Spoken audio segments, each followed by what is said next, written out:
a unit is the same as actually adding a load of the same size on the rest of the generation units that are in the system. So to illustrate this point, if you have 5 generators connected to the network and each one is 200 megawatts, if one breaks down, then it means the remaining 4 have to carry that load, and under perfect conditions, that means each one would have to carry roughly an additional 50 megawatts of power.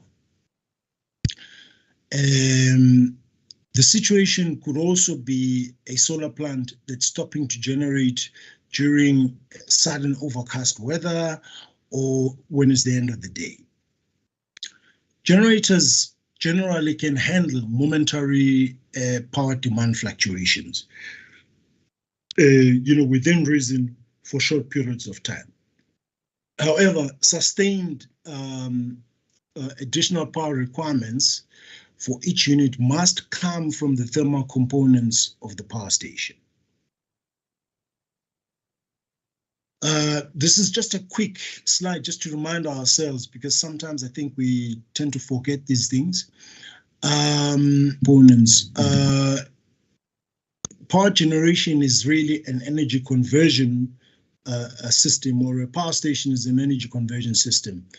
The power that we get out of generators comes from the rotational kinetic energy of the rotor and the turbines. That comes from the energy provided by the steam from the boilers, and that in turn comes from burning coal in the boilers. It's an energy conversion system. It's not a very efficient one.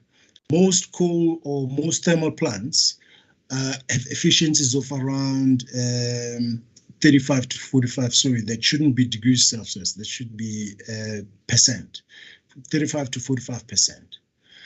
Now, ideally what you want is, and for economic and technical reasons, you want to run your units at close to maximum continuous rated output as possible, MCR. And that design MCR represents the optimum level from a technical perspective and from an economic perspective to run your units. Now, let's get to the details of what happens when loads change. When a load changes, the synchronous generators detect this, and they react. The first reaction to dealing with that disturbance is really the inertia of the generating units. They will either slow down or speed up to absorb the disturbance and to try and maintain the system frequency at 50 hertz in South Africa. In the United States and other parts, it would be 60 hertz. After that, the governor, if the load is not restored to its original level, the governors will then take over and they will open the steam valves to then allow more steam into the turbine. After that, if you still need additional power, then you have to go to the boilers and get them to generate more steam. What that means is that you need to increase the combustion in your boiler, increase the water feed water pump rate, and other things, and then that increases obviously the temperatures in your boilers, pressure, etc., and that changes, and that might be a change from your MCR conditions, as I have mentioned earlier. What this also means is that your auxiliary plant has to work harder. The pulverizing of coal by mills has to happen at a faster rate, which means your mills have to work harder. Stacker reclaimers, your conveyors have to work harder, your water pumps, as I've mentioned, etc. And so this has that cascading effect. However, the frequent tripping and subsequent shutdowns, some people argue, are probably the bigger problem than the load following problem. And the argument there is that if you operate around MCR levels, you don't damage your plant that much, because there are tolerances around the MCR levels that are allowed. But with the frequent shutdowns that we see with Eskom units at the moment, and especially given the nature of some of the shutdowns, for instance, boiler leaks, they tend to be uncontrolled shutdowns because they have to happen very quickly. And what that does is that it imposes a very big delta on the temperature changes and a steep gradient for that matter. In other words, that delta happens over a very short period of time, and that imposes huge stresses on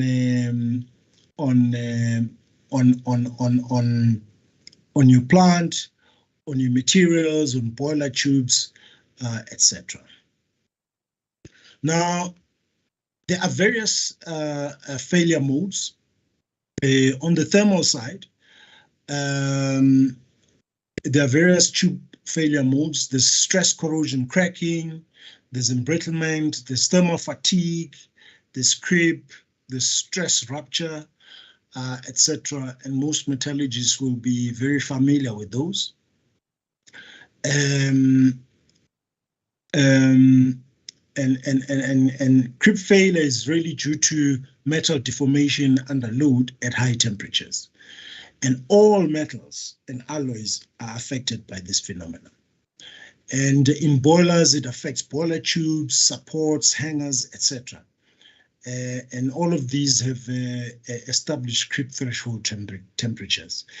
And when you exceed MCR operating conditions, you run the risk of then raising your temperatures above these creep threshold temperatures. And that's really the problem that we're talking about. In the case of boiler tubes, you get rupture as well. And you can see a boiler tube here on the right-hand side that has ruptured. Boiler tubes wells as well are a problem in that they effectively reduce these temperature thresholds. So when you start operating above MCR levels, you need to be aware of the fact that the boiler tubes that might have welds on them are now only capable of withstanding lower temperatures. So this tends to exacerbate the situation. The mechanical stresses on auxiliary plants,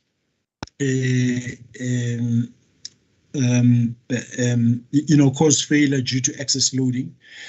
These tend to be more long-term in nature. In other words, they are not immediately visible or obvious. They don't manifest themselves in the short term, so they tend to manifest themselves in the medium to long term, but they are no less serious. The overall effect of this is that your plant ages very badly, and it ages much faster, which means that you don't get as much life out of your plant as you would otherwise do. From an electricity pricing perspective, this means higher prices. You get fewer years out of the plant, and whilst the plant is in operation,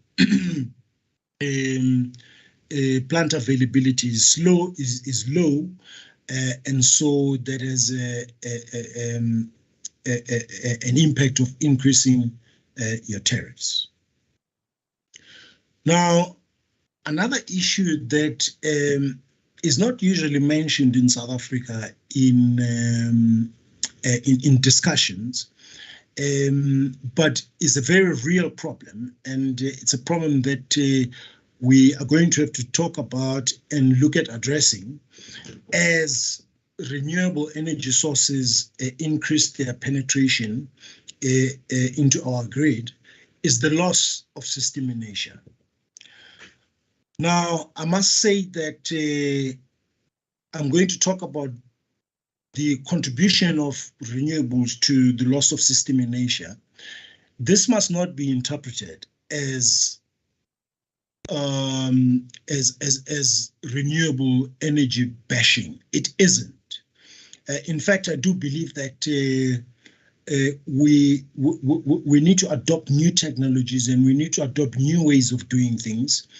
If you don't, in business and in technology, you get left behind. However, whenever you introduce new technologies, you need to be aware of its risks and its downside. There is no technology that is perfect.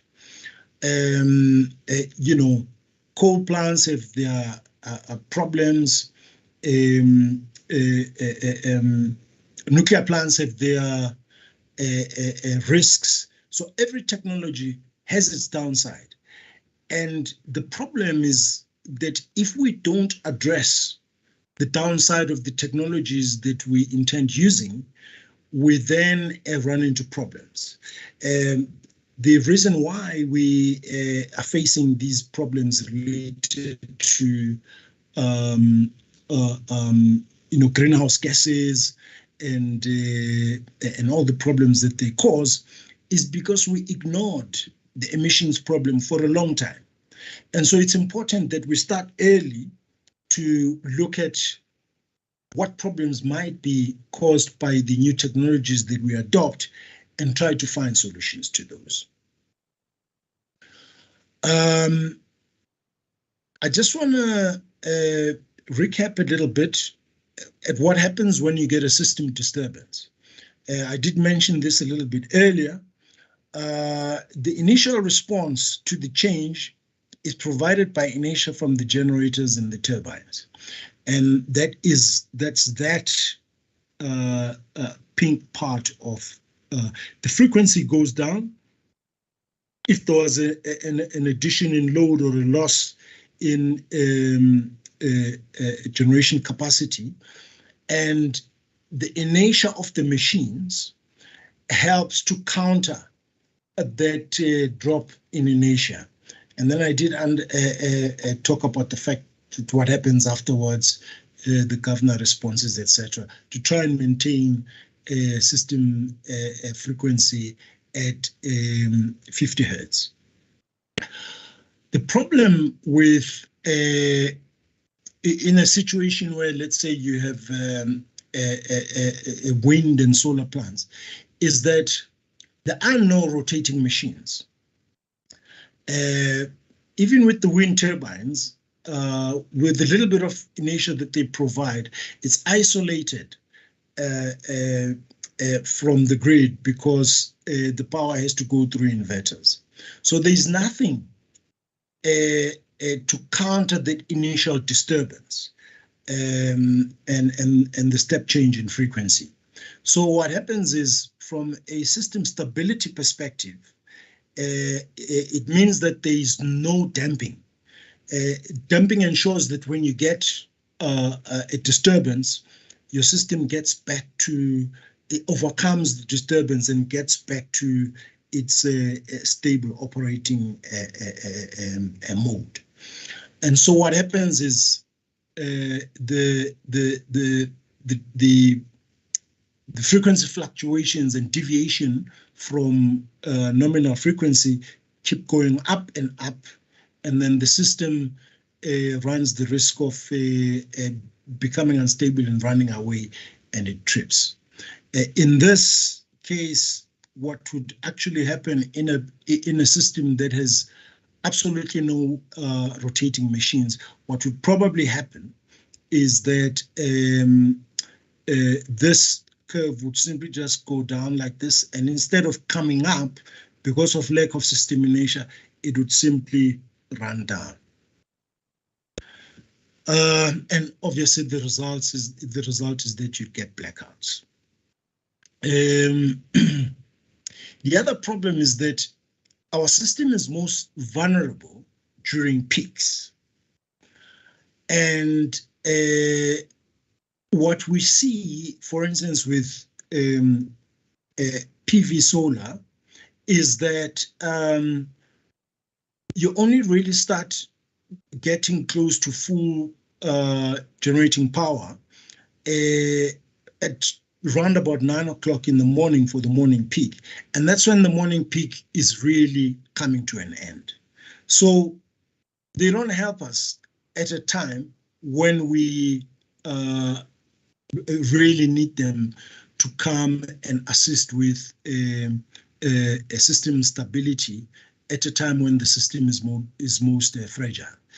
The same thing happens, I don't know if you can see my pointer, the same thing happens with the evening peak. When the evening peak starts around about 4 o'clock, the solar plants at that time are already stopping to generate. And so they don't really contribute that much to the peaks. The University of Stellenbosch and Eskom actually did a study, and they found that the contribution of PV solar to the morning peak is only 12%, and to the evening peak it's only 2%.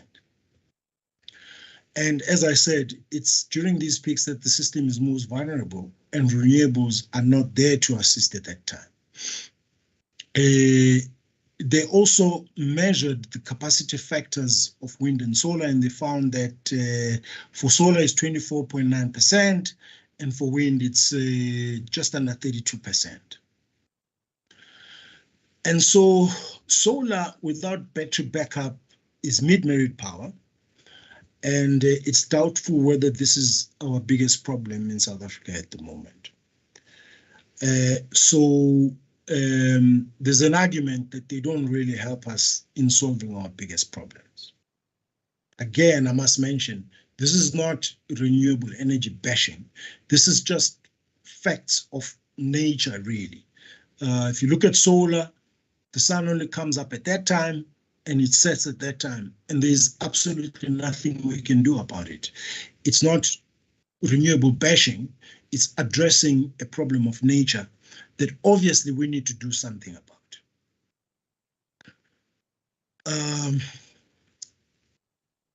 From a regular perspective, these solar plants have to be paid for. And since bid window 1, I think about 350 billion rands of renewables has been commissioned.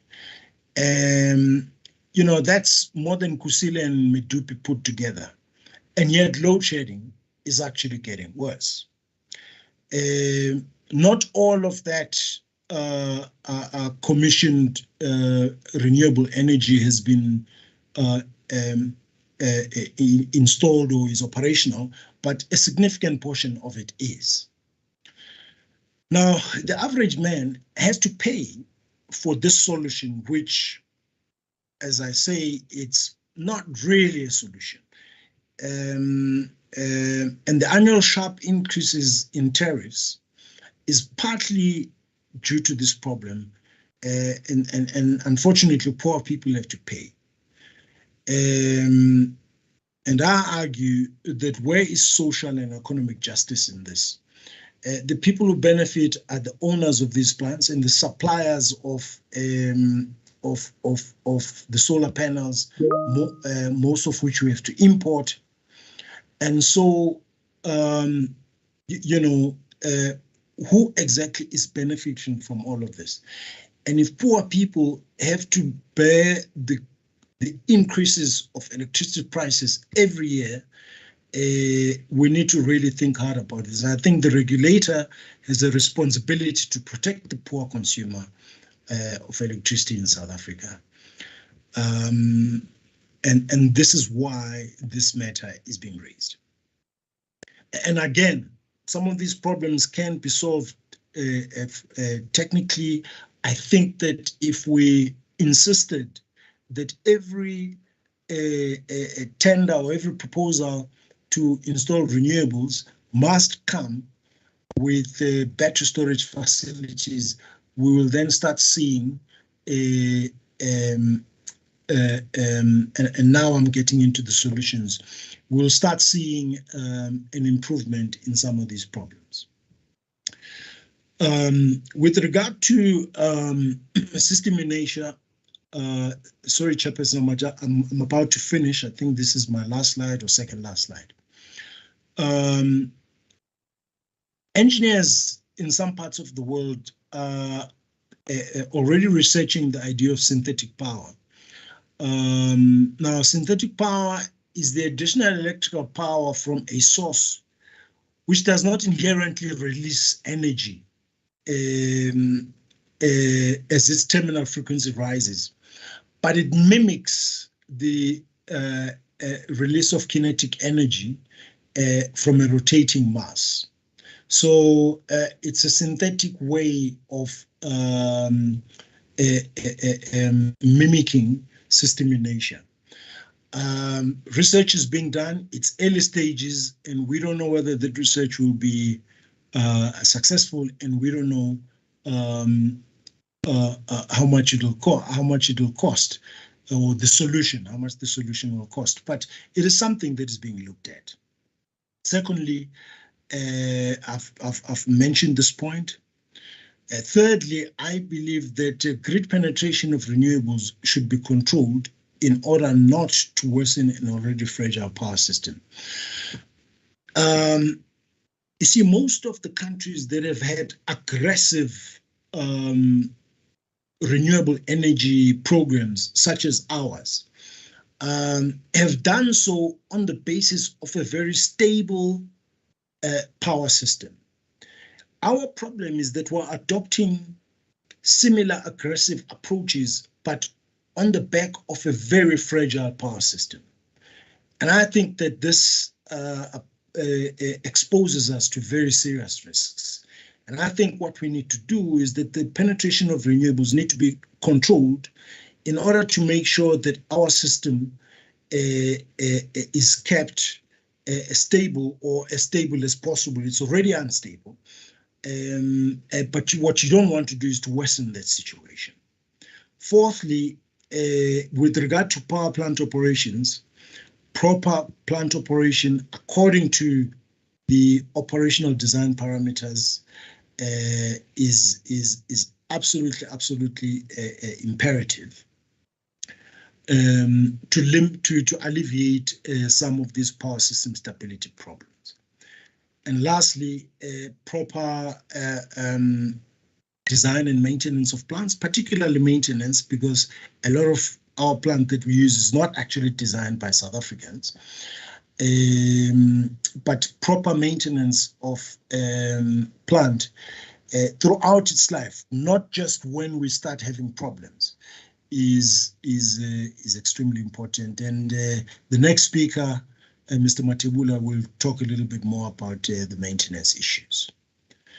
I hope I have raised some issues that should stimulate discussion and debate, and hopefully those discussions will assist in ensuring that we adopt measures to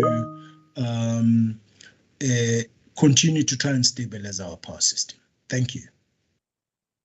Thank you, Mr. Ntuli, for your presentation. I do see that we are getting comments on the call, but I had highlighted that we'll take the presentation back to back, and you have started to set the stage for Mr. Matebula's presentation, which is going to talk to reliability maintenance and the importance thereof and the aspects that need to be taken into account in the way that we plan and the way that we maintain these valuable assets. I had introduced Mr. Matebula in his absentia, but maybe to just highlight that he is a quite an experienced technocrat within the electricity production, particularly the thermal fleet. And he can then take the stage. And if you could please, Mr. Matebula, share your presentation from your side and switch on your video so that we can see you and then go through your presentation.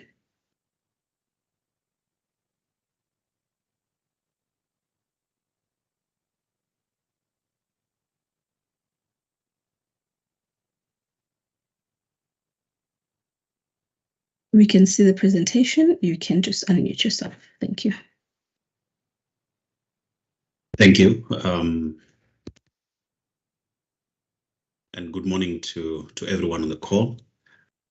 I'm not sure if audible and visible on your side. You're loud and clear, sir. Thank you. Yeah, thanks again for the opportunity. Greatly appreciated.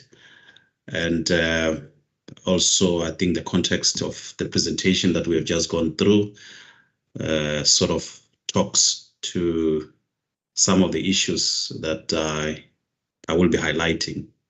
I have tried by all means not to turn this into a lecture room, but try and be as brief as I possibly can. So if you do not mind, Chair, I would rather proceed. The brief is on reliability maintenance, something that we all might be aware that Eskom had introduced this concept recently, actually 2 years ago, as a framework that the company had adopted to improve and turn around its performance. So I would like to take a few minutes of your time to talk a little bit about this reliability maintenance and talk to the risks associated with the successful implementation, as well as some of the benefits that can be realized on the successful implementation of reliability maintenance. As I indicated, this is a concept that was reintroduced in Eskom, I think in 2020, when okay, I see I'm being advised to put my presentation on presentation mode. Apologies for that, on full screen, which I will do. I hope that helps. So this was introduced as a concept in 2020 with the aim of improving the performance of the organization, and a lot of work had been done since then to try and get this concept and framework to maturity and start reaping the benefits of the same. However, I believe we all are aware, sitting where we are today, that a lot still needs to be done. We as the country have not necessarily yet experienced the benefits of this program. And I'll talk to some of the reasons why we are not yet seeing the results. So the concept itself, it's a familiar concept within industries. It's been applied internationally It's a part of asset management programs that are being applied in different utilities and industries across the world. It is commonly known as reliability-centered maintenance. If you research on it, however, it's the same thing. Its aim is mainly to focus on recovering the plant, focus on improving reliability by obviously having a focused approach on assets that requires attention to be able to improve the reliability of those assets. So it is an applicable framework on different assets. It's not necessarily a framework that can be applied only on power plants. So as I indicated, I didn't want to go through a lecture room.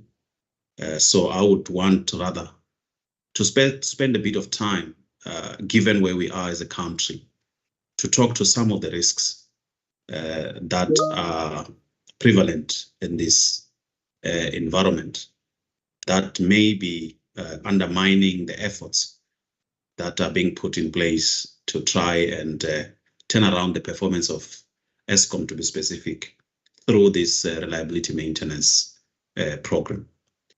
So the first issue, obviously, that Eskom is currently confronted with is the matter of capacity constraint. Given where the performance is, Eskom is only able to make available just above 50% of its capacity to the grid.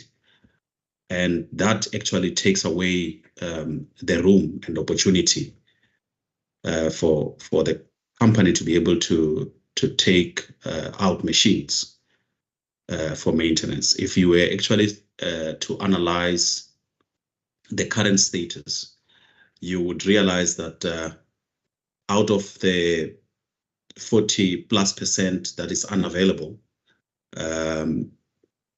5 gigawatts it's on planned maintenance, and the other 14 to 16 gigawatts it's unplanned maintenance. And in that, you would learn that 50% of the unplanned, it's actually coming from machines that are on load, which are machines that are running but not able to do full capacity. The challenge with that is that if you were to do any maintenance on those machines, you actually further take away from the grid by shutting down those machines to do maintenance. So given where we are as a country, the issue of capacity, it obviously cannot be something that can be fixed overnight by, even if it's by introducing other sources, renewable as it may. But where we are, our quickest way of putting capacity is by improving the performance of the current generators that are within the Eskom fleet. And that is where reliability maintenance actually becomes more effective and necessary, for that matter.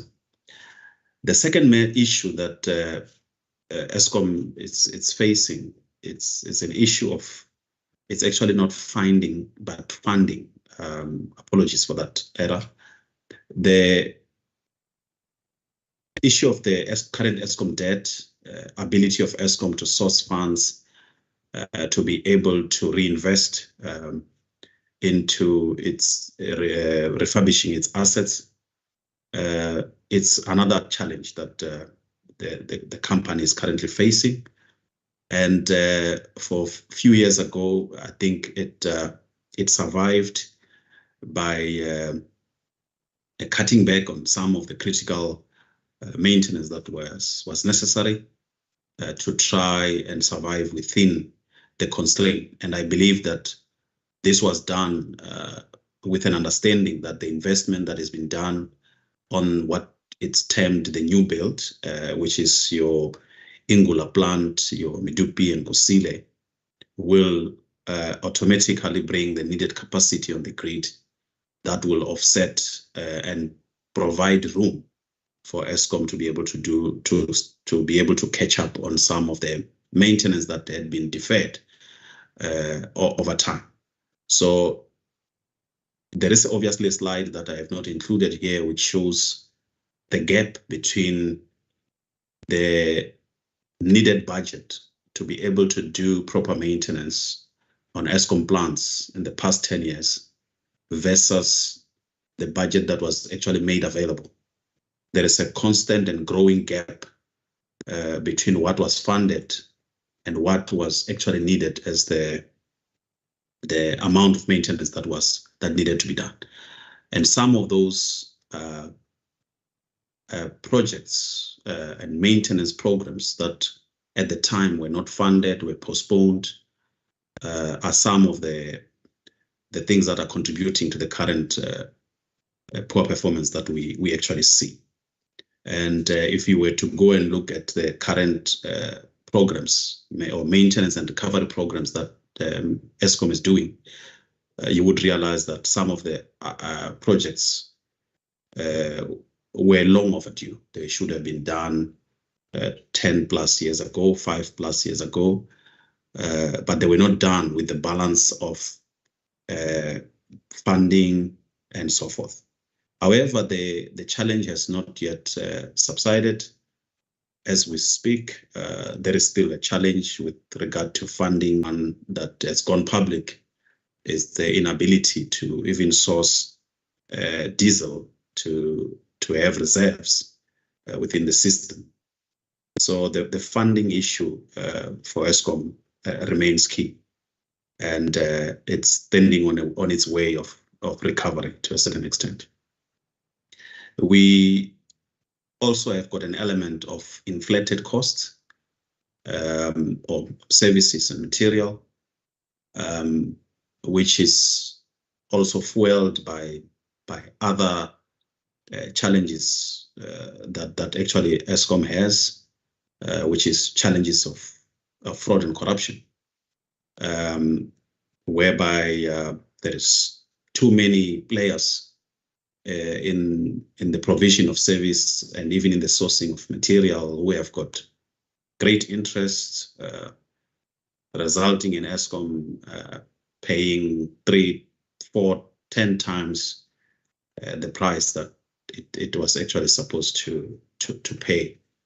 And that as well, I think it's doing injustice when you look at the issues that Eskom had to have to deal with in order to recover its plant. The issues around poor planning of maintenance programs. This is one of the items actually that remained a key, or it was actually a key finding, and the reliability maintenance program was actually aimed specifically at addressing issues of poor planning. The process actually requires that you start planning for your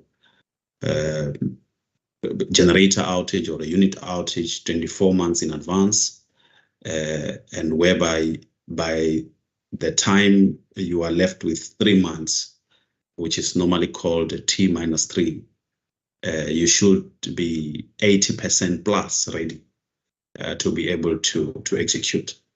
And some of the issues that I have just indicated above actually contributed a lot to Eskom finding itself in a position where it is not ready to execute outages most of the time when the time was due to be able to start doing the work. And that obviously leads to poor execution. It leads to certain scope not being performed, and that results in poor performance of that particular unit when it has to be returned back on load, putting the organization back at where it was actually before it even took out the generator. The expectation is if you take out a generator that is performing at 70, 60%, and you take it on an outage maintenance, 60, 90 days, 120 days, for some of them, based on the extent of the scope. When you return the unit, you would want to see it performing at 90% plus, if not 100%. But in the recent past, Eskom has not been able to realize that. And one of the contributing factors has been that the planning towards the maintenance program has not been executed properly. And the execution, which is the next item as well, has not been of the right quality.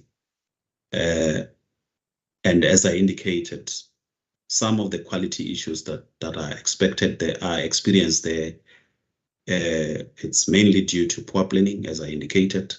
Secondly, it's due to improper sourcing of service providers, where some of service providers might have found their way into these maintenance programs without the necessary skill to be able to do the work that is required, and many other issues. The delay in supply of spares, the supplying of the wrong type of spares, or which is introduced into the system due to the fraud and corruption that the organization find itself in. And actually, if I can pause a bit and talk a bit about the impact of fraud and corruption into our organization, it's obviously not Eskom specific challenge. This has become a societal issue within the organization. I think recently on the news, many of you might have seen some of the shenanigans that are happening within the organization, coal being stolen, people damaging plants to be able to get more scope on maintenance, and many other. And that, in my assessment, I have found to be the one single biggest enemy of progress for this utility at this point in time. It continuously undermines any effort, whether it's process enhancement, whether it's a skill issue. I can attest that they are great engineers in this organization, Eskom, people with experience who know exactly what needs to be done. But the issue of corruption and fraud continuously undermine all the efforts. And this is seen in delays in placing contracts with shady service providers, who some of them are unable to perform the necessary work on the right quality. Some are contracted to supply spares. They fail to deliver on time. And these are things that continuously undermine the effort that the team at Eskom it's putting in place to try and recover this. And I believe it's the one element that if it can be focused on, it can really assist in ensuring that there is turnaround. Bad operating practices. You would know that Eskom's operators are actually trained within Eskom, so they are not provided by any industry. So Eskom has to take students from universities and college, train them and license them to be operators of these machines. And if these people are not well trained, recently there has been a huge exodus of operators mainly due to aging. Some had gone to look for greener pastures. And this is one skill that Eskom cannot afford to lose.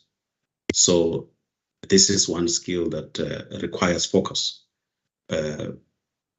so that Eskom can be able to be sustainable going forward. However, some of the bad operating practices are also directly linked to issues of fraud and corruption, where plants are badly operated to a point where it results in a failure, and where some contracted service providers are able to generate their own work through that process. Issues of poor quality management, coal being one area, and there is currently, I'm aware of multiple programs that are being put in place to ensure that the right quality of coal is actually received at power stations. However, you probably have seen on the news recently of some of the things that that Eskom have to deal with in ensuring that the coal quality that it has purchased from the mines actually is the same quality that actually reaches the power stations and goes through the boilers. Recently, there was a study actually done to look at the performance of power stations that are receiving a similar consistent type of coal quality versus the ones that are seeing variable qualities, more especially stations that are supplied by trucks. And we have seen the correspondence or a relation between the coal quality and performance of power stations, whereby stations that were supplied by conveyors are seen to be steady. And that is because if you receive same quality, you are able to adjust your operations and optimize your plant to be able to accommodate that type of quality. But if it is varying, actually it results in unpredictable maintenance wear patterns as well that you start seeing in your plant, and it continuously undermines your known maintenance philosophy and strategy as you continuously see new norms and new wear patterns developing in your plant based on the different type of qualities that you actually are exposing your plant to. The other area is of quality management. It's an area of execution of work because the process is supposed to guarantee you that whenever a particular pump is refurbished or boiler is repaired, when you close that particular equipment and put it back in service, the quality management process should guarantee you that you will be able to keep this machine running for the time that you actually envisaged. The issue of skill challenge, it's one issue as well that continuously undermines the recovery programs. But as I indicated, if I was to rate these items that I've listed here, the skill issue will not feature on the top three. There are other items that will feature there besides the skill, because in my assessment, there is great and knowledgeable people within the organization, more especially in the generation environment, with enough dwell time, with enough experience and knowledge on how the plant should be operated. However, there's certain elements that continuously undermines any effort. And the first of all those, it's the issues of corruption and fraud that is prevalent in the system. And talking to the benefit as my last subtopic of this program, we would all agree that the current rate of unreliability and poor availability of this plant, it's coming at a huge cost to the organization. Recently, we might be aware that Eskom has spent more than 10 billion rand on diesel, which was to substitute the unavailable coal energy in the recent months. And we would expect that if the availability improves to more than 20%, you would actually reduce your load factor on your gas turbines to below 1%. And that will be at a cost of less than 1 billion rand in a year, compared to the 20 billion that is currently projected. That is the first part. The second part, it's obviously you would have enough megawatts on the grid, which can improve your sales and results in higher revenue. The third part of that is when plant it's on load, you do not spend on maintenance while it is running. But when you continuously have breakdowns, that comes at a cost in terms of maintenance. The issues of operating cost can be reduced if the reliability and availability of your plant is improved. I will give a typical example. If you run your unit for a month without shutting it down, and when you have to shut down this unit 4 times, 10 times in a month, just to put this one generator back on load, it cost Eskom in excess of 100 million on fuel oil just to get this unit back on the grid. And those are some of the costs that could be avoided if the units were more reliable. The other issue is the issue of team morale.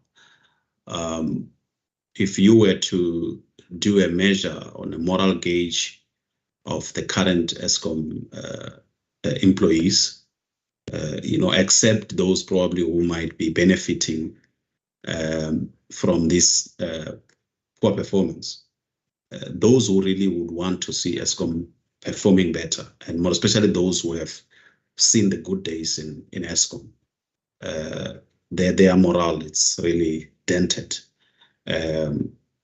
Many people, if given an opportunity, they wouldn't want to be associated with this business as is currently.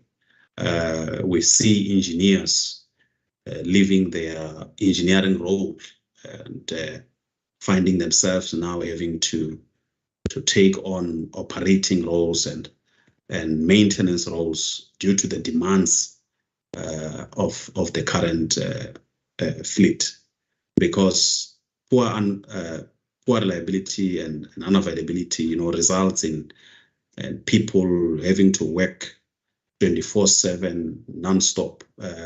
And as a qualified BSc holder, it is not what you would expect, that in the middle of the night, on weekends, you would be expected to have your boots on and be in the plant continuously. And then the reduction on employee benefits, it's one of the benefits as well, because at times when we are at a state of poor reliability, we tend to recruit additional people to come and assist with recovery, and that comes at a cost as well. The other issue is that the more time people spend in the plant, it also leads to overtime.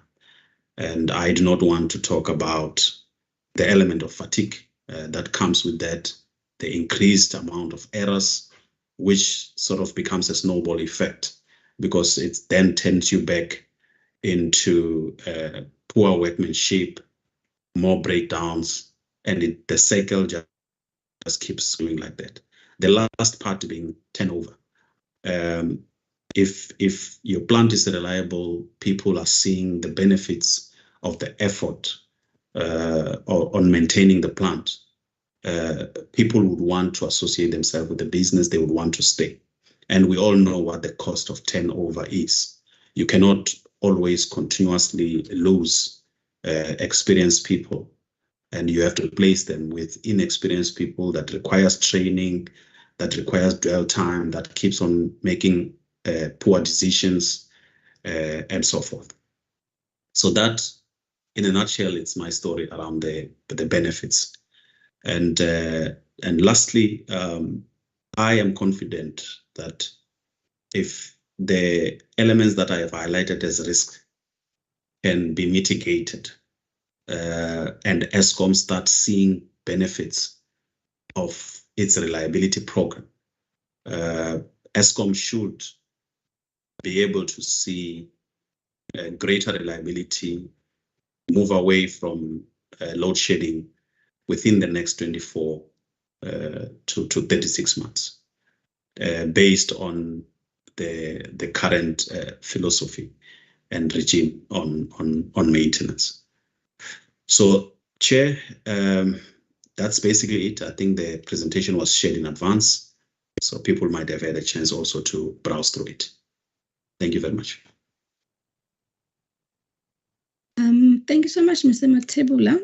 Thank you for the presentation. I do note that Mr. Lutuli has had some challenges, but he's trying to log back in.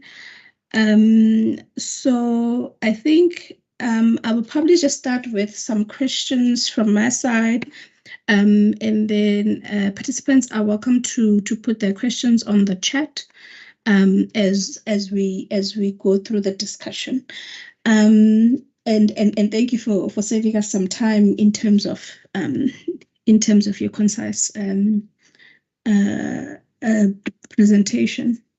So I just wanted to check and just ask, probably to start off, to check whether you believe that there is any point, or whether we can get to a point where it's too late to even do the necessary maintenance and sort of get back life out of some of those units, to the extent where we've deferred maintenance for too long, and so whatever we do just becomes ineffective. Is it your view that we can get to a place of no return in terms of these activities?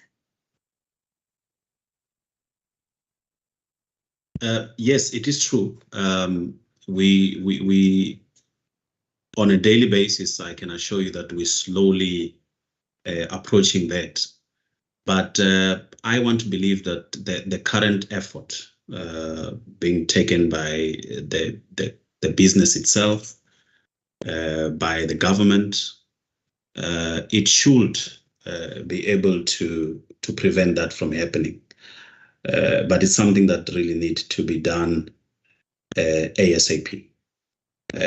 But I still need to emphasize that the biggest issue that needs to be dealt with is the issue of fraud and corruption. If that can be managed, all the other efforts are simple to implement, and the machines will be able to see improved reliability. Yeah. I see also there is some questions on the chat, where Mr. Mkiza is asking if there is a need to bring in resources to deal with outages specifically, or special resources that need to be brought in. You did touch on resource limitation issues.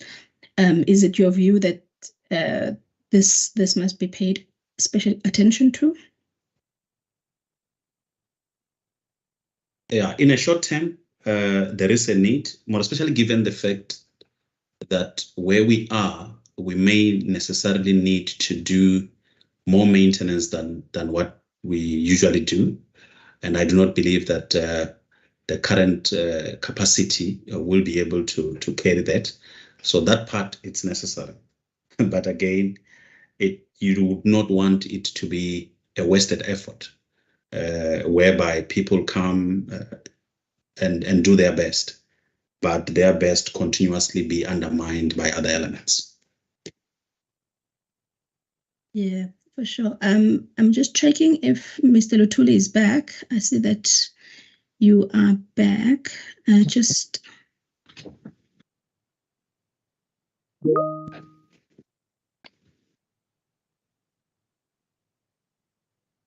Mr. Luthuli, can you just indicate whether your connection is better? Okay. All right, thank you. Just then a question on your side, Mr. Luthuli. How do you, although probably let me first pose to Mr. Mathebula, whether he believes that the operation of daily ramping up a thermal plant and then ramping it down to minimum stable level of peak is one that it's designed for? Is that an ideal way to operate, given that the units can do it? But do you feel that it is it your opinion that it is an ideal way to operate, or is it more ideal to run it as flat as possible? In the time that I've spent in a power plant, when a power plant it's kept on load and stay on a stable load, it is more reliable than when its load it's varied. There is a lot of systems that have to compensate all the time when you are varying loads. Your pumps, your valves, have to continually operate up and down to be able to compensate for the load variation. That is the one part. The second part is that we are aware, and Eskom is aware, that in winter, there is times where units have to be shut down in the middle of the night because of too much capacity and be started up in the morning. And we have seen that, and we are aware, and there is a study and data that proves that actually contributes to the breakdowns in that particular power plant. So the most preferable time or setup ideal is to have the plant running constantly on a constant load. However, smaller variations which are built into the system do not have a lot of impact. But the most disruptive variations that you might see, it's dysfunctional and actually lead to more breakdowns. However, the machines have been built to be able to manage that, but only to a certain extent. Yes, thank you. And then you've touched on the smaller variations, which then talk to the capability that is defined by the grid code to be able to respond to frequency changes and keep that and keep the output and the demand stable. So those are the ones that you are referring to, that they are designed to follow frequency in that way, but you're of the view that the bigger swings are the ones that are detrimental. Is that correct? That is exactly what I referred to. All right, thank you. Let me take Mr. Mkhize. I see your hand is up.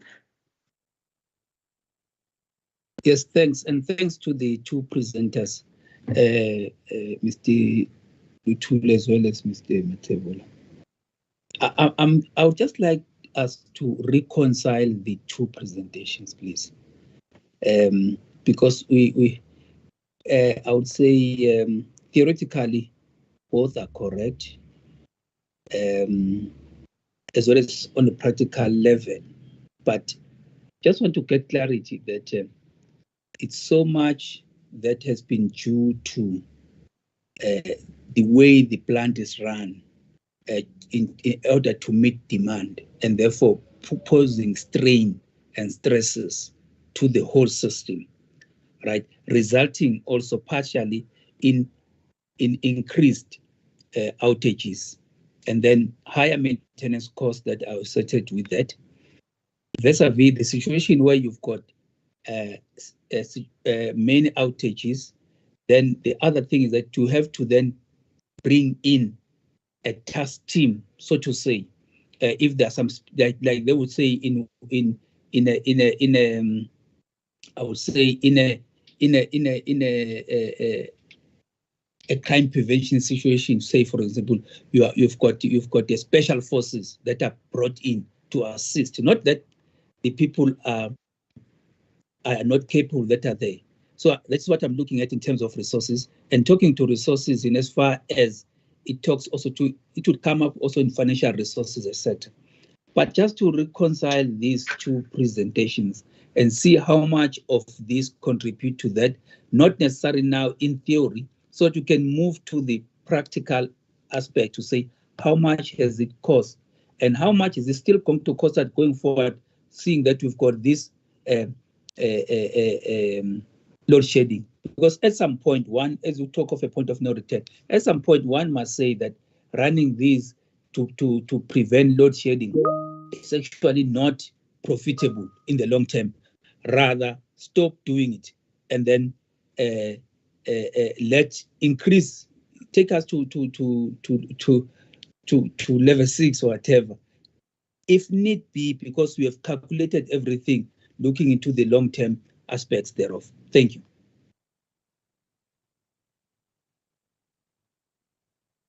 Thanks, Mr. Mkhize. Any thoughts on that, Mr. Mathebula and Mr. Luthuli?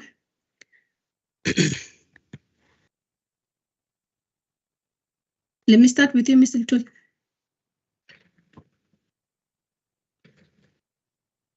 Okay, so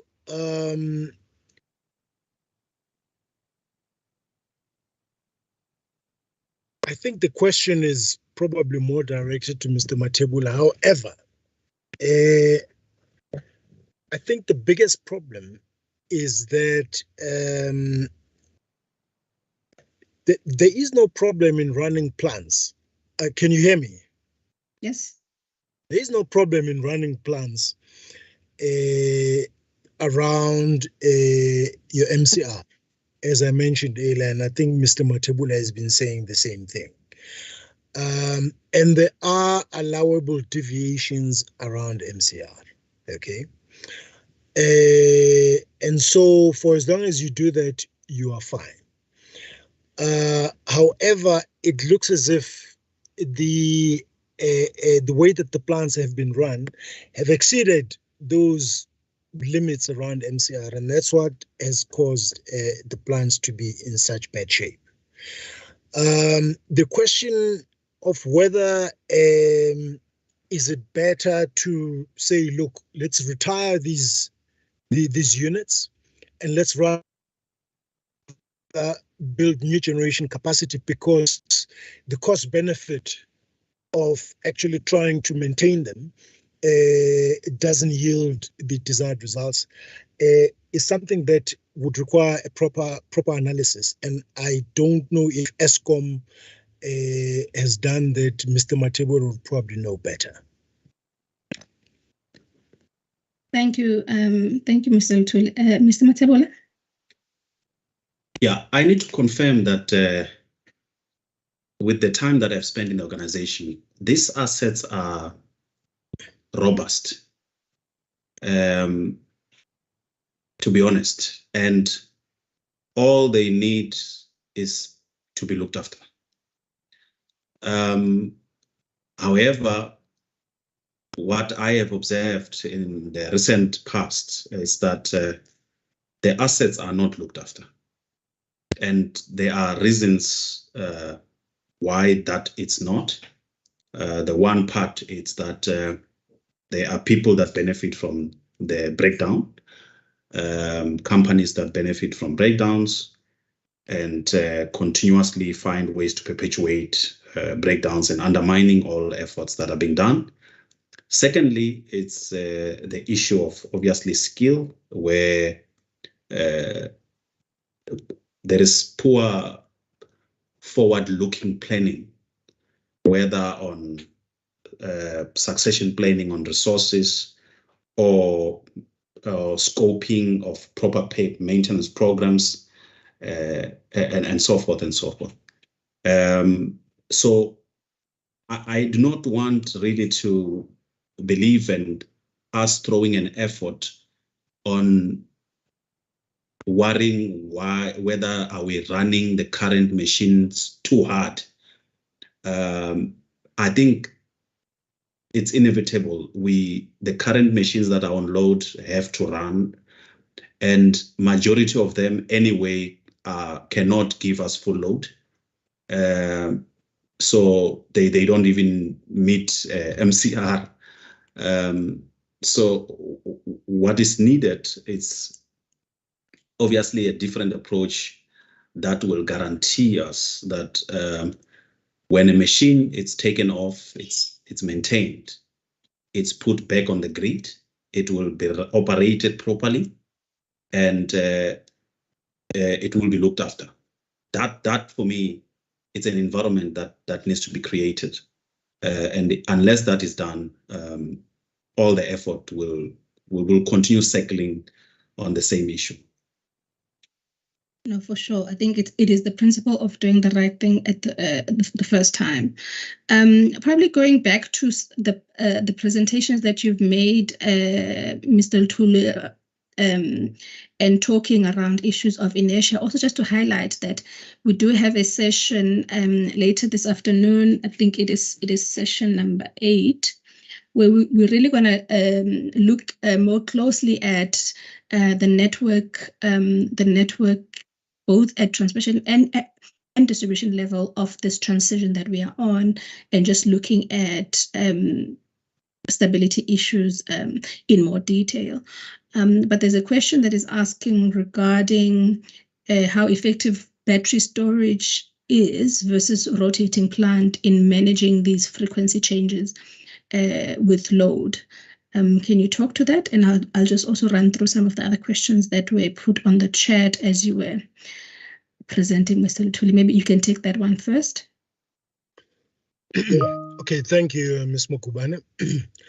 Well, battery storage is not very good at dealing with continuous frequency changes on the network. But what it does allow us to do is to store power, during times that we don't need it. For instance, in the one graph that I showed earlier on my presentation, it's obvious that at some points during the day, we're generating excess power than we actually need from our solar plants. Now, if we could store that and then use it and dispatch that power during peak hours, that would help a hell of a lot. But they don't assist in terms of frequency regulation in the way that alternators do, or FEX devices, for instance, on the transmission network. Thank you. Thank you. There's also a comment that I want your response on. Professor Aberhart is highlighting that, so that was regarding your comment around RE plants not being available during peak, where when we need them the most, and is highlighting that load shedding is taking place throughout the day, and so any kilowatt hour on the system helps to reduce load shedding, and also provides more energy to replenish the pump storages and the OCGT fuel, and that studies have shown that the adding 5,000 of solar and wind would actually reduce load shedding by some 96%. What is your response to that? Okay, the first point is that no one is saying that renewable energy sources, what should I say, are useless and are not required and they are of no benefit. Nobody is saying that, okay? However, what we are saying is that let us look at what we need the most and where our system is most vulnerable. And that is the point that I was highlighting in my presentation, that at times when the system is most vulnerable, renewable energy sources are not there to generate and assist in maintaining network stability. Wind farms tend to generate continuously at night and during the day. It just depends on when the wind is blowing. Solar plants, on the other hand, are only restricted to generation during the day. Now, demand on our system is lowest at night, between around 10 o'clock at night and 4 a.m. And that would be the time that they would be most useful in terms of replenishing, for instance, our hydro systems, etc. So, but at that time, they're not available, and this is the problem. Addition of batteries would partially offset that deficiency. Not completely, but they would partially offset the deficiency. The problem, though, is the cost at which the battery storage would come. So that is my response to Professor Eberhard. I hope it answers his questions. So in a nutshell, no one is saying that renewables should not be used at all or that they are of no benefit at all. No. But what we're saying is there needs to be a proper prioritization exercise here to see exactly what other sources of generation we need in order to make the biggest impact on the biggest problems that we have. Thank you. Thank you. I also see the question from William Kiza regarding the system operator. I do want to hold that question, if possible, to our later sessions, because I think we would be having a view from the system operator in terms of what are the emerging stability opportunities, or rather, what does then the system tend to now need, given the changes in the energy mix, in order to preserve system stability. So if I could leave that to that session, if that is okay. There's also a comment around this notion of controlling renewable deployment, and then Mr. Mkiza is indicating that surely the modeling that is done through the IRP takes into account the energy mix and ensures that stability and reliability is preserved as we plan looking forward. And he's asking whether you could elaborate on this suggestion that RE participation should be controlled. Any comment on that, Mr. Lutuli? Go ahead. Yes. Firstly, I think it's debatable whether or not the IRP considered power system stability issues in detail. I think that the bigger focus was more on how many megawatts are needed to meet the demand. It wasn't so much on, what megawatts give us the best system stability. Because as I say, it's not, it's actual technology. The type of a generation source you use has certain impacts on your stabilities, on the stability of your network. So I believe that had that study been done properly to say, okay, we need so many megawatts, we would like to have X amount of wind, X amount of solar, X amount of coal, etc.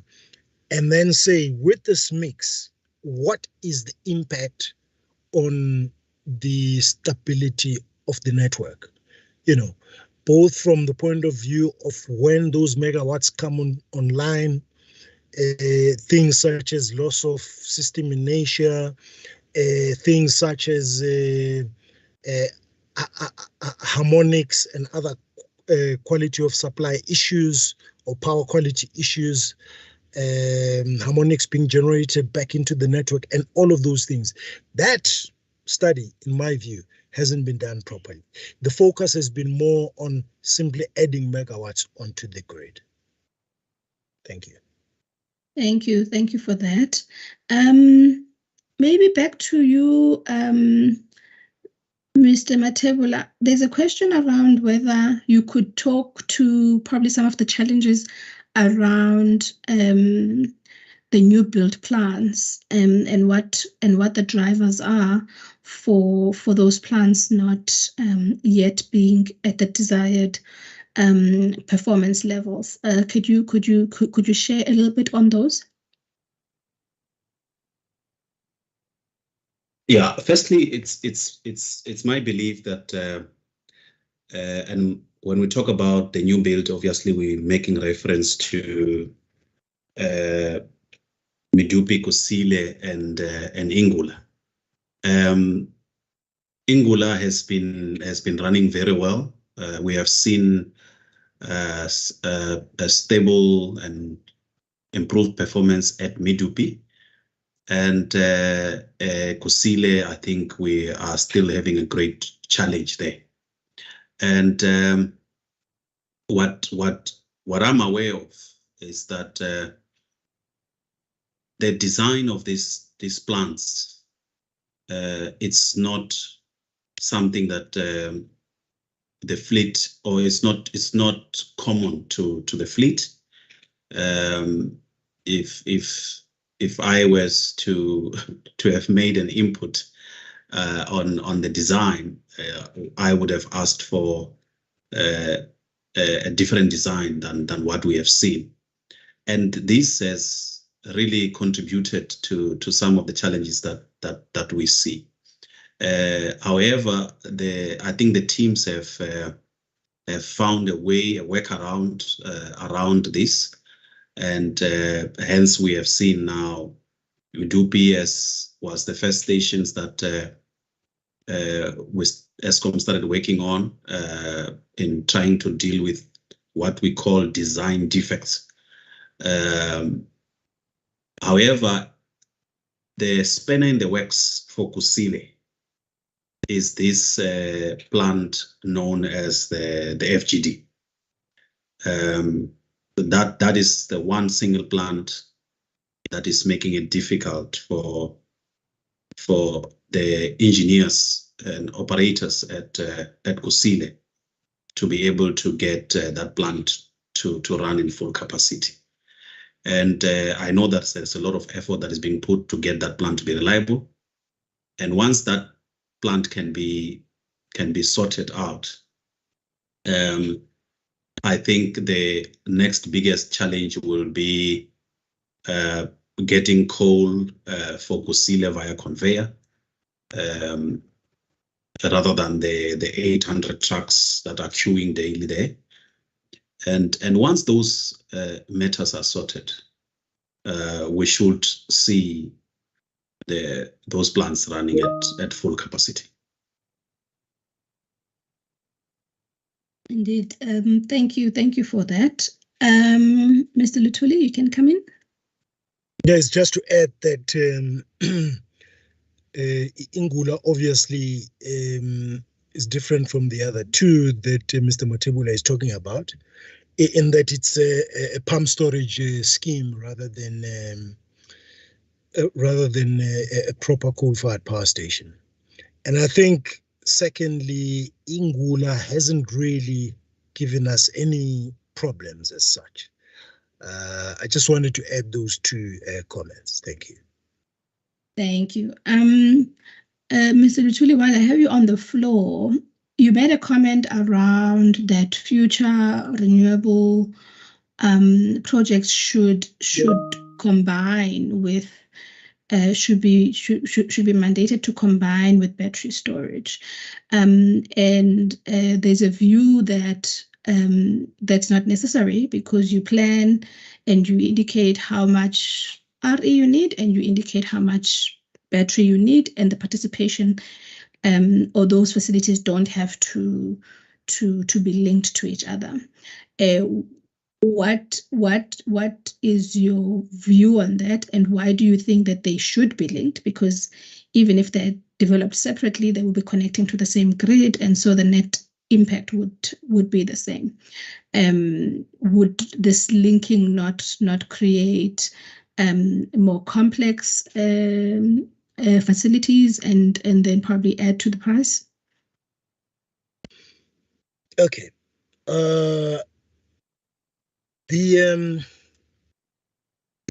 building of renewable energy plants with battery storage is done to do two things. Firstly, it makes them dispatchable, okay, at least partially, right? So that at times that they generate power and you don't really need it on the system, you can store it, and then you can use that power when the system needs it the most. That is a very important factor in making the renewable energy plants more useful. Okay. The second part is that it mitigates the intermittency of these plants, which poses, obvious risks on the network. When a plant is suddenly generating and then it stops generating, it causes all sorts of problems, and the system operator can tell you a lot about that. So when you build them with battery storage, you mitigate that problem. Now, does it come at a cost? It definitely does come at a cost. And so we have to evaluate it against that. But when you don't build them with battery storage, are there costs to the system and the grid? Yes, there are definitely costs to the system. So there needs to be a proper cost-benefit analysis done there. What one is observing is that around the world, for instance, I know that Korea and China, they're beginning to pass legislation to force a utility scale renewable plants to be built with a certain minimum amount of battery storage for the reasons that I've highlighted. Thank you.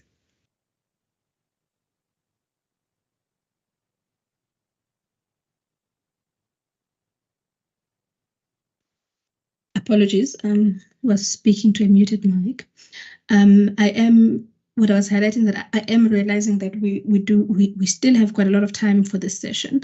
So I wanted to go back to you, Mr. Matebula. Just there's a question around some of the issues that are seen in a lot of coal power plants that have had their CNI systems replaced or upgraded, having because of obsolescence, having challenges.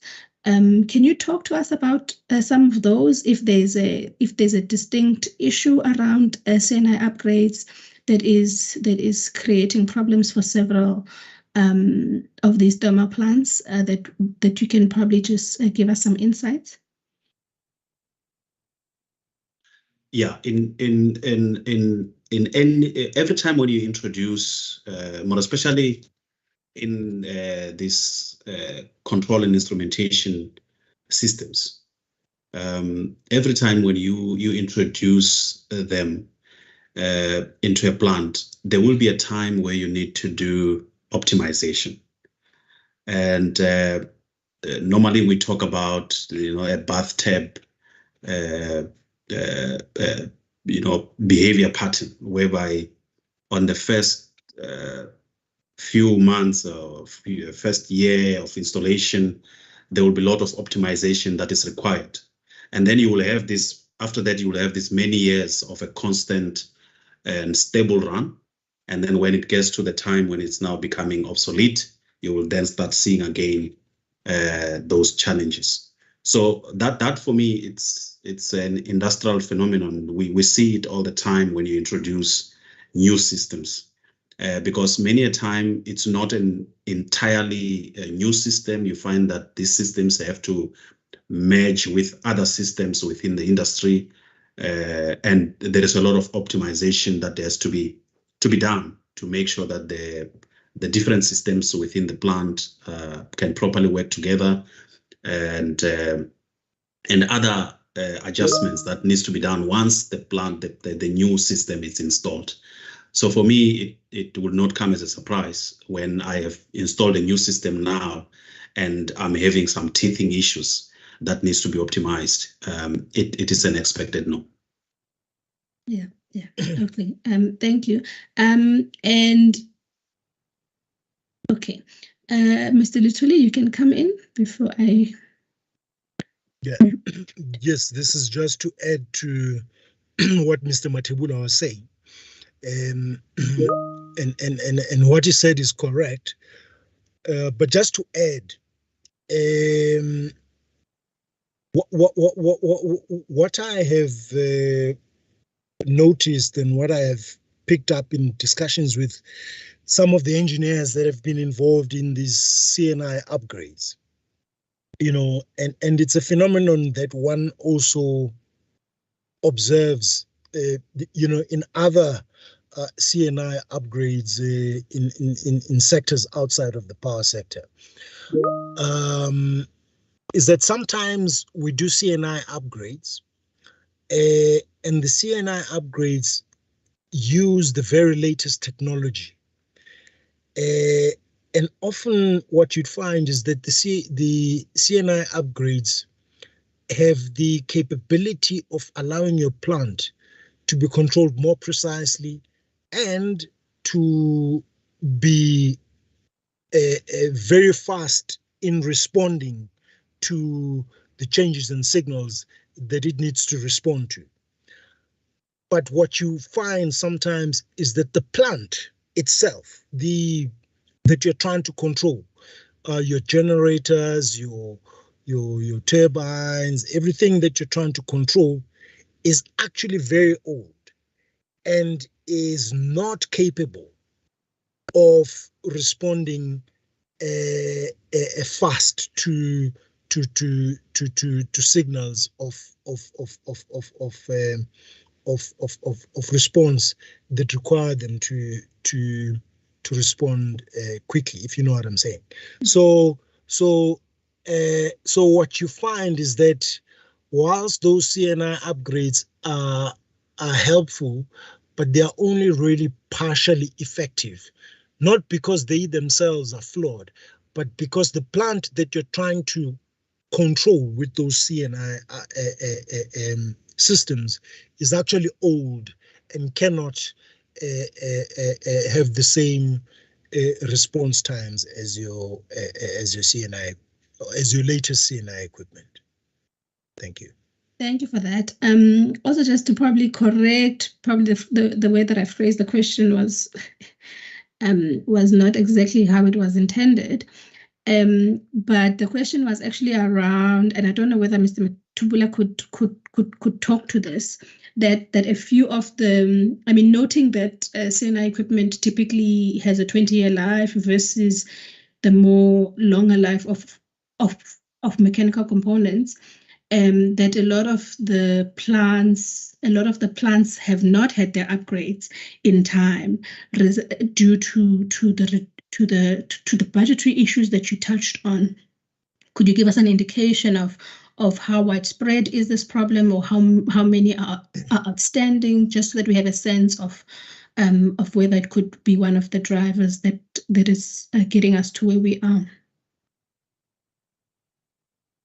Yeah, that is true. And actually, at first, when you started with the question, I thought that is what you wanted to say. But yeah, there is few big plants that I'm aware of that they are only now ESCOM starting to implement projects to get the CNI of those system plants actually to be refurbished. And you're talking about your station like Letabo, Matimba, Majuba, and those are big 6-pack stations at ESCOM, which are long overdue in terms of CNI upgrades. So that program has now been started, and it comes at a point where your biggest suppliers, like your Siemens, had come to a point where they said, we are no longer prepared to support these systems because they are Stone Age. They are too old. We don't have space for them. So we are unable to support you. And obviously, this is it's not a point where you would want to find yourself at. You would have preferred that at the time when the system was due, this work was supposed to have been done already. I mean, if you look at Matimba, we're talking about the first unit was commissioned in '87, which makes it how many years now? So the systems there are old, and they require to be, and the introduction of the new system, as I indicated earlier, will come with its challenges. So we might actually see a season where the performance of those power stations is impacted while they are introducing this new, or introducing and optimizing this new technology of CNI upgrade that they would have done. Yeah. Thank you for that. There is a question from Mr. Mondi to you, Mr. Matebula, in terms of given the plans to perform reliability maintenance, and what is the realistic going forward? What is the realistic performance that the fleet can do if, all things being equal? Because there is that notion of it would be useful if we have a very clear expectation around what is feasible, so that we can all then rally behind that plan that will then hopefully get us to the other side to be in a much better position. So do you have a thought on what is realistic that can be achieved? Again, all things being equal. Yeah. Look, honestly, as I indicated earlier, the plant that I know in Eskom, it's robust. I think these plants were well designed, and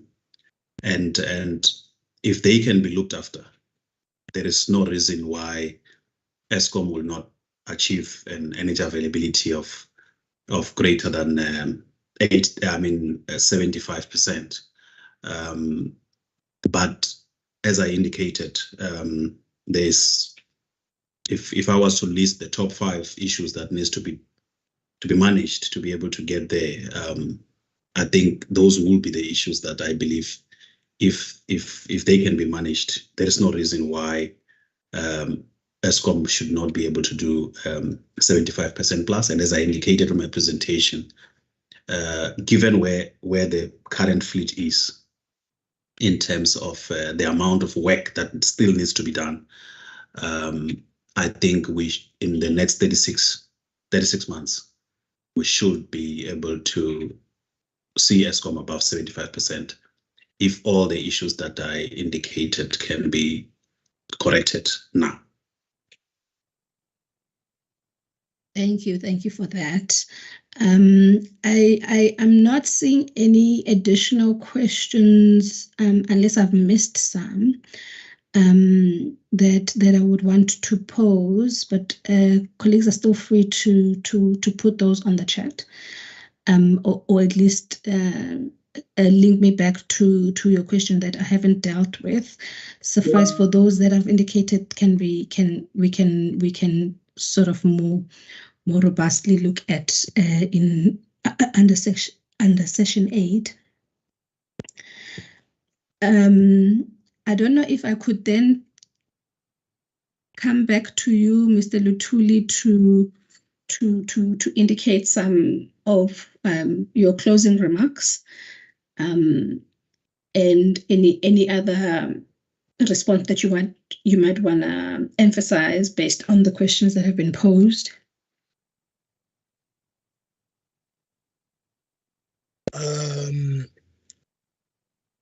Yes, I think that the first point that I'd like to make is that,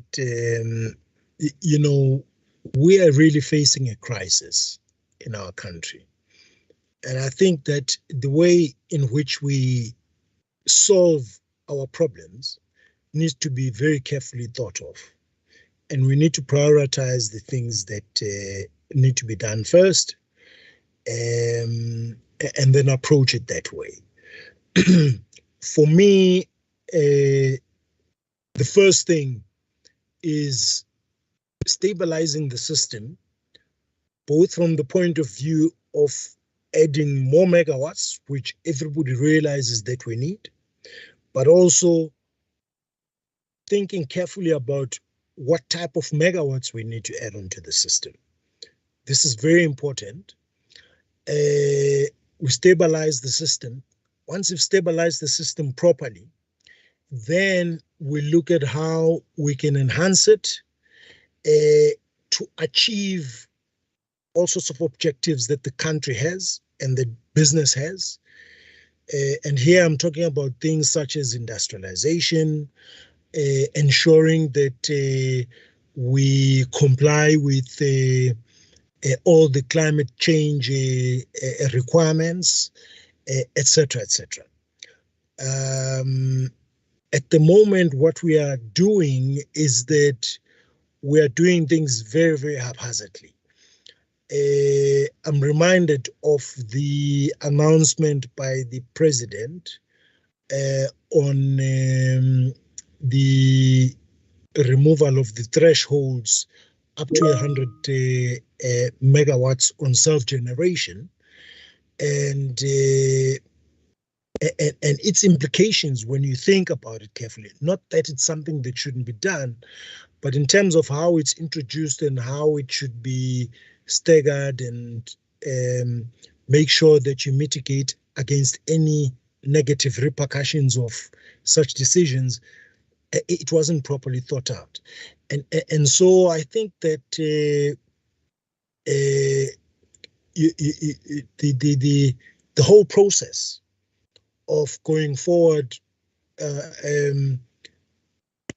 renewing our grid, renewing our energy system, adding new megawatts, ensuring that we use renewables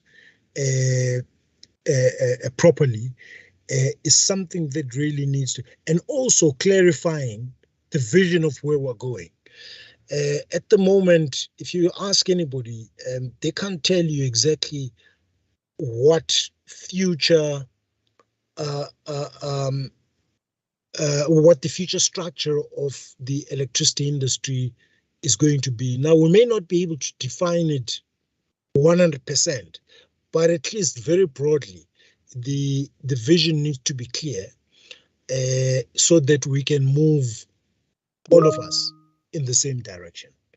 I think for me, those are that's the one comment. And then the second one is that we really need to ensure that we look after our plants. And I think this is obvious, because if we can't protect what we have, there is no point in even building new assets. Thank you.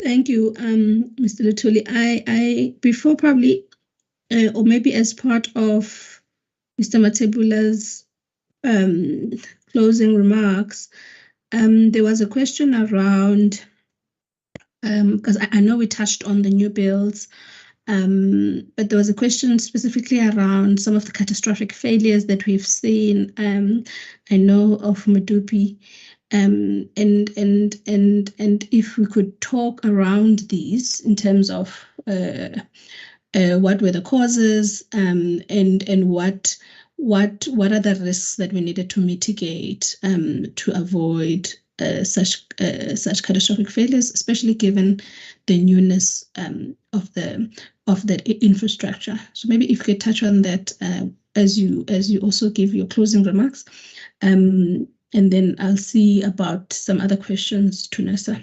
Thanks.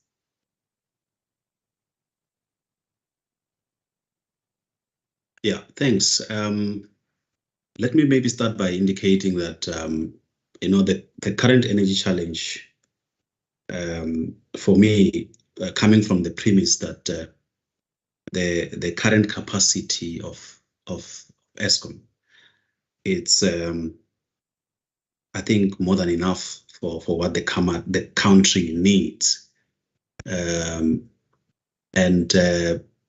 given what I believe is the challenges that Eskom is actually experiencing, I believe that with the right approach to the issues, South Africa should be able to move out of this challenge very soon. Second issue, I think it's on the new build and the catastrophic failures. Yeah, the issue, I think we experience a lot of issues with our new builds, and the issues stemming from how they were designed with some defects. The second issue being a huge exodus of people that were involved with the building of the assets themselves, and some obviously mainly due to fraud and corruption related matters, and that also had an impact in terms of handing over of some of this equipment. And the recent incidents that we have now at Kusile, which resulted in the 3 units at Kusile being off, it's a case in point. It's if the issues of this FGD were dealt with and managed properly, we should not have had that situation. And the issue at Medupi, it's mainly also an issue of not having properly skilled resources, which for me it's a no-brainer. If you running your business, ensuring that you have the right skilled people should be the first thing that you focus on. And I think the issues that I'm talking about are the issues that are on that list as the current risks to the recovery. And if those items are not unpacked further, and solution being derived for each, they will continuously haunt us as South Africans. Thank you. Thank you for that. And I think thank you for your participation in this discussion. I am seeing that we did allocate quite a bit of time for this. And then I do see also some questions regarding NERSA's role in the monitoring of. Let me just find that question again. In improving the plant performance and how it can be implemented. And so probably our role becomes, as we are mandated to do monitoring and compliance enforcement, and also the allocation of funds in terms of maintenance, which I think as a practice, it has been that those costs have always been allowed. And so in terms of our role, I think that is as far as we can go, but also then to ensure that that monitoring after the fact is done. I also do see some other questions around wheeling. I think those we will try to respond to directly during the course of the day. We just have to get the right responses from the responsible people. And colleagues, we do have a bit of time left, and I wanted to suggest that because our next session is meant to start at 11:40, maybe we could break until then. I see Mr. Lutuli's hand is up.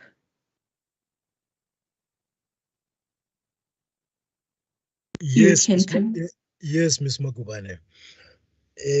I just wanted to follow up, since we've got a little bit of time. I wanted to follow up on what you're saying with regard to enforcement. What enforcement measures are open to NERSA? Because this is a very important issue. If you look at regulators in other parts of the world, their enforcement measures are, in my view, far more drastic and far more effective than what we've seen in South Africa. So my question really is, what enforcement measures are open to NERSA, and have those been exercised up to now? Thank you. Thank you for that question, and thank you for taking me off guard. In terms of sorry about that. Yeah.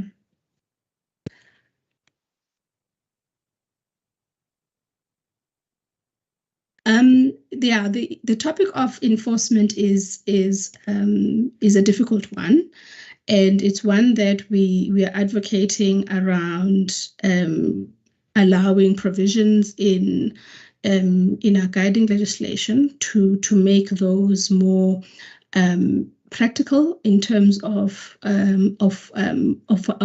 providing them, but also to ensure that in the way that we're revising our methodologies, we do put in aspects of incentive and penalties, and so that that would be the thinking and the approach, but it is also restricted to the practicalities of the challenging of revoking licenses, for example, that would be difficult, and the like. I see Mr. Mkiza's hand is up. Maybe you can come in. Thank you, Madam Makubane, as well as Mr. Tuli there for the question. I think for me, that this question is actually also at the heart of this whole process, because we must not look at this as just a talk shop, so to say, that we are just raising these issues. There's a context here that there is the electricity pricing model that we are looking at. Yes, at the moment we're just dealing with matters of principle, and then we'll then get to the actual methodology itself. And therefore, it is important to look at this from that perspective. For example, if we're talking of the EAF, what are the chances of it moving to the 75% that we're talking about when it is hovering around 60, 59 at the moment? Then if you've got those kind of challenges with coal, with the issue that have been raised about maintenance and the reliability challenges that are being faced by the institution, to say, how do we then discount that in terms of pricing? What kind of incentive must be made so that we can drive the right behaviors and not get situations where we are actually rewarding inefficiencies and incompetence, where applicable. So it is we must always keep that in mind as we go about with our engagements today. I noted someone that raised a question to say, how is then how is the EPDM supposed to be structured then to deal with those issues? Because as we will appreciate, when you come up with a policy, you come up with a mechanism, you have also unintended consequences that can then perpetuate these problems. Or if you solve one small problem, you create a bigger problem because of how things have been structured. So for me, I'm saying that yes, Lutulba, you are stating it rightly, Madlanduna, but I think the process also will serve to actually answer that question holistically. I'll leave it at that, and I'm imploring us that in whatever that we engage in, let us also keep that in mind, to say at the end of the day, there are these incentives that we must put in place to drive the right behaviors and to make sure that we've got the right model and methodology at the end of the day for us to utilize going forward. Thank you. Thank you. And I think definitely with the methodology that's looking into providing more transparency in terms of costs, we are then able to better benchmark what are reasonable costs compared with other utilities, for example. And that will then allow us to more easily and more transparently be able to highlight what the performance should be, or rather the performance standard should be, and that is comparable to another utility doing the same work. And so I think the drive around ensuring transparency is really to then be able to be more efficient and be able to have better sight of what a prudent operator would work around, what limits a prudent operator would operate. Thank you for that, Mr. Mkiza. Colleagues, I do, if there is no other question or any other closing thought, I do want to bring the session to a close, and we can break until the start of our next session, which is 11:40. And I do know that our next panelists were prepared to join at that time, so it might be difficult to bring it a bit forward. But if you would indulge us just to break until our next session, then we can pick it up at 11:40. Thank you very much. Thanks, everybody. Thanks.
Right, we're at 11:40.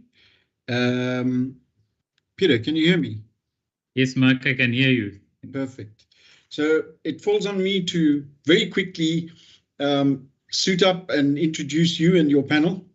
So I just very quickly to welcome Peter Swesig. I can't say it. I apologize.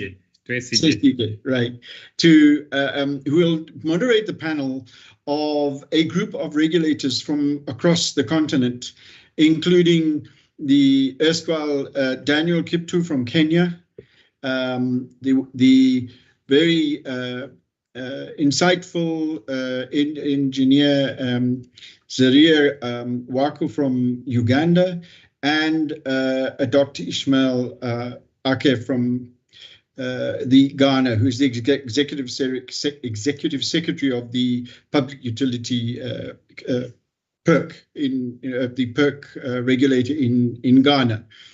These are all well-known regulators and have got very different experiences based on a lot of what was discussed yesterday about managing what you've got, whether you've got lots of water or lots of coal or lots of oil or lots of whatever the primary energy resources that you have to deal with, and then working out how to get the right energy mix.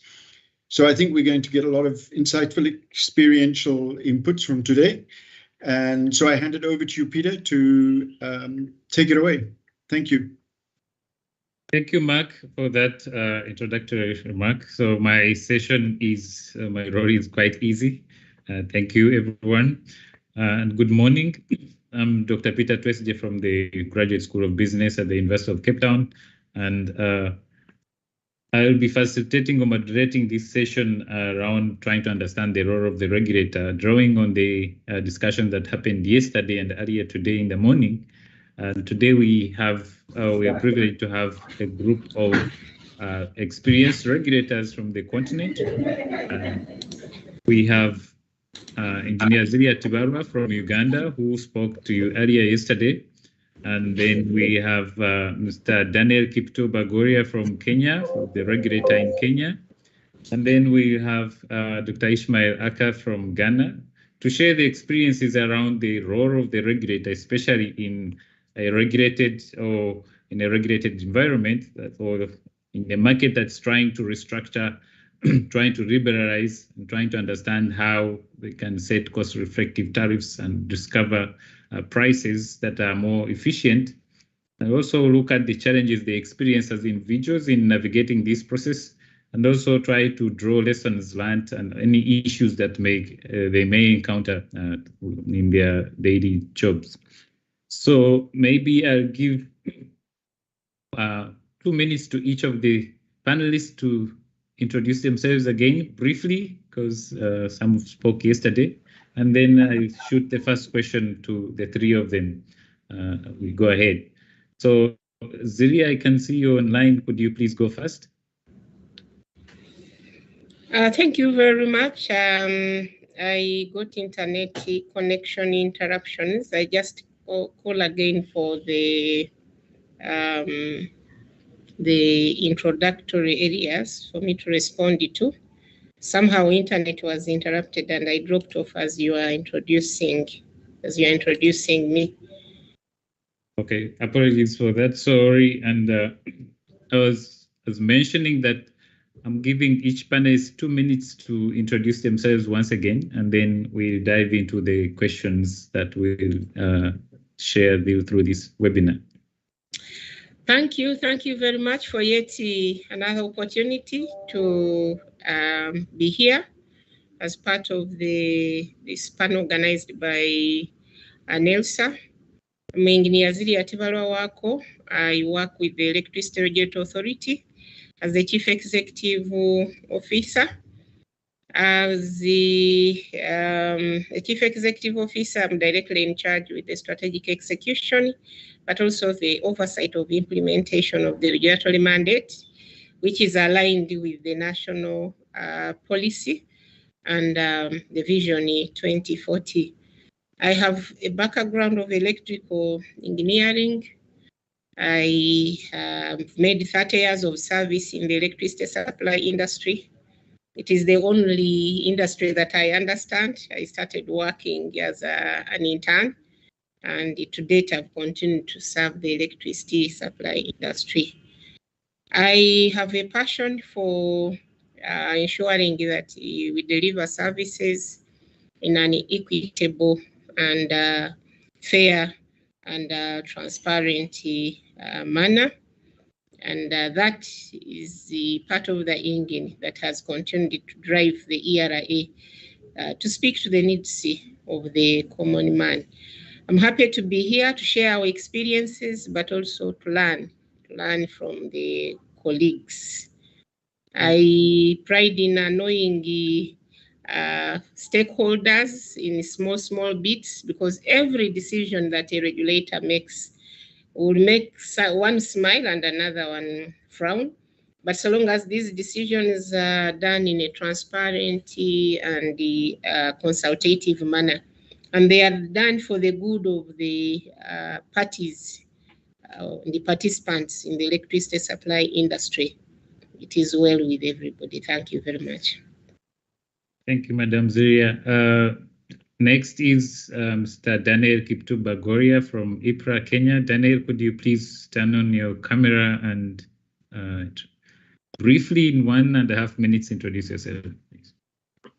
Thank you, Peter, and colleagues from NERSA. I'm actually on the road, Peter, so you'll allow me to just speak to this. As I said, my name is Daniel Kiptoo-Bagoria. I'm the Director General of the Energy and Petroleum Regulatory Authority in Kenya. We at EPRA, as we call it, we are charged with the mandate of the technical and economic regulation of the electricity and the petroleum sectors in Kenya. This is the entire value chain. On the oil and gas petroleum side, we do regulate upstream, midstream, and downstream. And on the electricity side, we cut across from generation all the way to supply, retail and supply. I'm really happy to be here today to, as Ziria said, is to exchange ideas, to learn from experiences continent-wide and be able to share our experience as regulators. Thank you, Peter. Thank you, Dennis. Thank you so much. Next is Dr. Ishmael Aka from Park, Ghana. Dr. Ishmael, could you please turn on your camera and introduce yourself in 1 minute?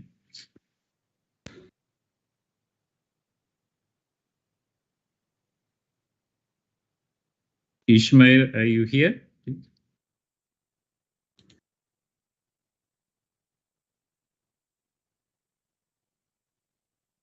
Okay, Mark, it seems we not yet, we're losing Dr. Aka.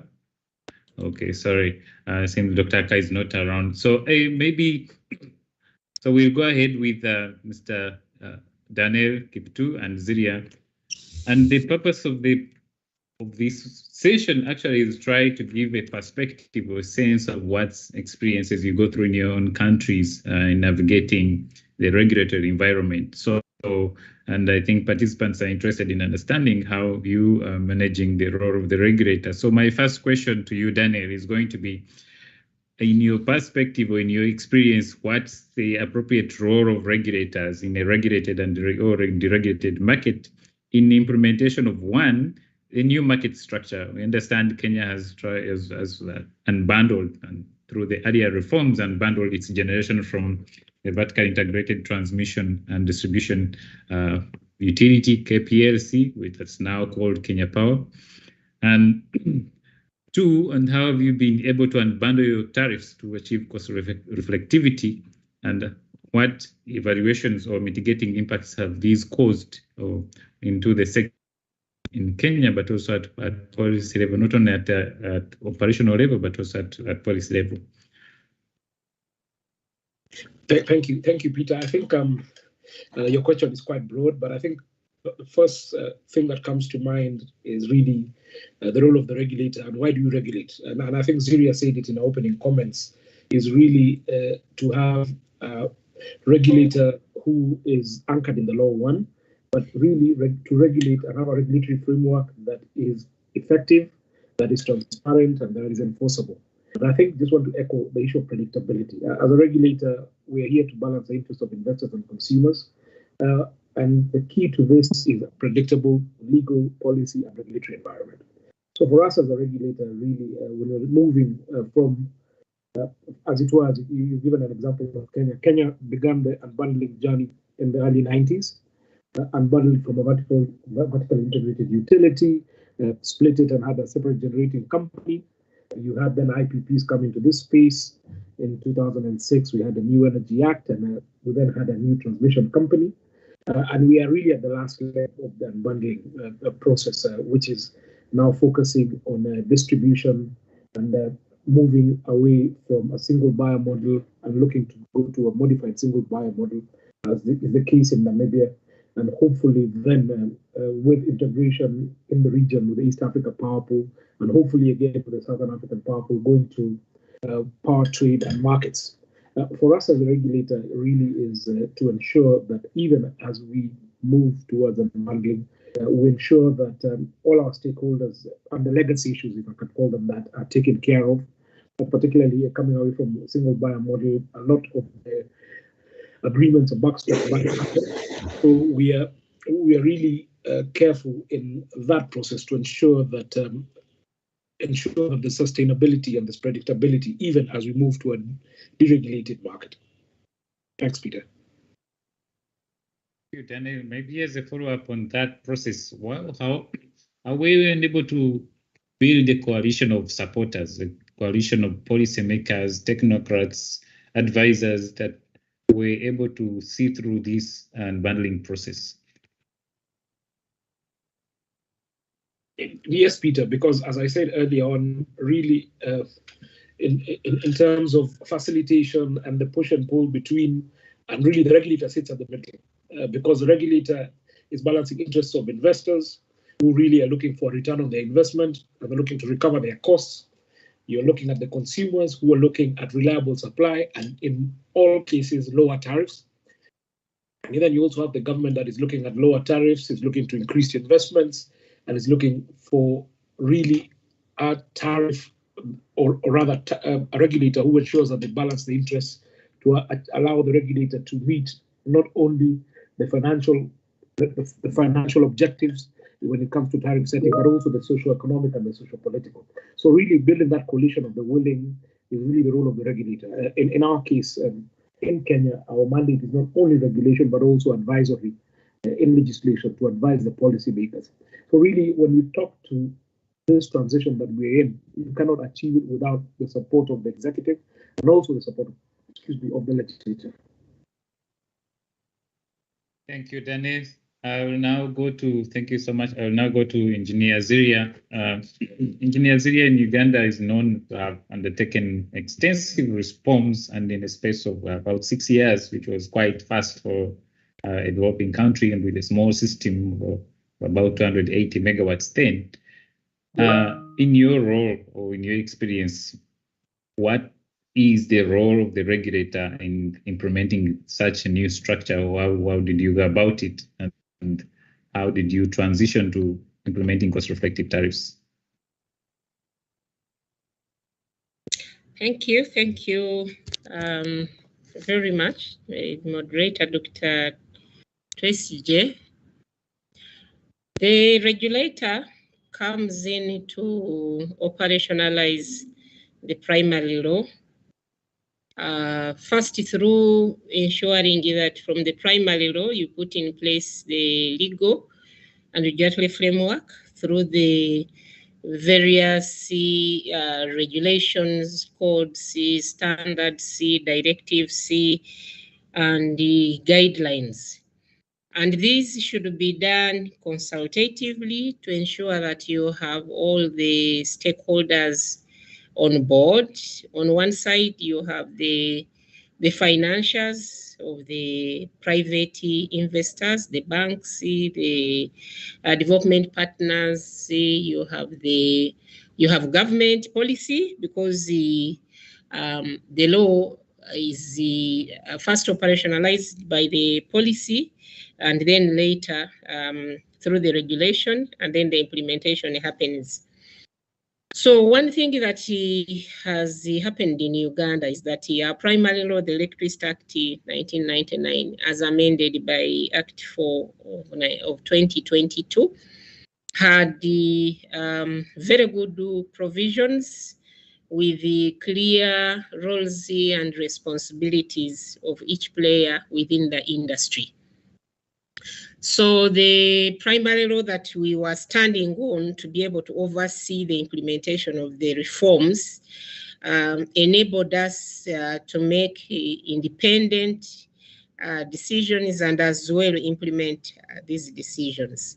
So that is the one. The law itself should be able to give the regulator independence, both decision-making independence, but also financial independence.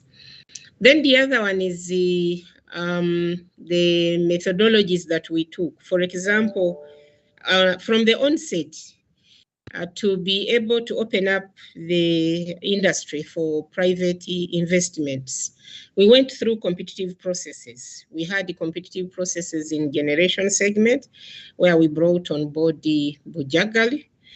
We had competitive processes in the distribution to bring on board the Umeme, but also in the management of the generation assets that existed at that time to bring on board the ESCOM. And these competitive procurement processes introduce transparency, accountability within the management of the electricity supply industry, but also you are able to get the support, because everyone believes that competitive procurement processes return the worth of the country. So that was another methodology that we used as we started the journey of operationalizing the reform, and then understanding where we were and where we wanted to go. Because at that point, what were the objectives of the reform? And I know that yesterday we hinted on those, but in summary, we are looking at attracting private capital.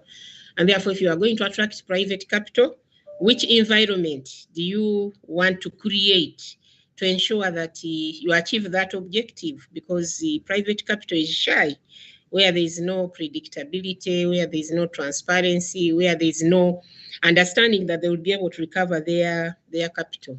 They will not be able to come. The other objective was to improve efficiency by reducing technical losses as well as increasing the collection rates. Again, how are you going to improve them? It is not a one-way. It takes investments within the electricity supply industry to be able to reduce both technical and to some extent commercial losses, because we had to be able to leverage the technological advancement and take on new technology to be able to manage the preferage, to be able to manage the collection rates, moved on to prepaid MR meters, and now we're also talking about smart meters and self-healing networks. And on top of all of that, we had support. I want to say that the regulator can only perform if they have support from all the stakeholders to ensure that they enable them to making decisions, but also implement them. So we had support from the government, and this support was earned through capacity building. There was a lot of adequate capacity building across board, technical regulation, economic regulation, issues of stakeholder management, issues of environmental management. So through that building of expertise and having adequate capacity, the decisions that we made were not doubted. And also the process that we took on to make decisions.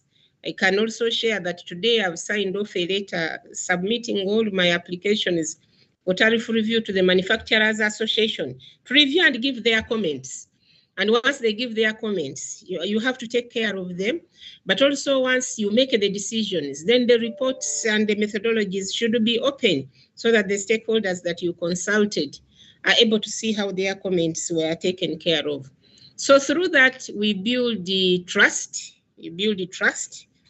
And that trust enabled the sector to move gradually from a heavily subsidized sector by government to now a sector that enjoys financial sustainability, a sector that charges a fairly cost recovery tariff. I say fairly because still in the transmission segment, this transmission segment has been largely developed by government until recently after the amendment of the Electricity Act through Act number 4 of 2022, where we have now also opened up the monopoly of the transmission segment to attract private investments within the transmission segment. So it is a deliberate effort to move the electricity supply industry from being largely seen as an industry that serves only basic needs, an industry that attracts consumers, to an industry that attracts customers who understand that now in the industry you have investments from private players, and that the way they go and pay in the supermarkets, in shopping malls, so long as the tariffs have been determined fairly and equitably and consultatively, they must know that the only way this industry survives is similar to other businesses, is that the consumer must pay. So now we are talking about collection rates of some years above 100%. How does that happen? Is that when this year the company, for example, Umeme is able to collect at 99.5%, the 0.5 that didn't pay this year, they only delayed it to pay. So the following year, they come up with above 100% of collection rate. But all this is because we have built a climate that is transparent, have built capacity at the regulatory agency that is trusted, and they have adopted methodologies of work that are very, very transparent. The other one is value for money for the customer. What is in it for the customer? The customer is paying, and therefore there must be incentives for the utility to be responsive to the customer needs. And as the regulator transparently sets these targets consultatively, both with the utility but also with the other stakeholders, all stakeholders now know that we mean well for each other and we are in it together, and therefore we must support each other to sustain the industry. Thank you very much. Thank you very much, Zia, for that elaborate explanation, clarification. I'll now shift gears to Ghana, crossing the African continent, West Africa. Dr. Aka, the question on table is the role of the regulator and what role does the regulator play in implementation of new market structures and generating cost-reflective tariffs? Please, maybe you need to go ahead, first introduce yourself and then respond to the question. And for the participants on the forum, please type any questions you may have in the chat box, and we will respond these in the last 30 minutes of the session. Thank you. Dr. Ishmael. Okay, thank you very much, Peter. My name is Ishmael Aka. I'm the Executive Secretary of the Public Utilities Regulatory Commission. The Commission regulates electricity, water, and natural gas transportation. So on the role of the regulator, I think the regulator plays 4 main roles when it comes to the market. So first, the regulator as an initiator. So through research and other engagements within and outside, let's say Ghana, the regulator identifies key reforms being implemented in other areas, even reforms that have been implemented within the country for some time, or maybe in the past. And based on this, the regulator can initiate certain reforms, can do this in consultation with other key stakeholders. So that is the first one. The second one is the regulator as an advisor. So again, the regulator can through maybe a government initiative, government may want to, in Ghana, for instance, we have a legislative instrument where the country is moving to a wholesale electricity market with both energy market and capacity market.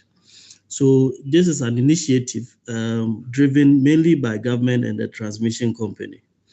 The regulator can be as an advisor as to how best this can be implemented. So through learning, through engagement and other things can influence this and advise so that things do not go wrong.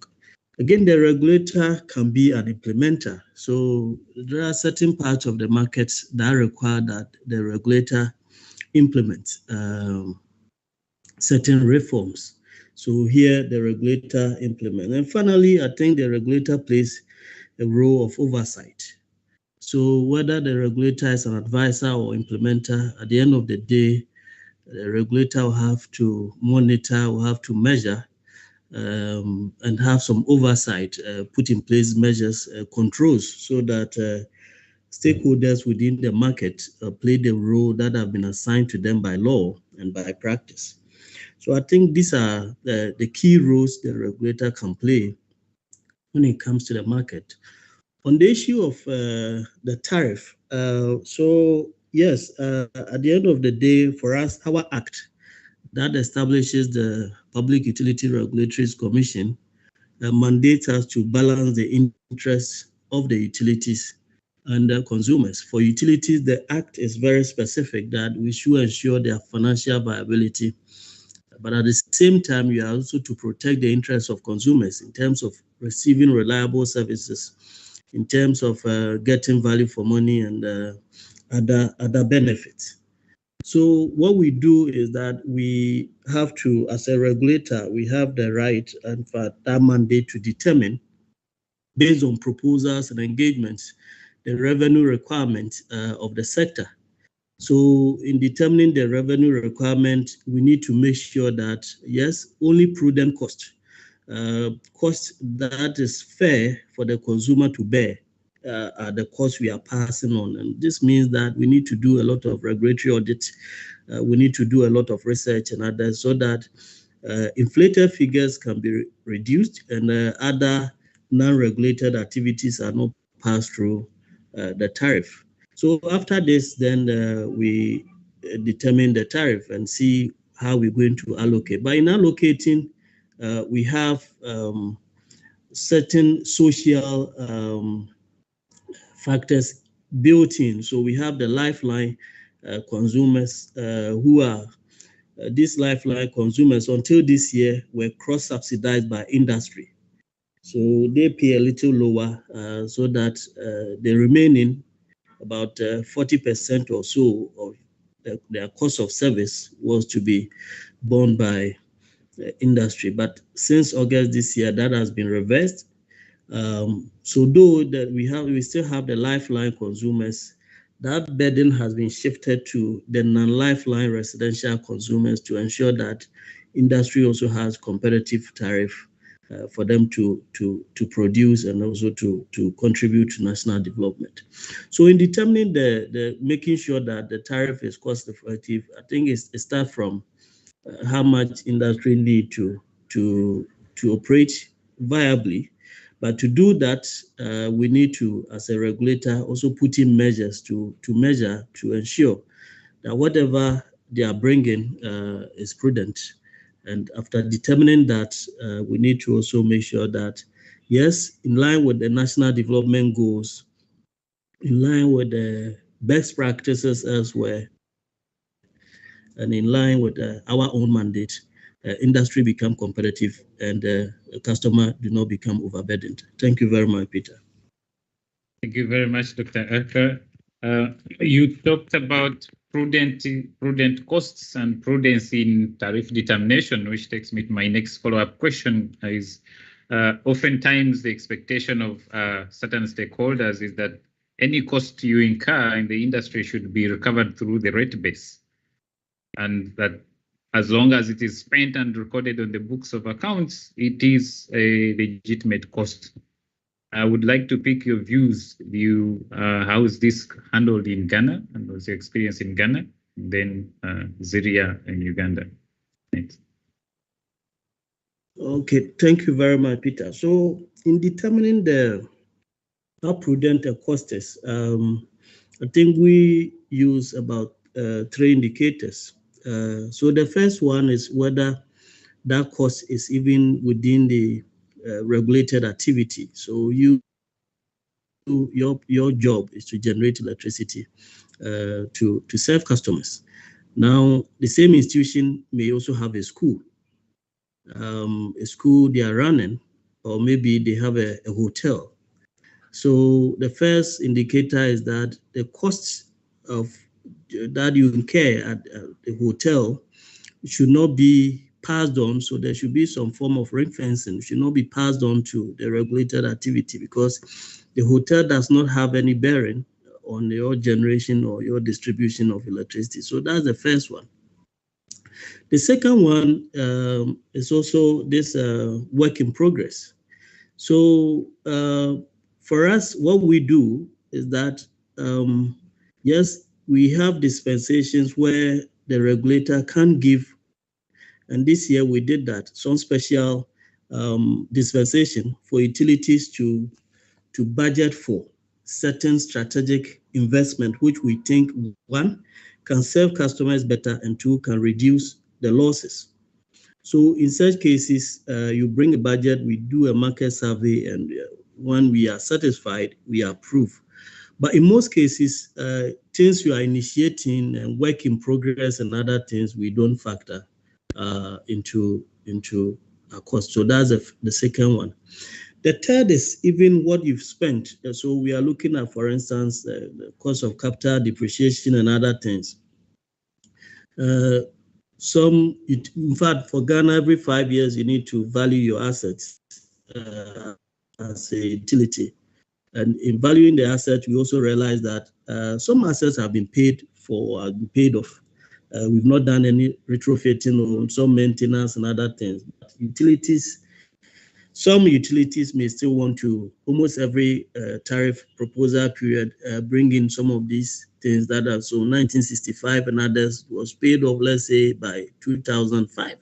They still want to bring them. So this is where we do the regulatory audit to see whether some of these have been paid off. Then we also do some arm length analysis. We compare prices, what you are charging a transformer. So we are a neighboring country to Cote d'Ivoire in terms of distance and other things. If you want to import transformer from Uganda, I think the cost of the import will not be so much different from if we were to bring it to Ghana. So we do all these analysis to see whether you are charging, let's say, more than 30% or more than 40% of what, let's say, could have been in Togo or Cote d'Ivoire or, say, Nigeria. Then we have a lot of discussion and all that. So one, if it's not within the regulated activity, two, some work in progress, you started building your head office, fine, that is good, it will serve better, but I mean, we need to consider some of these. And three, we compare the prices, we do benchmarking, we see especially the capital assets which have been paid for and why you are bringing them in. So these are some of the things we do to ensure that at least what will be approved will be what you're going to use and you need to survive and to grow and to serve the customer better. Thank you. Thank you, Dr. Ishmael.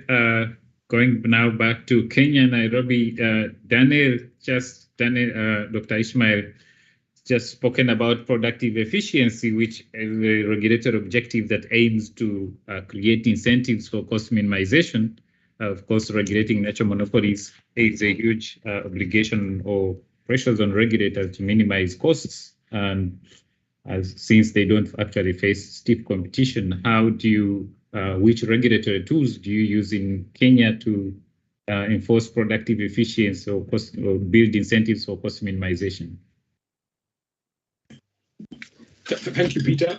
I think just picking up on what Dr. Aka said, for us really in our tariff review methodology, we do have a tariff review policy.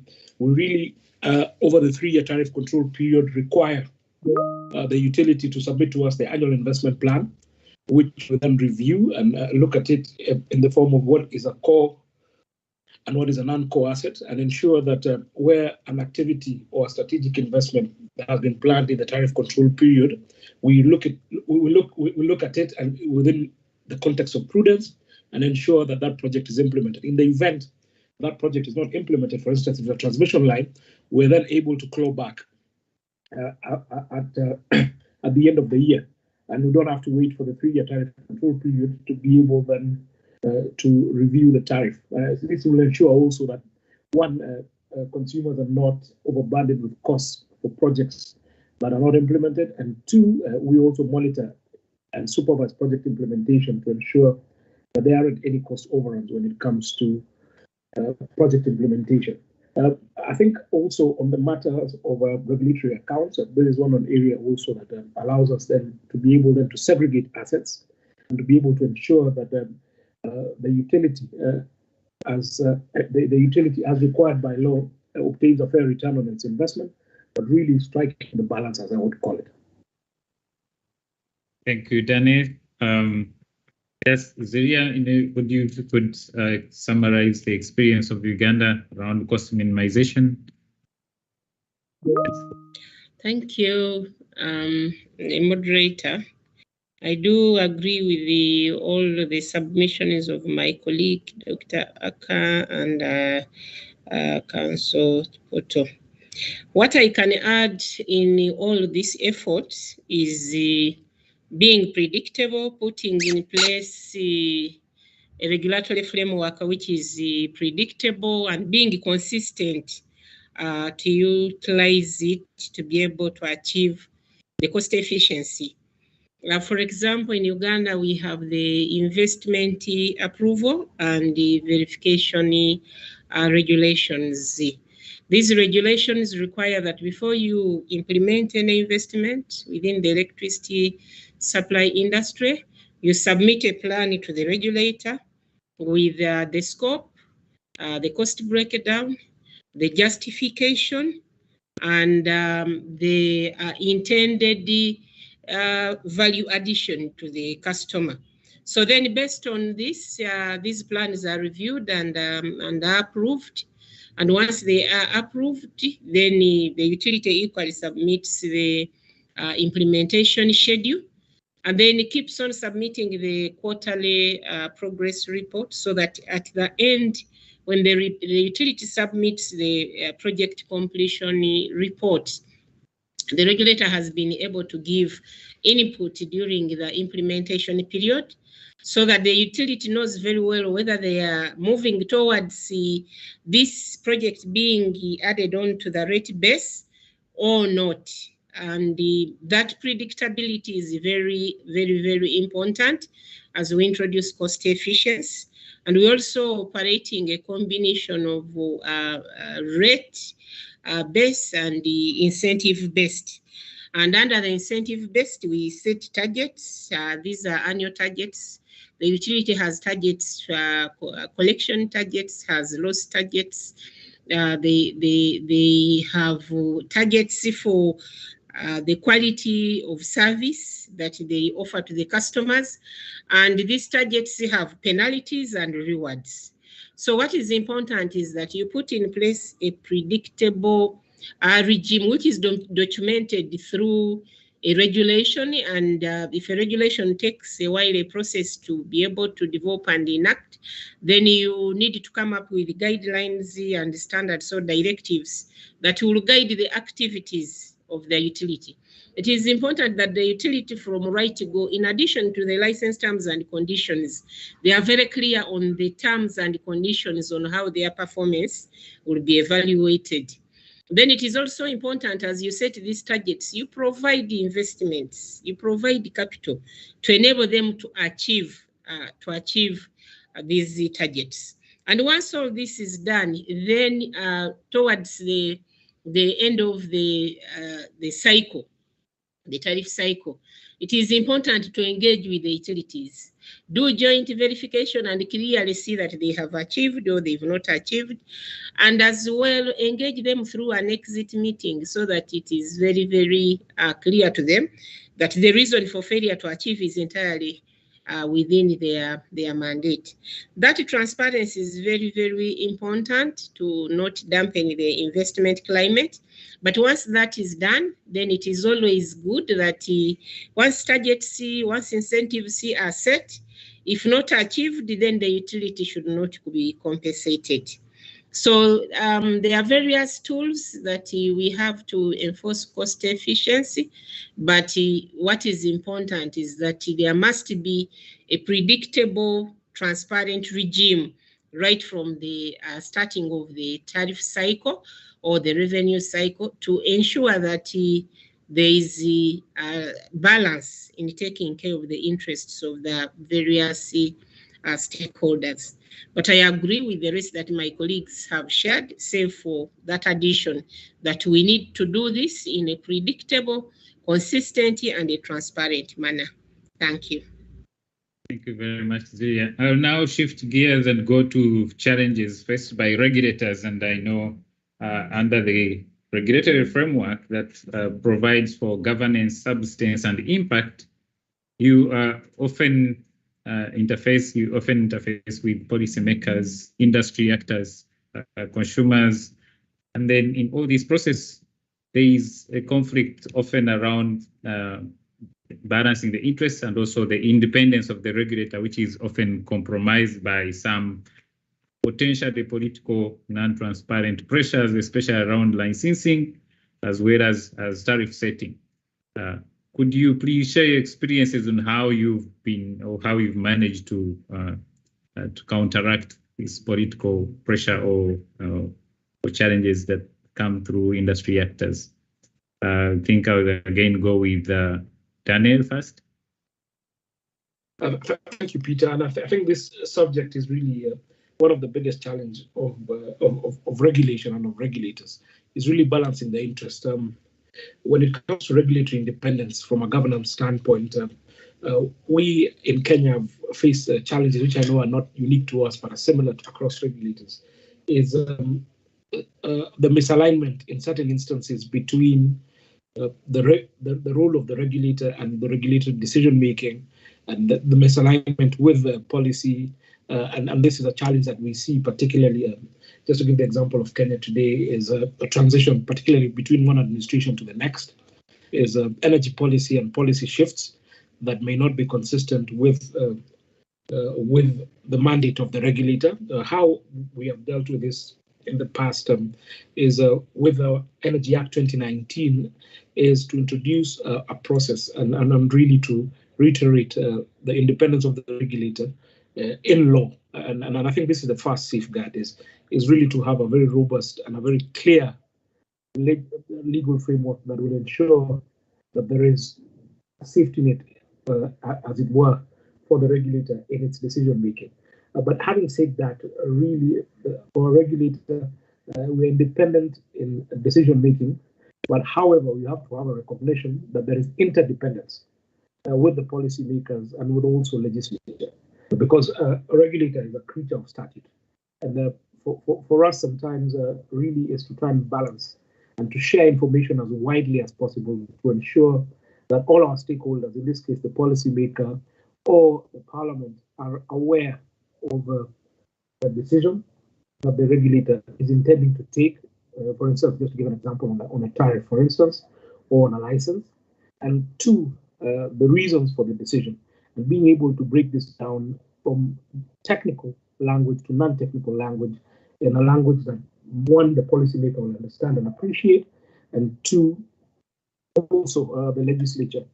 If we're not able to balance and to be able to be very clear on the methodology when it comes to tariff setting, two, when it comes to licensing, having a procurement framework that is transparent, that is predictable, that is competitive, and being able really to give reasons for your decision is really the safeguard that I see. But I think in terms of regulatory independence, we are quite independent in Kenya in terms of the decisions that we take.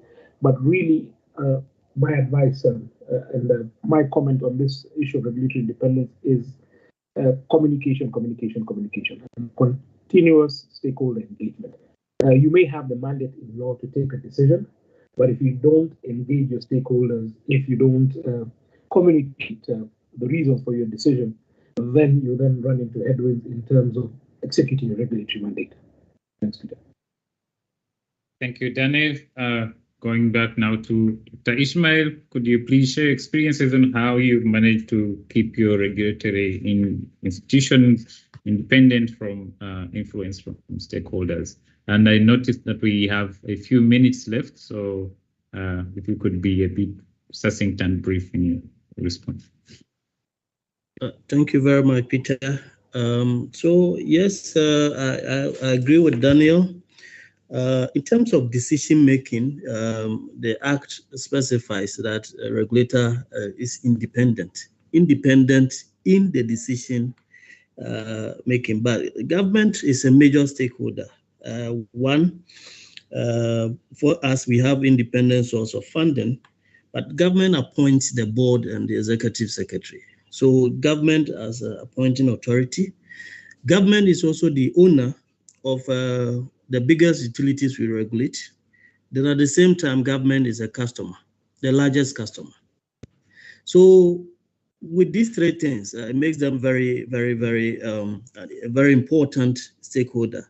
In terms of the legislature, we report to them, and every year, every August, we go to Parliament to even defend how our expenditure over the previous year. So yes, I agree with Daniel. I think the way forward is not being seen independence as a way to just go and hide, but I think it calls for a lot of engagement, letting the stakeholder, the government or others know what you do, what you are doing, the methodology and why you are doing that. And importantly, the cost of not doing what you are doing. I think if they know, they will support you. Thank you. Thank you, Ismail. Engineer Zeria, could you please elaborate or share experience on Uganda's independence, regulatory independence?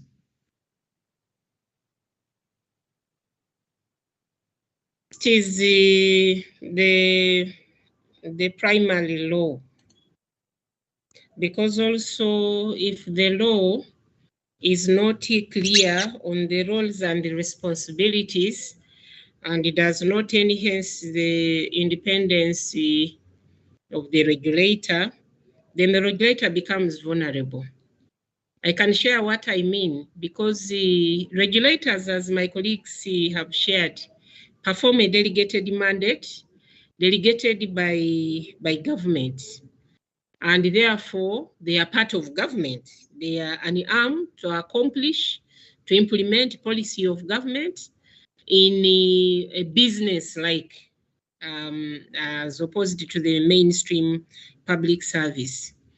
So the law must protect the independence of the regulator. And I will share how our law was crafted. In our law, if government has an input to the decision-making process of the regulator on a certain activity or application or tariff review process, it requires that the mother ministry, which is the Ministry of Energy and Mineral Development, in consultation with all our stakeholders, develops a cabinet paper, goes to cabinet, gets a cabinet decision. That decision is gazetted, and after gazette, they then, actually before gazette, they present that decision to the Office of the Attorney General to be able to review and ensure that the decision that cabinet has made does not contradict with the mandate in the law. And then once that is done, the Attorney General clears the mother ministry to gazette, and then that gazette is subject to public scrutiny before they write to direct the regulator to be able to take care of that interest of government within the decision-making process. And you note that by the time you go through all that process, if it is not the regulator, the public, the manufacturers, the parliament so many people will come for you if what you are advising does not enhance the balancing of the interests of the various stakeholders.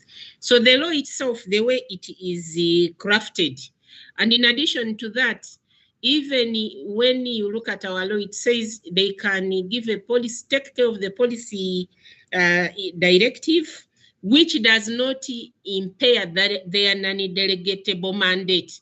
And then the law now comes in to say licensing, tariff setting is non-delegatable. So because of that, the law itself, the way it is crafted, it protects the independence of the regulator.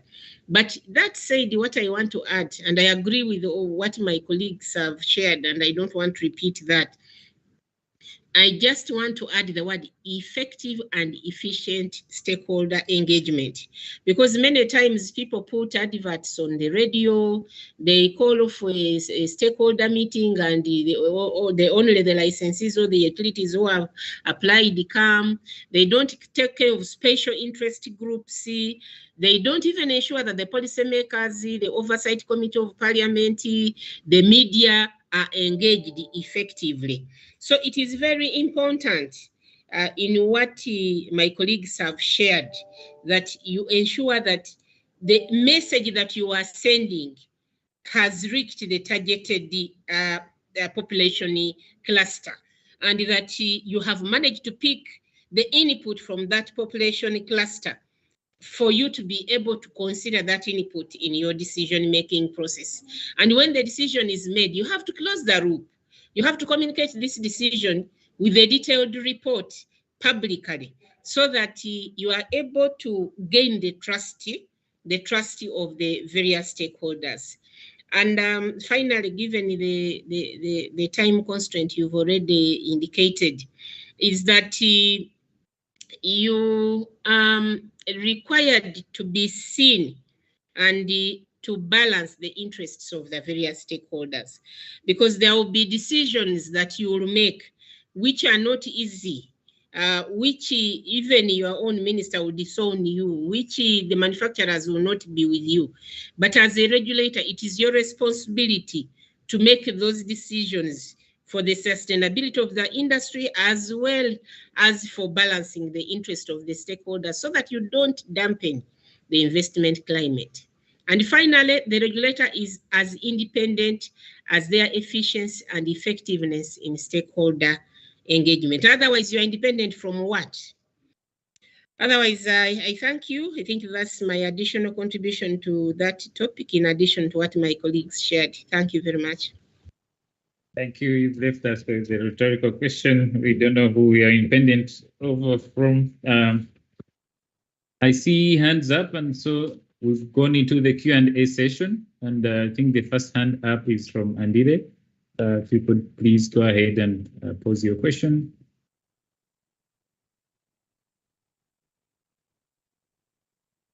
Andile, was your hand up, or was it? It's just a mistake. Sorry, it was a mistake. Sorry. I pressed a mistake. Sorry. Sure, no worries. Please post your questions in the chat box, or please raise your hand. And Voisa, if you could please help me identify people whose hands are up. I may not be able to see them from my side. But there is a question in the chat box to Dr. Aka. You indicated that subsidies that previously were paid to industrial consumers for the benefit of the poor consumers have been removed to be carried by other residential consumers. How was this change managed? Was it a policy disposition? Thank you very much, Peter. Yes, it has been a policy decision since the early 2000s to make industry competitive. And when you look at the annual barometer of the Association of Ghana Industries, the cost of electricity has often been cited as one of the top 3 challenges they are facing.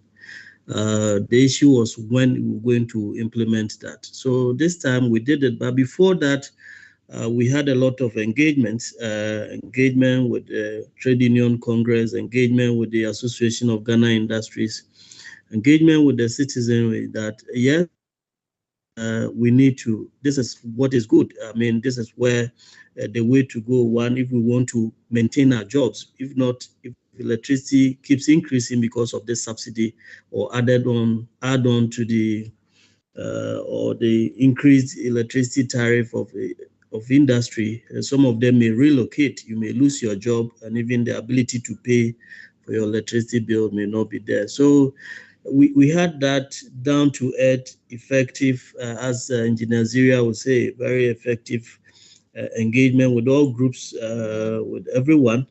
And so when we announced, and it was also a very transparent process, we came out with a tariff reckoner online that at least, if nothing at all, you can go and calculate how much you were paying and how much has been added. So when you look at the percentage, it may sound quite high, but when you look at the values, the difference were not that much.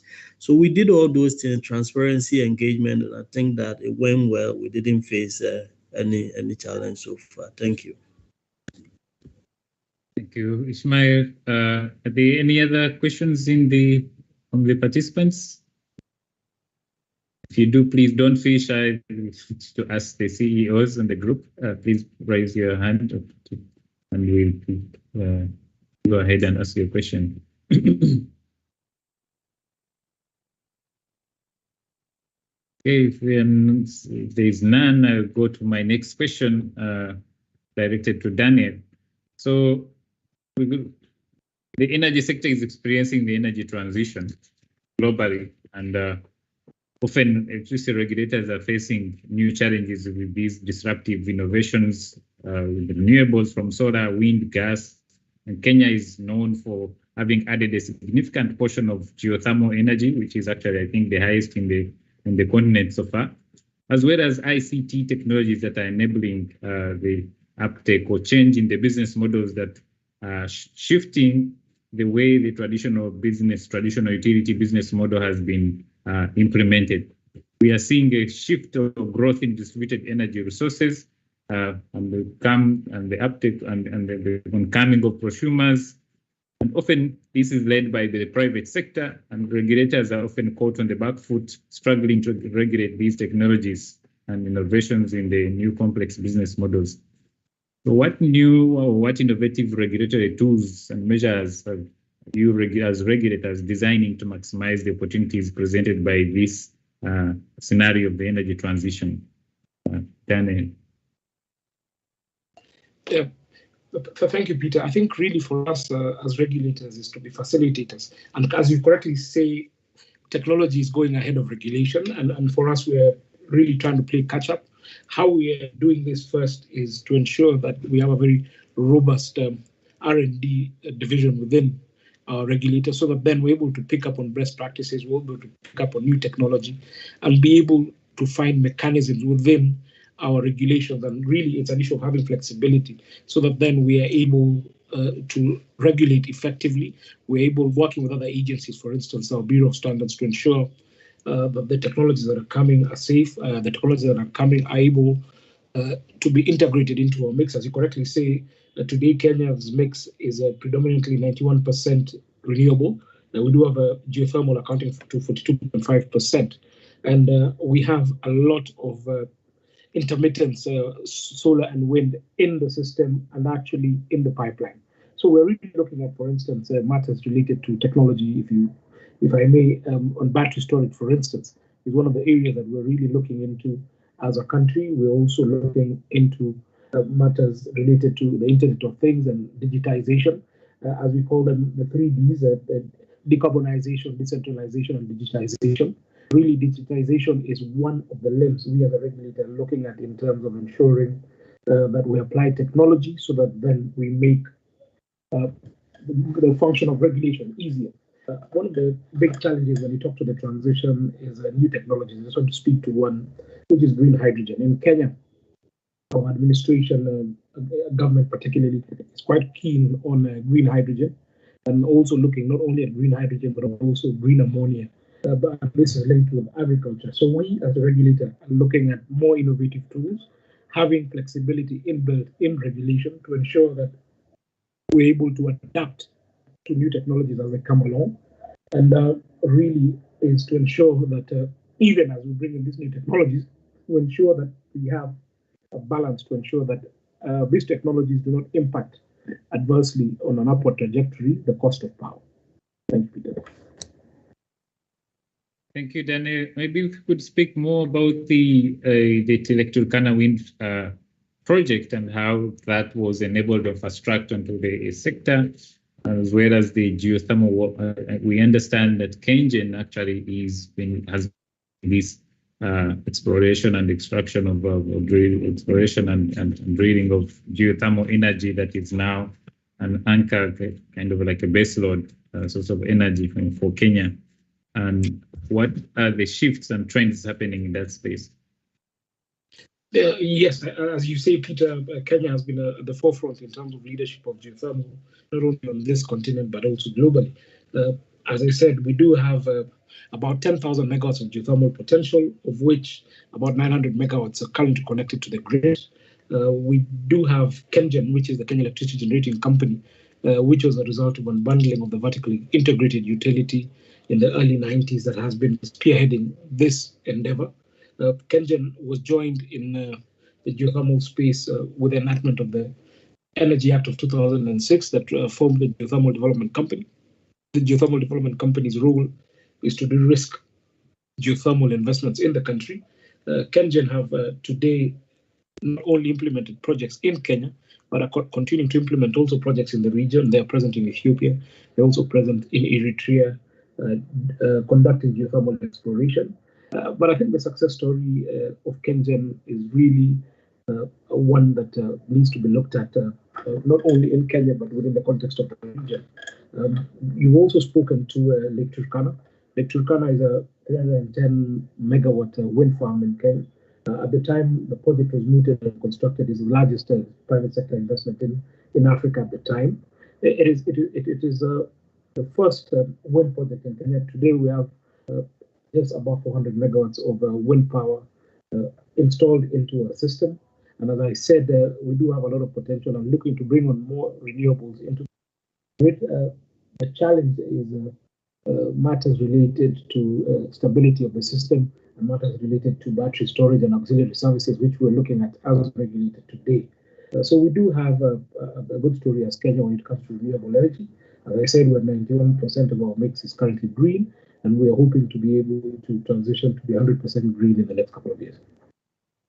Thank you, Daniel. Maybe as a follow-up on that is when KenGen was actually unbundled from KPLC or Kenya Power, there was the risk of transfer of assets, which ESCOM in South Africa is going through and unbundling, and the risk of how much liability the transmission system operator or the generation segment will carry. And in Kenya's case, I know there was a process to rebalance tariff so that the generation KenGen does not come bankrupt. Would you like to share some ideas on how that was achieved? What kind of collaborative efforts went into that?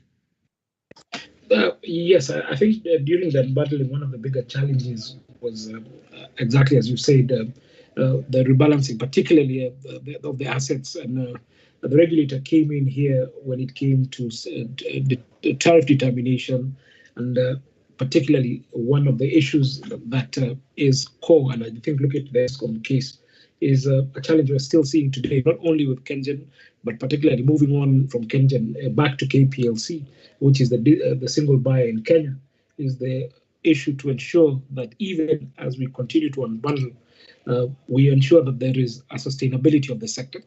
In Kenya, we had a challenge where we continue to have this because most of the liabilities or assets are funded by on-lent or ungranted facilities borrowed from the national government. So when we talk to the tariff methodology to ensure that the generating company KenGen, for instance, is made whole when it comes to their power purchase agreements with the utility, is first to ensure that we do have cost-reflective tariffs. Two is to ensure that all the costs of power purchase, fuel and non-fuel, are recovered through the tariff to ensure that KenGen remains sustainable and to ensure that KenGen continues to meet its covenants. These are the financial covenants that they've entered into. So even in a conversation on how do you then unbundle between generation, transmission, and distribution, is really to ensure that the legacy issues, if I can call them that, properly dealt with, not only by the utility when it comes to apportioning the revenue requirements, but also from a balance sheet standpoint to ensure that those assets transferred from the generation company to the transmission company in a sustainable manner, recognizing the financial obligations or financial covenants that may exist, which may be long-term. For instance, a power purchase agreement that are long-term, 20-25 years. We need to take this into cognizance as we unbundle the utility. These are conversations currently we're having in Kenya in terms of the transmission infrastructure. We still have some legacy issues, legacy assets, transmission assets sitting on the books of Kenya Power, but we're in the process now of transiting those assets to the transmission company, so that then we move to this modified single buyer model where we will then have competition in distribution as well. Today, Peter Kengen is looking also in its industrial park to be able to directly sell from generation directly to consumers, and this is targeting industry as well. So really, we are living in a very evolving and a very changing environment. And I think the question really is really within the context of what lessons, for instance, that NERSA or ESCOM in this particular case can pick up in their journey to unbundle. Thank you. Thank you so much, Danny. Now shift back to Dr. Ishmael again. Energy transition and the innovative regulatory tools that you're trying to use to maximize benefits out of this transition. Dr. Ishmael.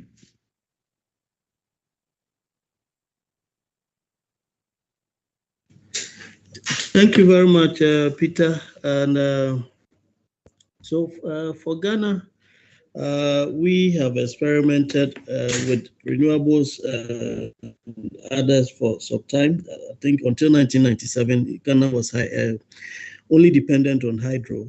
For now, we have a thermal generation of 60%, hydro 38%, and solar and waste to energy of 2%. So in terms of the transition, we are mainly looking at increased solar and some wind, maybe post 2025. We are looking at 10% non-hydro renewables by 2030. So for us, we've been managing this. Just that even with the solar, it brought some challenges, and as Daniel indicated, we have to play some catch up. But what we've been doing as a regulator is to, first of all, conduct a lot of studies, looking at the grid readiness, looking at the readiness of distribution, utility, and others, and also amending some of our regulations to make sure that we incorporate the uniqueness of some of these technologies. Then we've also developed some guidelines. So just this year, in fact, this month, the board approved a guideline for net metering so that those with access and who can qualify, consumers who have solar and are qualified, can be able to feed the grid to have that bidirectional meter. But another important thing this has brought us here is that we have a very unique situation of having two regulators within the electricity sector, Energy Commission as a technical regulator and PURC as the economic regulator. In fact, when solar started coming, we realized that Energy Commission would do the licensing at times without even our knowledge, and it brought a lot of confusion. So now we've had some joint teams, joint committees working together to ensure that whatever we have, Commission has, and whatever they have, we also have. So it has helped us. And I think the last one is that we are increasingly building our capacity in this area, looking at other technologies that may come beyond solar and wind. The government recently launched the Ghana Transition Plan, and they're talking about hydrogen and few other new and emerging technologies. So we are also preparing, but it's more of a catch-up using experiences and lessons we learned from solar to see how we can use them to manage others that may come. Thank you. Thank you, Ishmael. Madam Ziria, in a few minutes, you could summarize the opportunities or innovations the regulator is undertaking for the situation. Thank you, moderator. Uganda is going through what we call the second phase reform, and we have opened up the monopoly, the residual monopoly that used to exist at the transmission segment. Of course, the first phase reform opened up the generation and the distribution segment for private investments. Now we have also opened up the transmission segment. The framework will be in place by January, meaning starting January, we'll be receiving applications for investments in the transmission segment. Through the amendment of the Electricity Act, that is the Act number 4 of 2022, we are also coming up with the deregularized customers that are able to purchase power directly either from the generation facilities or the transmission facilities, as opposed to the single buyer model. So we are moving towards a modified single buyer model where we shall have the regulated industry as well as the deregulated customers. The other area which has been brought in by the amendment of the primary law is the net metering regulation. We already have some installations across the country that could not benefit from selling the surplus onto the grid. And now we are fast tracking the development of the net metering regulation to ensure that we are able to leverage those surpluses and also use them to stabilize the grid and feed in the areas where they are next. We already have the off-grid regulations 2020, very new, developed competitively, and took into considerations of all the key critical stakeholders. So the issues that we are challenging and impinging investments in the off-grid were taken care of through this regulation. And to mention that our access to clean energy is still low at 57%. And we hope that we will have to use both options, grid connected and off grids and mini grids, to be able to achieve the targets of 100% by 2030 access to clean and affordable and reliable energy. The other area we are looking at is the regulatory framework for the e-mobile to ensure that it also contributes to the decarbonization and the zero emission agenda. And we also developing the quality of service regulation for off-grids and mini-grids. At the COP27, our minister also signed an MOU for the green hydrogen. So in a nutshell, the sector is also very, very vibrant as we face to implement the second phase reform. And the two things are happening. One is that as we go through the process of rationalization, a decision has already been made that the system operator will remain independent, will not be submerged. And then the other one is that we will be able to continue attracting private capital now across board, because we've now been attracting private capital in the generation and the distribution segment, but now also the transmission segment is opened up for private participation.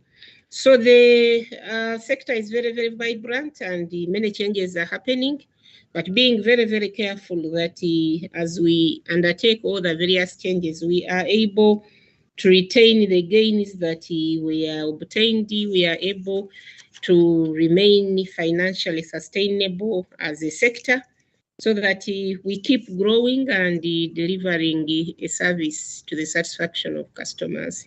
Thank you. Thank you, Madam Zuria. We're getting close to the end of the session. There is one question in the chat box to Daniel, and it's from Mark. Could you clarify her statement 100% renewable in the system pans out in terms of total supply of electricity in Kenya? You noticed that there were households and commercial consumers who had backup generators, these backup diesel generators. Does your statistic refer to Kenya Power Assists, or yeah? Daniel? Yes, thank you, Peter. I think this is in relation to the generation mix that is grid connected. So we off-grid systems, your backup generators, petrol or diesel and thermal generators are not included in this. So today we do have an installed capacity, as I said, excluding off-grids, of 3,081 megawatts in Kenya. We do have a peak demand of 2,121 megawatts, and of this is where we do have a geothermal accounting to 42.5% of our mix. We have wind accounting to 21.1%, hydro accounting to 22%. We do have solar accounting to 3.4%. We do have imports. We are interconnected with Uganda, Tanzania, and Ethiopia, accounting to 2.4%.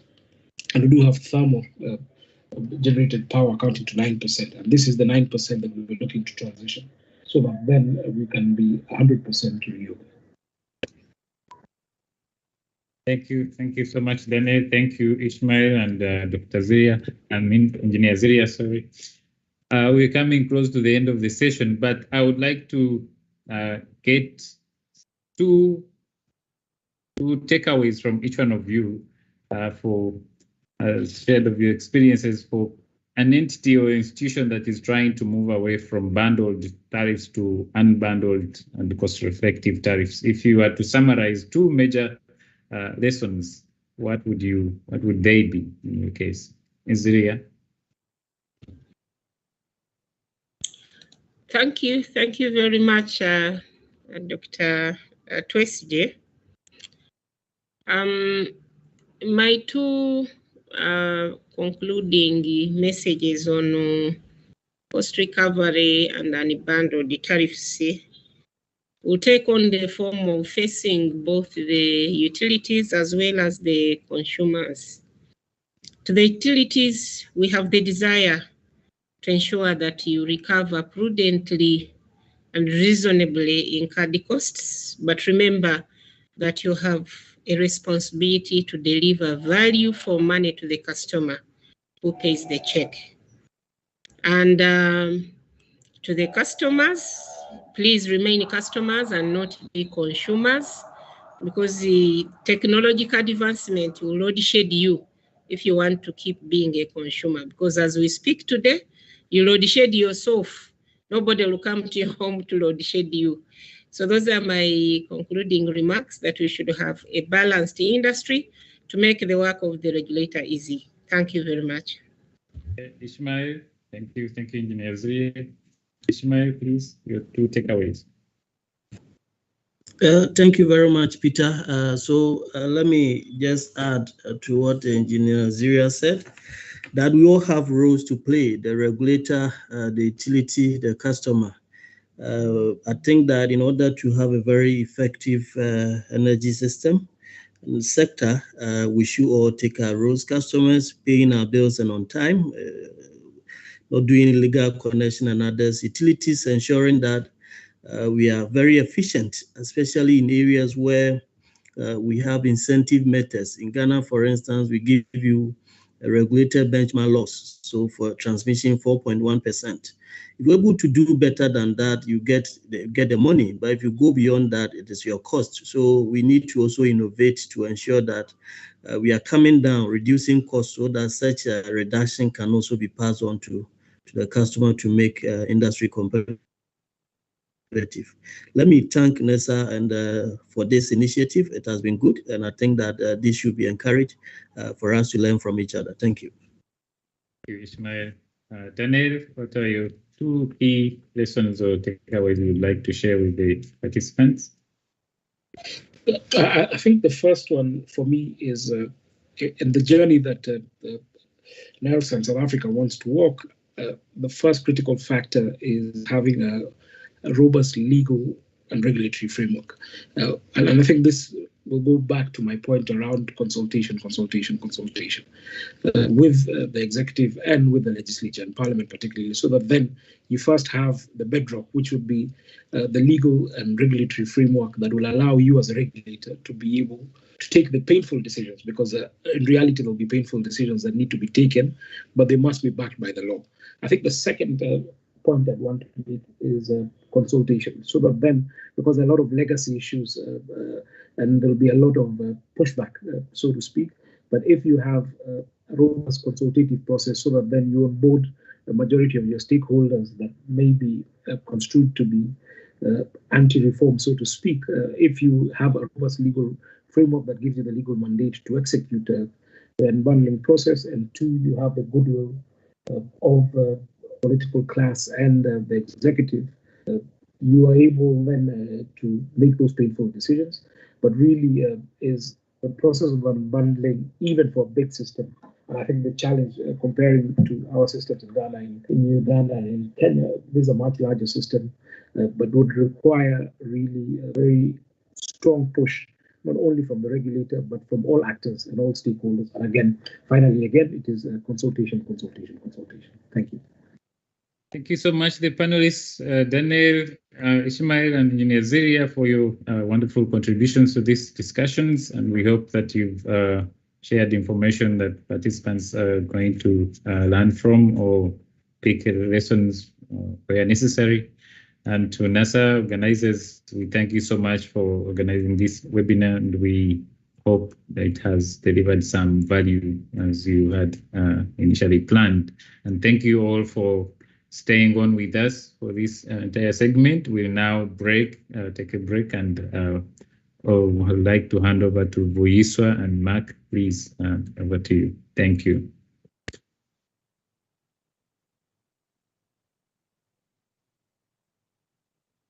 Thank you so much, Peter.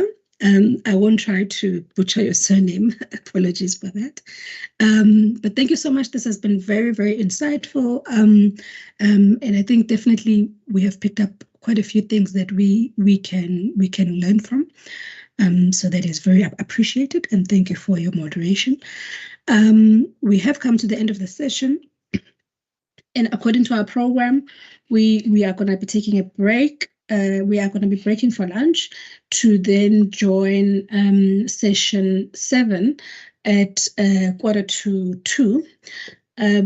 This one is just a bit later, just to accommodate our colleague who is coming from a different time zone, just to allow him to not have to start too early on his side. So I thank you for your participation and your sticking with us. Let us convene again at 1:45. Thank you.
Afternoon, colleagues. I'm hoping that we are all back. Yes, Vuisa, I'm here, ready to introduce.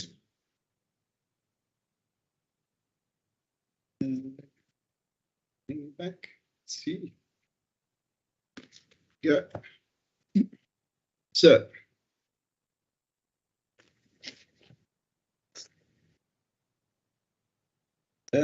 good afternoon. Good afternoon, everybody.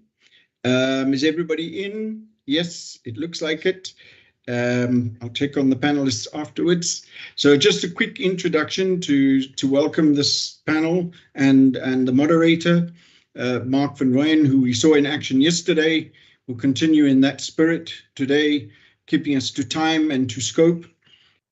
We have a presentation by Dr. Leonardo Giacchino, looking at this price discovery in a liberalized market, highlighting what are the fundamentals that we need to be cognizant of. And then we have a panel of panelists that are all experienced in their own fields. So we have Noordpool, Mr. Hans Ariel Bredensen, who's essentially one of the key people behind the Noordpool market and a lot of the structure of it. We have Ugandan Regulatory Authority discussing pricing in the Ugandan regulated market. Dr. Giacchino will be a panelist as well. Mr. Hinder, who we saw yesterday from City Power, who will bring some insights into retail tariffs at a municipal level or subnational level. And we have Mr. Marcus Janicek, I hope I pronounced it correctly, from the Danish Energy Agency. So with that, I will say thank you and good luck, and I hope you have a wonderful session. Mark, it's over to you. Take it away. Thank you very much indeed, ladies and gentlemen. Good afternoon to everybody on this side, and good morning to some of our other delegates who are sitting in different time zones. Looking forward to having a interesting discussion on price discovery in a liberalized market. I think as these markets are fragmenting and so on, new ways need to be looked at. And I think particularly in the South African context, this is an interesting area to investigate. Dr. Giacchino, would you like to kick off with your presentation, and then we'll come to the panel a little later? Yeah, thank you. Good afternoon to everyone.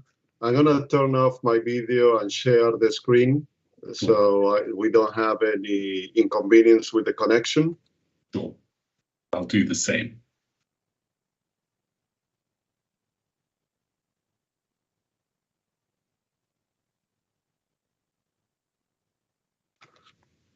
Okay, so today I'm gonna continue the presentation from yesterday and focus on price discovery in a liberalized market.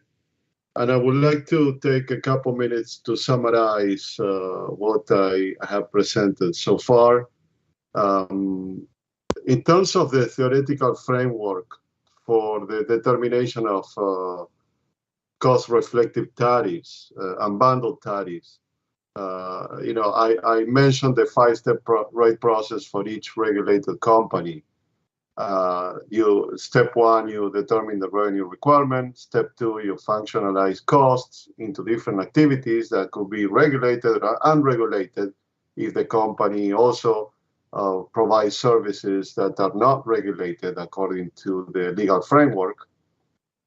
You then classify costs into fixed, variable, and customer costs. You then allocate costs into the different customer classes. And finally, you calculate rates and tariffs for each customer class. That's what the main goal of the presentation yesterday was. This is a theoretical framework. NERSA has been making a presentation, pricing for stability. The slide that I show here and slide 30 of that pricing for stability basically are the two sides of the same coin. They also talk about the five-step based methodology. They go into a little more detail of specificity with respect to South Africa.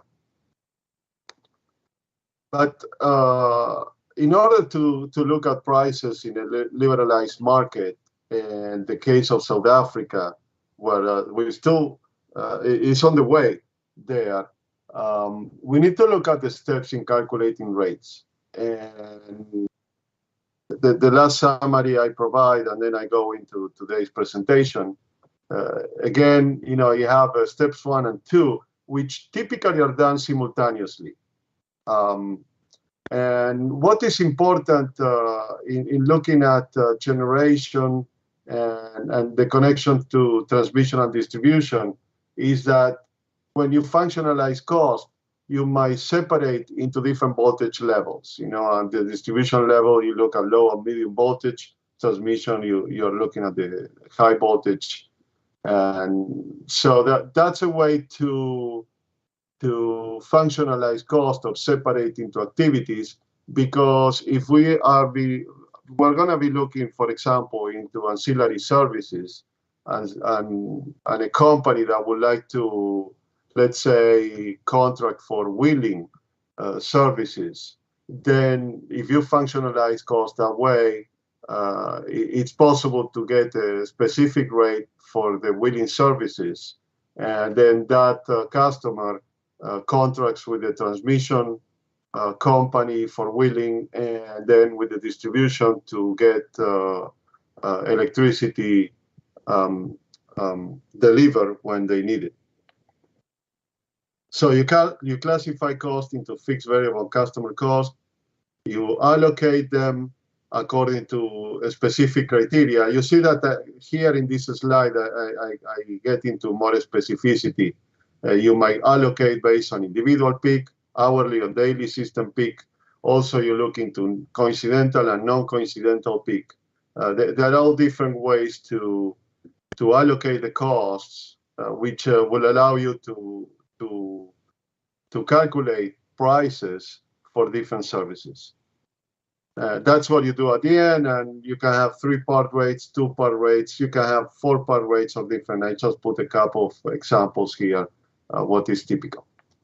So let's go and look into pricing in liberalized markets. First, I would like to make a distinction between rate, tariff, and price, because we all use these terms sometimes like they are synonym of each other. They're not. Rate and tariff are not the same thing.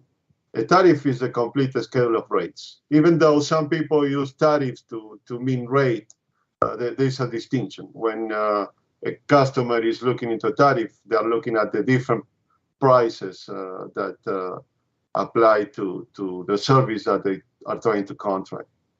And so this is the same example as yesterday, residential tariff. they pay. I use this example from another country. I didn't make it South Africa specific.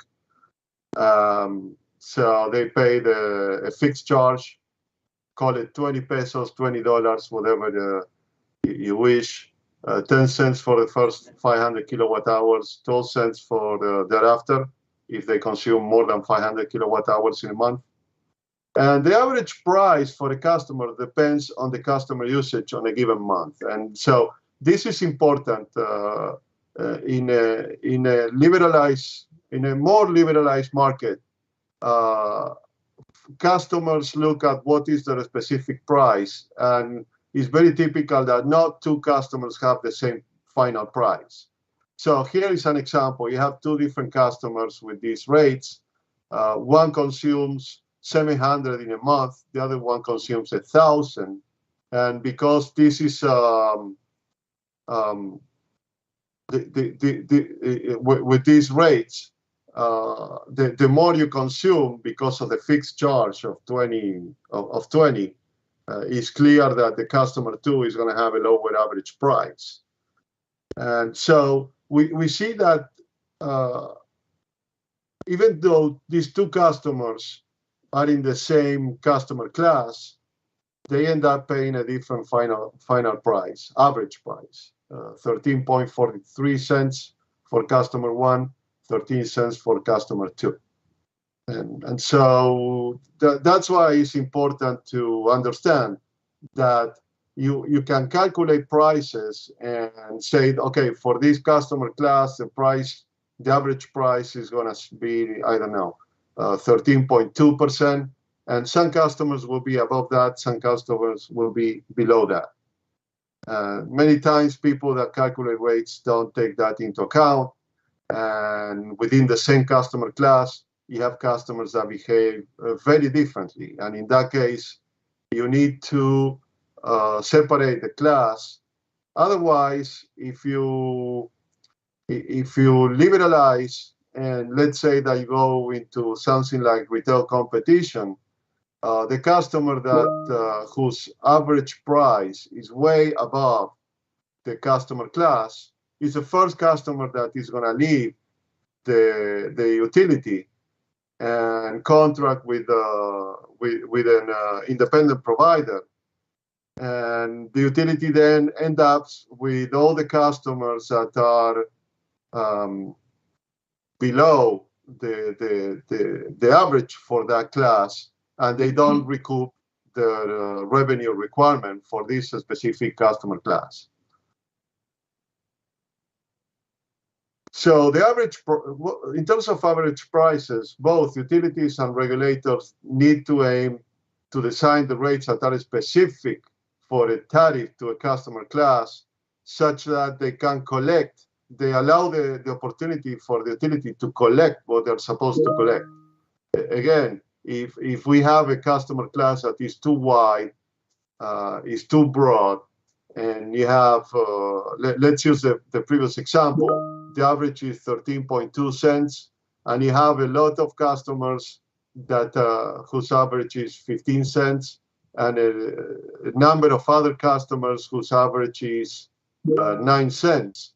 What's going to happen is that the customers with a high average price will exit and go with someone else if that's a possibility.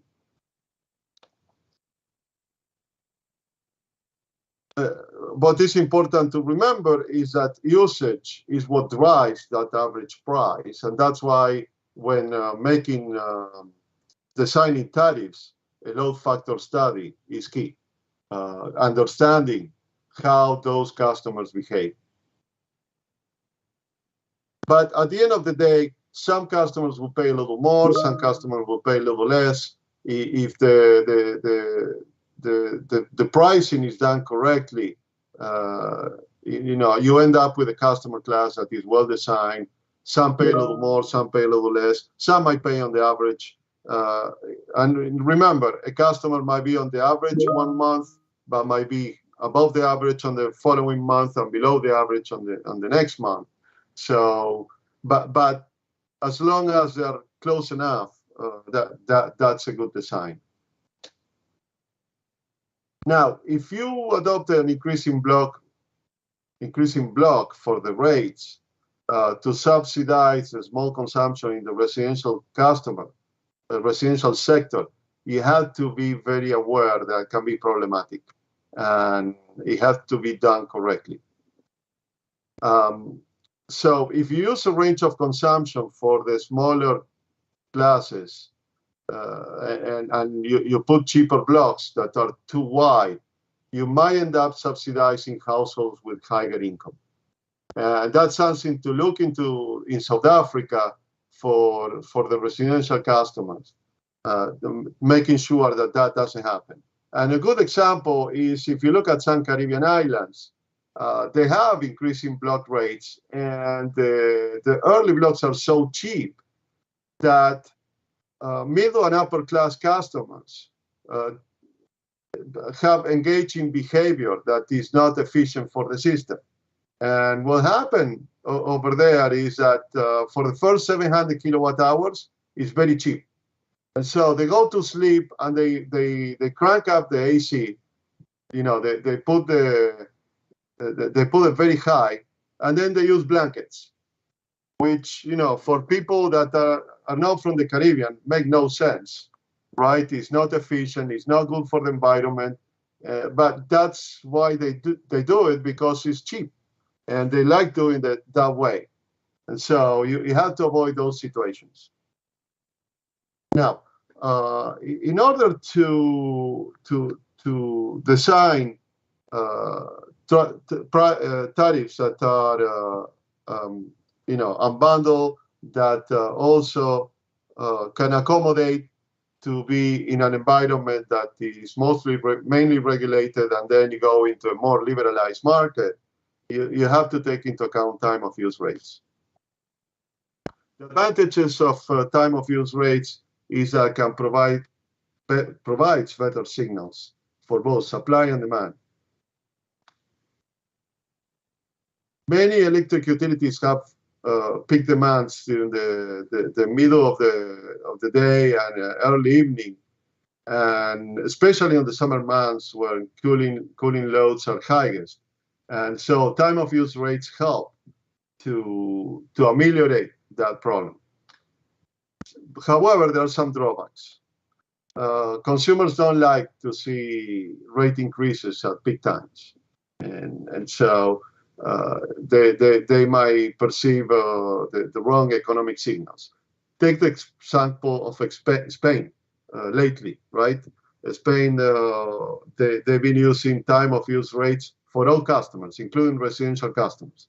And residential customers are very upset with all the different problems, some lack of deliveries of natural gas from the south, and also through LNG that they get, and then with the war between Ukraine and Russia, they've been having experienced high pricing for the electricity at peak, and these residential customers are seeing that, and they're very frustrated with their electricity bill. Time of use rates, require sophisticated meters that measure consumption in each hour. Some places they use half hour. And so in order to implement that, there is a large investment in terms of switching the meters and moving toward smart meters. They're called smart meters. These meters that send information to the utility in increments of time. And also, time of use rates might conflict with the regulatory goal of having rate stability. You go back in time when California was doing this, and there was a crisis both with water and natural gas, and you have prices of something like $2,000 per kilowatt hour at peak. And so it's very difficult to smooth out the price curve for smaller customers if you have that kind of pricing. And then when you have time of use rates, utilities typically allow the larger industrial customers to have a default service, and they pay the hourly wholesale spot market price if there is such a market. And again, another problem, because if most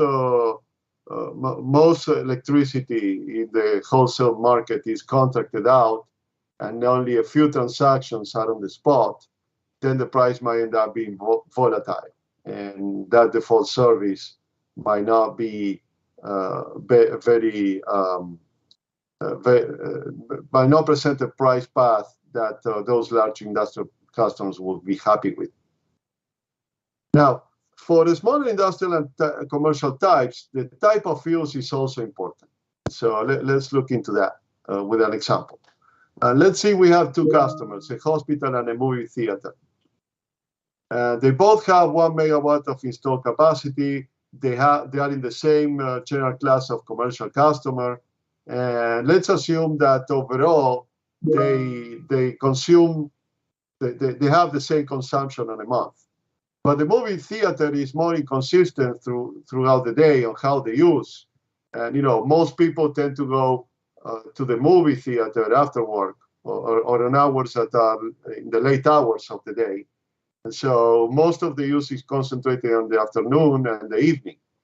And that's coincidental with the overall peak time. The hospital has a much more consistent use through the day. Normally, you have a minor peak in the morning when most surgeries are scheduled. And while these two customers may consume the same total amount of energy, they present different cost of service due to the variability of energy prices throughout the day. So if they both pay based on the time of use, then you are dealing with the problem, but they might be small enough that it makes no sense for them to have time of use rates, right? And so in this case, then within that customer class, you can create subgroups, and you put these customers into different subgroups with different rate schedules that reflect more what their behavior pattern is. And in the case of the hospital, if you don't apply time of use, then the hospital ends up paying an average price that is below the one of the movie theater. In terms of customer classes, if you go through a liberalized market, you need to design to design the customer classes such that the rates offered to each class reflect the cost of providing service to that specific class. So you send the correct economic signals to those customers. If you charge them close to what what the cost is of providing the service to them, then you're trying to achieve it. You're achieving efficiency that way. So just having industrial, commercial, or residential typically doesn't make it. There are too wide a difference within each of them. So you need to go deeper into those customer classes and have subclasses, subcategories. And so if you look more into the customer type, usage type, consumption characteristics, that's a better way to create these customer classes. And that way you differentiate between the small and large customers within each customer class. Now, for the residential customers, depending on the country, they choose to have an increasing or decreasing block tariff structure, reflecting different policy that the country wants to adopt. And for industrial and large commercial, typically you have a decreasing block tariff because the more they consume, the lower the cost. So now what I would like to do is start shifting toward more the generation market and how some of the cost of generation markets that are fixed, and also distribution and transmission have large fixed costs. But what is the right treatment of those costs, right? And so there are three types of costs: customer costs that are directly related to the customers. Typically, you try to include a fixed charge to customers that reflect those costs. Variable costs that have to do with the kilowatt hours consumed by each customer class. So the more they consume, the more costs, then those costs are variable. And fixed costs are those that have nothing to do with the consumption of a specific customer class. They are there because you need to provide service to them, and you have to get the load to those customers, and there's investment in the system done in order to provide service to the customers. So many economists and engineers advocate marginal cost pricing. They said you need to set prices according to marginal costs. And for pure marginal cost pricing, the problem is that it doesn't represent good economic signal. If you look at distribution and transmission, fixed costs represent more than 90% of all costs. So if you do marginal cost pricing, only a few costs are variable. It's not the best alternative. And before I go back to the next one, you might think, okay, what Leo just said makes sense, right? If only 10% of the cost are variable, maybe marginal cost pricing for those segments is not best. Well, you'll be surprised that in places like the United States, there are many states that they use marginal cost pricing. And with the prices they obtain, not all the costs that the utility is supposed to recoup are reflecting in those prices. So what they do then is to adjust, right? They set prices based on 10% of the cost, and then they adjust for the other 90%. And then that's when you have a lot of price signals that are not great to some of the subgroups within the customer classes. Now, for wholesale market pricing, many countries use different ways to do this. Some of them adopt a pure economic market where demand and supply meet and set a price. Many states in the US did that. But then you have exogenous events, which the people, mainly economists that design those markets, did not think about it that could happen. And then the equilibrium price goes out of whack for short periods of time. And you see prices that, you typically observe, let's say, 10, 15 cents per kilowatt hour, a peak, and then it goes to 2,000, 5,000. Huge increases. But from an economic point of view, they'll tell you that's a correct solution, right? There is a lack of supply, there's a huge demand. That's what the market tells you it is. Markets work. But, public perception and the opportunism of politicians give these markets bad publicity. So what they did as an alternative is to incorporate auctions and try to set the price in a marketplace, but a more organized marketplace, such that the spot pricing is not as important, right? So you try to contract out most of the demand and supply through these auctions where they get contracts signed between the parties. So that way price spikes are minimized. But on the other side of the spectrum, we see countries where they have few participants, and so they cannot organize an auction like that with many parties on the demand side and many parties on the supply side. They rely more on an independent system operator dispatcher to set the prices. That's typical of countries like Latin American countries, right? And so data is sent from each generator instead of prices per kilowatt hour, and the price is centrally calculated. While prices people would tell you that are more control, there's still tricks that can be played on the system with enforced maintenance, right? The generator knows what the price is being calculated for the next 6 months, and then on month 2 of the period, for the next 6-month period, one of the units goes out for maintenance, and it happens to be a unit that could cause congestion in the system, and then prices increase. So there's a lot of tricks that have been played, and you need to be careful. Better market design when dealing with less liberalized market. The first question is, if we look at the generation, should there be a capacity market? Right, that's the first thing. A lot of countries have been trying to respond to this, and the U.S. experience is not great, because a lot of people tell you, oh, in the U.S. this and the U.S. that. I live there, and I can tell you that generation companies are unhappy. I published a paper back in the late 90s about this issue, and I'm proposing something. And a lot of people weren't happy with me on the distribution side. And the generation companies were happy about what I was proposing. And some of my colleagues at the company was at the time that worked with distribution companies were very unhappy with me too. But they need to look for other solutions. Now, why economies read the capacity market so badly?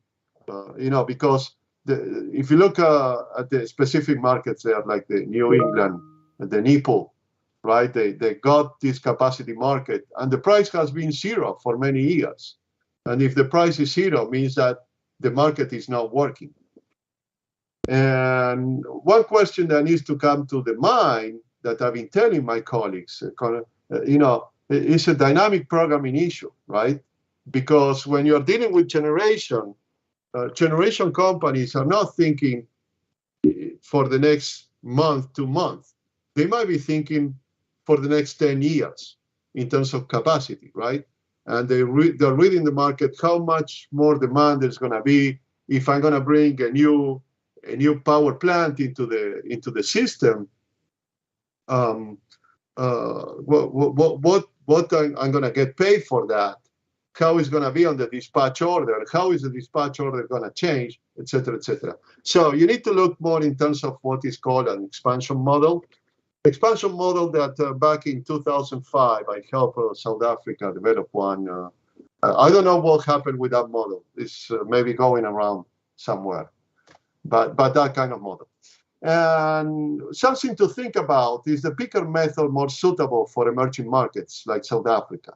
And picker method, yesterday I put a couple of slides. I didn't have the time to go through them. And you identify generation fixed costs that are allocated and priced in a certain way with this picker method. You look at generation and you might say, okay, we might set prices for generation using marginal cost. We look at the variable cost, but the fixed cost will get paid through a capacity payment, which will be this picker method. And you look at what is the technology that will be in the peak. You look at what is the cost of investing in that technology. What are the fixed costs to maintain, to do maintenance and operation in that plant, and you express those costs in a cost per kilowatt invested, and then transform in a payment and a kilowatt per year to recoup that investment. And every plant that gets dispatched collects this capacity payment, on top of what they collect for being dispatched for the kilowatt hours of the dispatch. That's a typical. No, so I'm gonna wrap up now, so I don't go over a lot of the time. And the last thing I'm gonna show is an example of how these costs that you identify in generation, distribution, and transmission translated to prices for customer classes, and why the load factor study is useful for that. You have coincident demand method, and these are different methods that are available that can be used and might be used for certain customer classes, or another method might be used for other customer classes. Coincident demand method is based on the demand of various classes of customers at the time of the system peak. The non-coincident demand method is similar, but looking at the whole day, right? You look at the non-coincident peak of the system. If you have to allocate fixed medium voltage costs in a network, here is an example. I'm not going to go into the details. This is more for people to read. If you were thinking, okay, you have this 5-step method, you're talking about how to do prices in liberalized markets. I'll give you a taste of this, how you take costs that are fixed and you allocate them.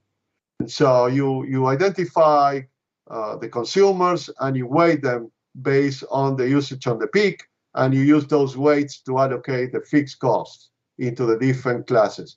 And here is just 4 customer classes, and I'm using this example from another country, but you can have not just 4, you can have 20, or you can have 100 customer classes. The method works the same. And so the weights is what is used to allocate the cost, and then once you allocate the cost, that's the mini revenue requirement for that customer class for a fixed cost to calculate the fixed charge and maybe demand charge for larger customers. And so what you see here is that the weights comes from a load factor study that tells that, for instance, a commercial customer consumes 10 more times than a residential customer during the coincidental peak. Now, for fixed low voltage cost, you use the non-coincidental, the weights will be different, and so you get allocated cost in a different way. And finally, if we're dealing with first-time calculations, and we, even if you do a load factor study, not all the data will be there. There are many ways to deal with the limited data. So I'm just letting you this for reading after the presentation. You can fill in numbers, you can reverse engineer, you can look at other examples, you can look at similar utilities. You can use a rule of thumb to fill in numbers. There are many ways to fill in data, but what is key is that you need to have comparability. You cannot use data from a utility that is very different if you have data for a specific utility. Okay, and so you can look at studies within South Africa or international studies. Many times customer classes, specific customer classes behave the same in different countries, and so some of that data is key. And so it's important here to see how limited the data is. And for some techniques, you use trial and error. And trial and error doesn't mean, okay, I try on this year and then I'll fix on next year. No. Trial and error means that you try at this moment. You look at the data from other source. You plug it in. You see what prices you get. You look at how those prices are. You simulate, and then it might be that no, this doesn't work. We need to use something else. That's what it means. Okay. So thank you so much. Sorry, I went a couple of minutes over. So back to you, Mark. Thank you very, very much, Doctor. Thanks very much once again for an insightful presentation. If you'd give us back the screen and so on, thank you very much. I'd like to bring the panel on board now, and we've quite an extensive panel for this discussion. So I'm going to ask each one of you if you could just give yourself a 1-minute or introduction, where you're from, and so on. So I'm going to just start here with Mr. Bredensen. Would you like to put on your camera and just quickly introduce yourself, and then we'll go around the room and I'll then come back to you for a bit of discussion. Go ahead, sir.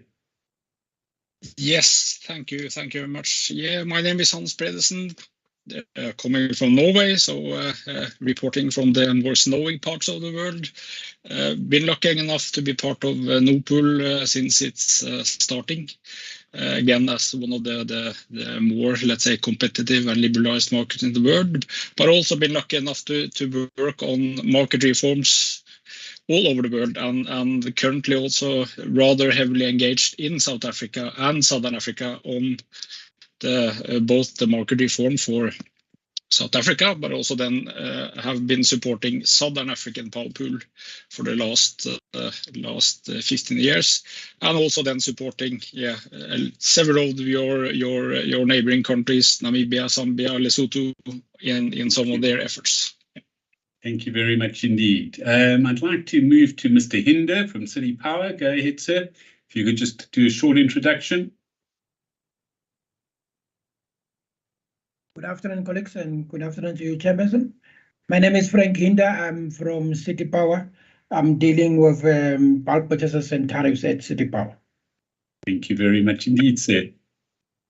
Great. And then I'm going to go to Mr. Mutuyaba. I believe you're replacing Dr. Kopwe. Yes. Good afternoon. My name is Vianney Mutuyaba. I work at the Electricity Regulatory Authority in Uganda as a pricing manager. Thank you. Okay. Thank you very much indeed. And then Mr. Janzek. Hello, everyone. My name is Marcus. I am working at the Danish Energy Agency right now as a special advisor, and there I'm part in the government-to-government cooperation and the program we have there with between Denmark and South Africa, where we work on knowledge exchange and also general capacity building with regards to also the ambitions and achieving the ambitions that South Africa has with the integration of renewables. I have a background at the Danish TSO, where I work with electricity markets and also the understanding the linkage towards operation in the transmission system. So thank you very much. Fantastic. And Dr. Chiachino, we've already introduced you. So I'm going to go into the panel, and probably, Hans, if I could start with you for some comments and so on from the presentation and so on, and we'll go around the panel, and then please, for anybody in the audience and so on, you're welcome to raise questions in the chat box, and then I'll start to allocate them, or if somebody from the panel sees a question they would like to answer, please go ahead. Hans, would you like to go ahead, sir? Yes, thank you for this. Yeah, and thank you for, and I've been trying to follow now for the last, also yesterday, so a lot of good discussions on various topics. And of course, it's also interesting now to look at the different, if I can call it, pricing methodologies in non-liberalized markets and in a non-deregulated or non-competitive market, because this is essentially what has mainly been a lot of the discussions. And it's also quite interesting also then looking at the presentation just given now. I would kind of claim that, again, pricing in the liberalized market would actually be a lot more, let's say, liberalized and open for competition also all the way down to the retail level, like we see in many of the European countries, for instance, where there is proper competition also all the way down to, so my household, we are changing our agreement from not from day to day, but as often as we want, and can choose our own pricing policy, at least for the power part of our energy costs. So this is maybe also stepping a bit into let's say the next discussion, but that is maybe also one thing that should potentially be emphasized here, is that there is actually one step further than what has been presented now, where there is proper retail competition, and there is no regulator who sets the price for electricity to you as an end consumer, and they have a very clear distinction between what is the regulated part of the market and what is the competitive part of the market. So that there will be a strong regulation on let's say the regulatory part. So again, typically transmission and distribution, while the electricity component, if I can call it that, of my end consumer bill, I can choose myself what kind of profile and what kind of, let's say, agreement I sign up to as an end consumer. Great stuff. Mr. Hinder, would you like to comment? Yes, thank you, Chairperson. Maybe just a quick comment or maybe a question to the presenter is to say that if I look at this market formation in the context of where we are in South Africa, where we have Eskom has got more than 15 generators, but they are all owned by one company, and it then accounts for more than 85 to 90% of the entire generation in the country. Now, my question would be: is it a precondition that to market formation and price discovery that you have some sort of competition in our generation? In other words, you have got sufficient number of generators, but since we are all owned by one company, can it constitute a competitive generation?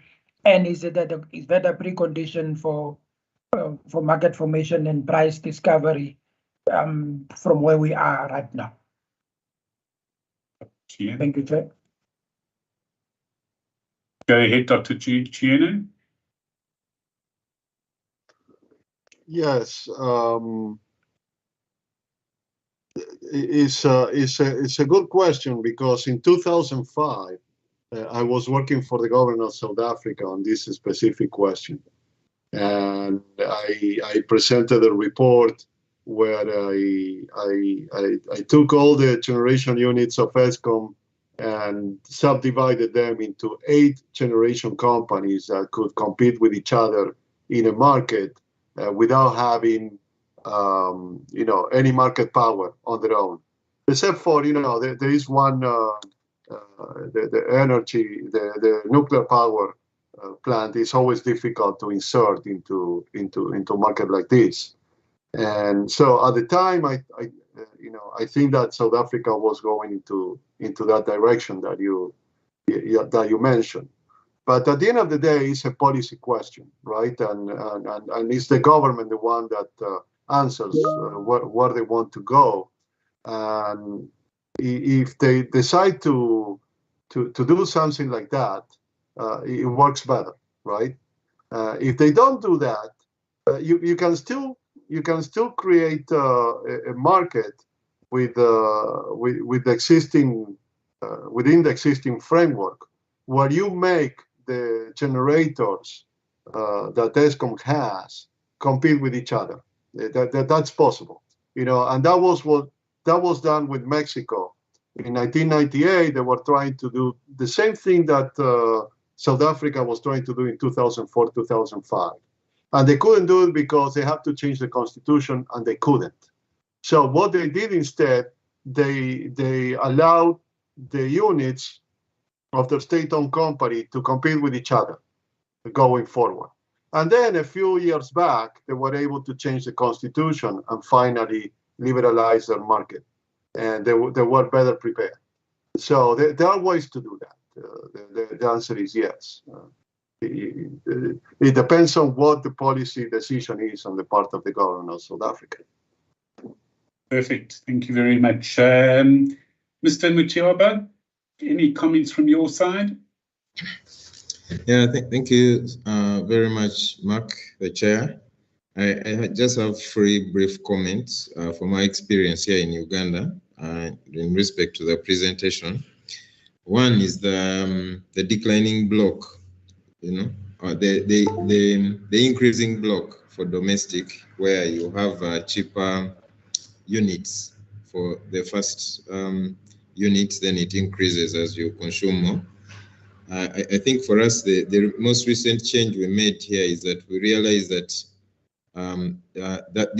the declining block the increasing block shouldn't be available to all customers, because some of them don't need that subsidization.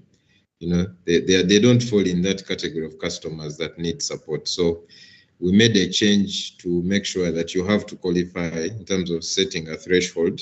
If you're consuming above a certain threshold, then you don't benefit from a lower tariff for the first units. Number two, in terms of the time of use tariff, we've run it for a very long period. We have a peak, shoulder, and off-peak time of use tariff for the industrial customers. We don't have it for domestic and street lighting because they don't have capacity to respond. But what we have seen is that COVID, the pandemic, has really caused a shift in customer consumption patterns.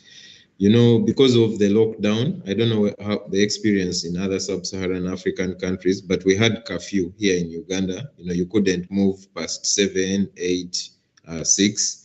So industrial customers really reconfigured their operations to work more during the day when there was no lockdown restrictions in movement, and then, close at night, which was not the case before. But post the pandemic and the economy is opened, we've realized that a lot of the customers have actually not gone back to the previous consumption where industrial customers used to consume a lot of energy during the off-peak at night time of use. They have really stuck at consumption during the shorter time of period, which is during the day. So it's something that we're evaluating. They have not gone back even post-pandemic. Yeah, then the other comment I wanted to make is on the fixed cost versus the variable. I mean, it's really true, like Ronaldo has said, that you will find that in a typical utility, the fixed costs really are almost 90% of the entire cost structure. But the question you really have to ask yourself, can I set a fixed charge that is so high to recover those fixed costs? And what signals are you sending in terms of efficient use of electricity, but also affordability, that there are customers that may not be able to afford that kind of high fixed charge to recover the fixed cost of providing the service. Yeah, so those are my comments, Mark, and thank you very much. Thank you very, very much indeed. Ladies and gentlemen who are in the audience, please, if you would add any questions to the chat box, and if the panel could just keep an eye on the chat box, I'm going to come to a few of those questions just now. Marcus, would you like to add in? Go ahead, sir. Thank you very much. I think one thing I want to highlight is taking it from the perspective from Denmark, where we are now, and I think there are some comparisons to what Hans Arendt mentioned before. But we've gone through a process over the last 20 years or so within the unbundling. And there were some important aspects that allowed us right now to be at a place where consumer prices actually are something that the consumers can react to, or the prices that they receive is something that they can react to. So the setup that is there and some important aspects that happened was, of course, the unbundling of the vertically integrated utilities and then having to bid into the markets and the change in the market. So the day-ahead market where there's the wholesale model with dynamic pricing. So going, as the presenter previously, Dr. Giacchino also mentioned, going from this fixed rates over to one where it's actually the demand and supply in each hour that sets the price. But then also the points of the changes towards the consumer. So the consumer had the possibility to freely choose their electricity supplier, but also the information on their bill trickled down. So the bill was made out of a energy charge being the one that the market has set before, and then one of the tariffs, so the one that relates to the TSO and the DSO tariffs, and then the rest, which is taxes and something that is an addition on top of that. And these informations, of course, required some form of structure, which was in Denmark the case, this collecting point or communication point, the so-called data hub, which has all the metering information. It has the prices from the markets included, the tariffs, and knows exactly who has to know what information and with regards to settling at the end of the day. This rollout of the smart meters that also happened throughout the whole unbundling took, I think, around 7 years in Denmark, actually. But since 2020, all households and every single meter part is a smart meter.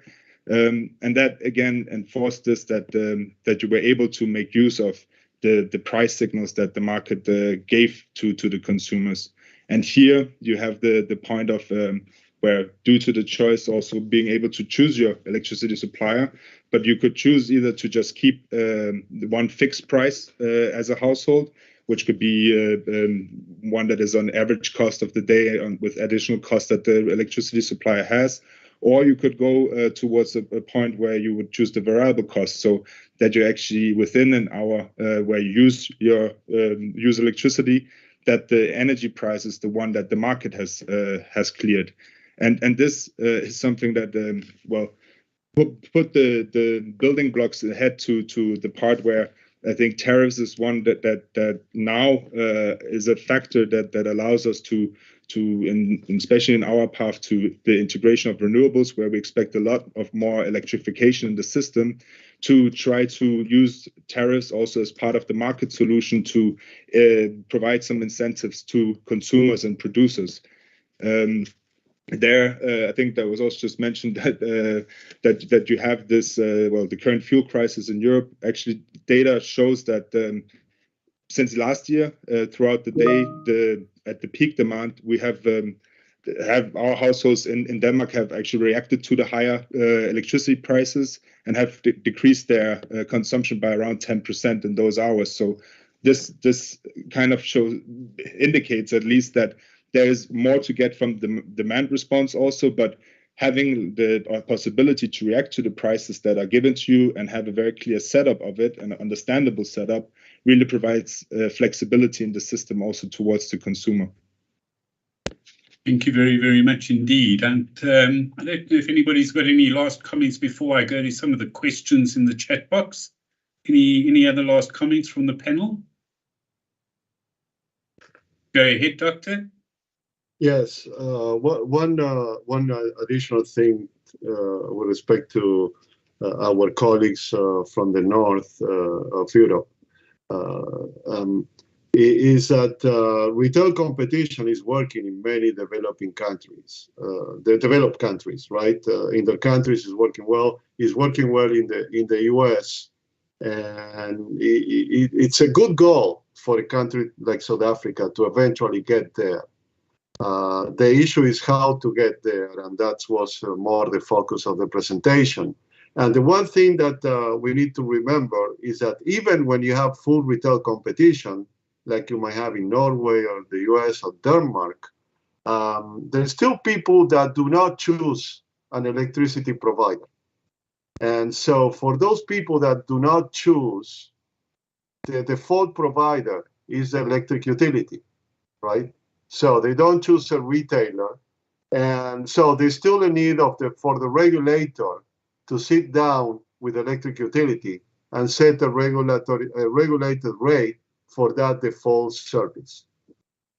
Just a clarification. So we don't think that then regulation is not needed anymore, but there's still need for regulation. Sure, thank you. Hans, go ahead. Your hand's up. Go ahead. Yes, so again, I think also then responding a bit to Stefan on the chat as well, and also following up on what Dr. Leo just said, is that the whole problem with all market reforms is not to design a fantastic model. It's how do you get from where you are today into that model? So, which is always kind of the problematic way. So it wasn't. I'm not meaning that retail competition should be introduced in South Africa tomorrow. That's not why I raised that issue. But I think again, as you say, it's a good aspiration because again, ultimately, the issue, all the issues with regulated tariffs is that you are guessing, right? You are modeling, you are doing your best to figure out what could be a correct cost going forward. And you get wrong, that is one thing, or you get the examples like you presented from the Caribbean or Pacific Islands, or where people then, because you have missed, let's say, in your definition, then people are, let's say, exploiting or at least not behaving properly in the market. A benefit of having or getting towards a more, let's say, also dynamic retail price is that reflects more of the underlying, also short-term cost of the system. And we've seen that, let's say, we can prove that from the Nordic and European experience, that people then actually react to the higher prices and thereby support. So instead of relating this to South Africa, like now you got I shouldn't say a perverse incentive, but Eskom is good at planning the load shedding. So what essentially happening is that you get a huge spike before the load shedding starts, because then everybody charges whatever equipment they need, or run whatever equipment they need in preparation of the load shedding, and you get the exact same peak after the load shedding is finished, because then people again are recharging whatever they have used during load shedding, which is almost the opposite signal or opposite reaction that you really would like to see. When you have load shedding, that actually people react with a decrease in demand instead of increasing the demand, like it is happening now. But I totally agree that the whole, or one of the biggest problems in all market reforms is essentially to create the stepwise approach to get from a situation where you are to a situation where you want to be. And again, Marcus said it, we have spent now 30 years actually from Norway's side to get to where we are in the market reform. And the sorry experience is that it takes time and a lot of hard work to get there. There is no kind of quick fix, so you can decide to jump the fence, let's say, from one day to another. So I think that is kind of the one of my key interventions on this, is that again, yeah, you need to accept it will take time, but you also need to accept that you need to take it in steps. Thank you very much, Mr. Hinde. Go ahead. Yes, thank you very much, Chairperson. Just a few points, maybe just to follow up on my previous comment, where I'm sure Doctor will agree that, I mean, merit order dispatch is something that Eskom and the regulator and NERSA should anyway be enforcing already. I mean, even in a regulated environment, there's nothing that should prevent them from making sure that through the pricing that Eskom dispatches the cheapest power first. I mean, and because it would then enable efficient pricing at the end of the day. Now, speaking about Mexico, maybe it is a classical case study that's relevant to South Africa, because as you indicated, they coming from a similar background in terms of they also have a national utility involved, and they also had a lot of IPPs that were selling to the utility, and as you indicated, which is interesting, they tried to have competitiveness within an entity, and eventually they had to bite the bullet and amend the constitution. So maybe it may be a good learning for us to say that there is a pathway. There must be a roadmap. You can't just jump into deregulation from one state into another through pricing yourself there.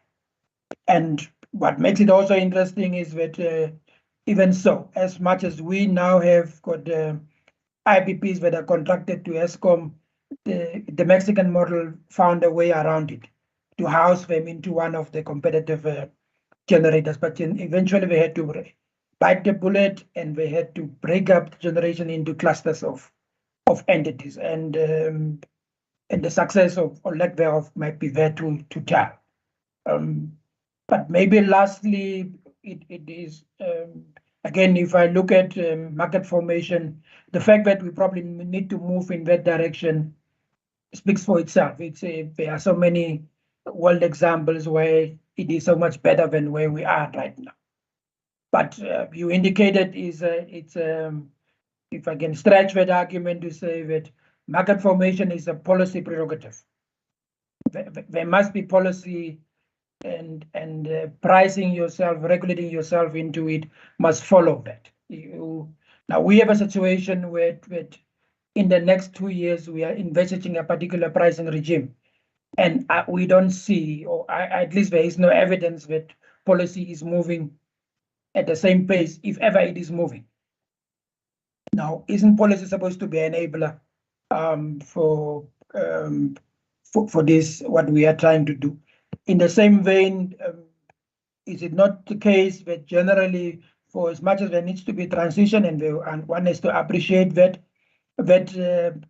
a market price discovery through market and through regulation are actually mutually exclusive. They do not necessarily, while you can have transition, but strictly speaking, they shouldn't exist in the same environment. Where there is a market, there is no space for regulation. There will be elements that can't go into the market, like transmission and traditional distribution and so on, which will still remain regulated. But the competitive environment, you can't, we seem to have a situation where we are trying to regulate ourselves into a competitive environment, whereas it's policy that must guide us there, enable us to be able to. So that's really the context that that we need to try and find in this conversation, to say that strictly moving to a market, the path is very clear. But the way that we are trying to move, will it take us there? That's really the question that is relevant for South Africa. Thank you very much. Marcus, go ahead, sir.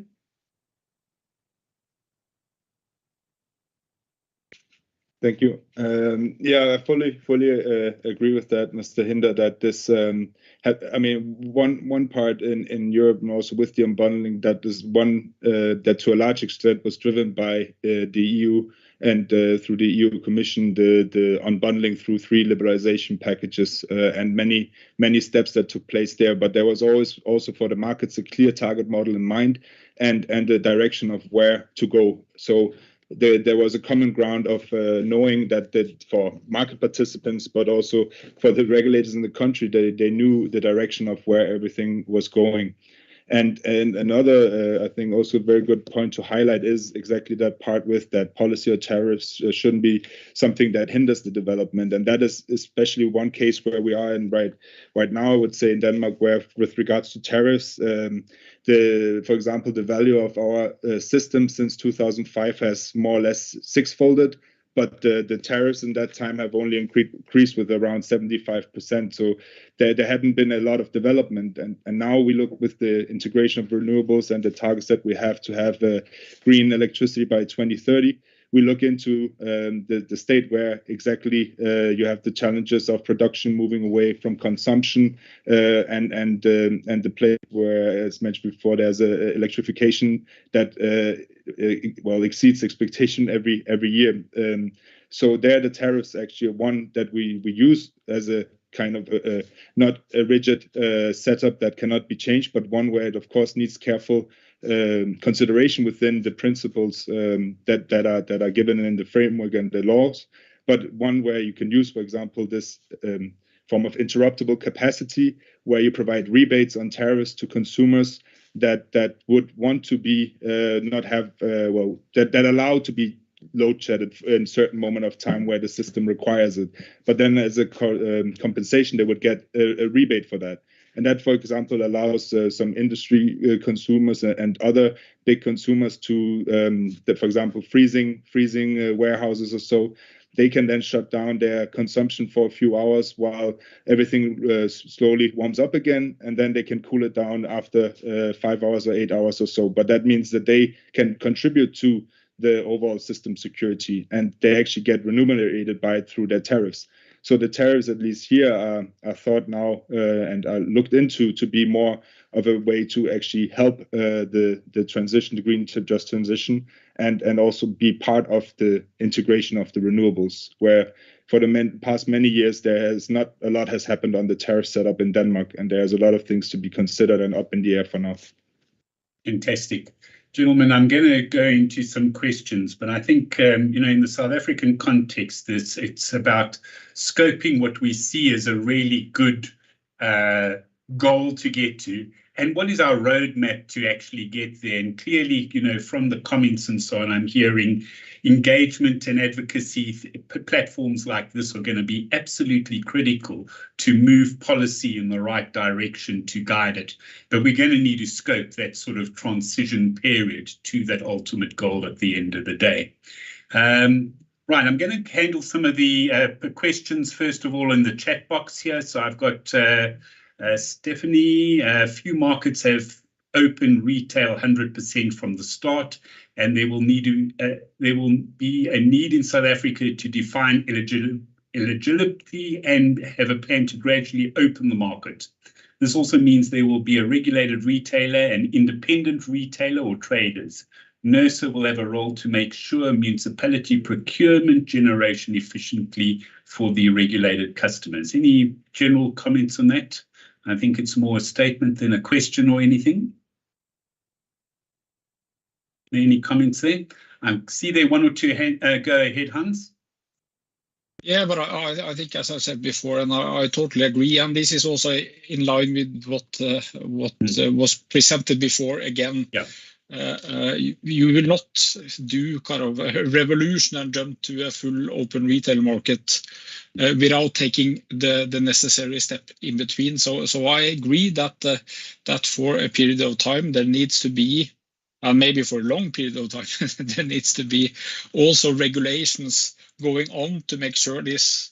That again, as Stefan is saying in his comment, that you need to make sure that both, let's say and this is maybe also coming down to one of the issues here is that for instance, Eskom distribution is both a DSO, so an owner of the distribution network, and a retail company, and I think this split that is required between kind of, if I can call it, the competitive part of this, which is essentially buying and supplying power, and then delivering the network service, which shall remain as a regulated, let's say, business, let's say, forever, and of course, always needs to be regulated by NERSA in the South African context. So I think this is again, yes, we need to do this in a stepwise manner and a controlled manner, but then again have a clear view in which direction we want to move.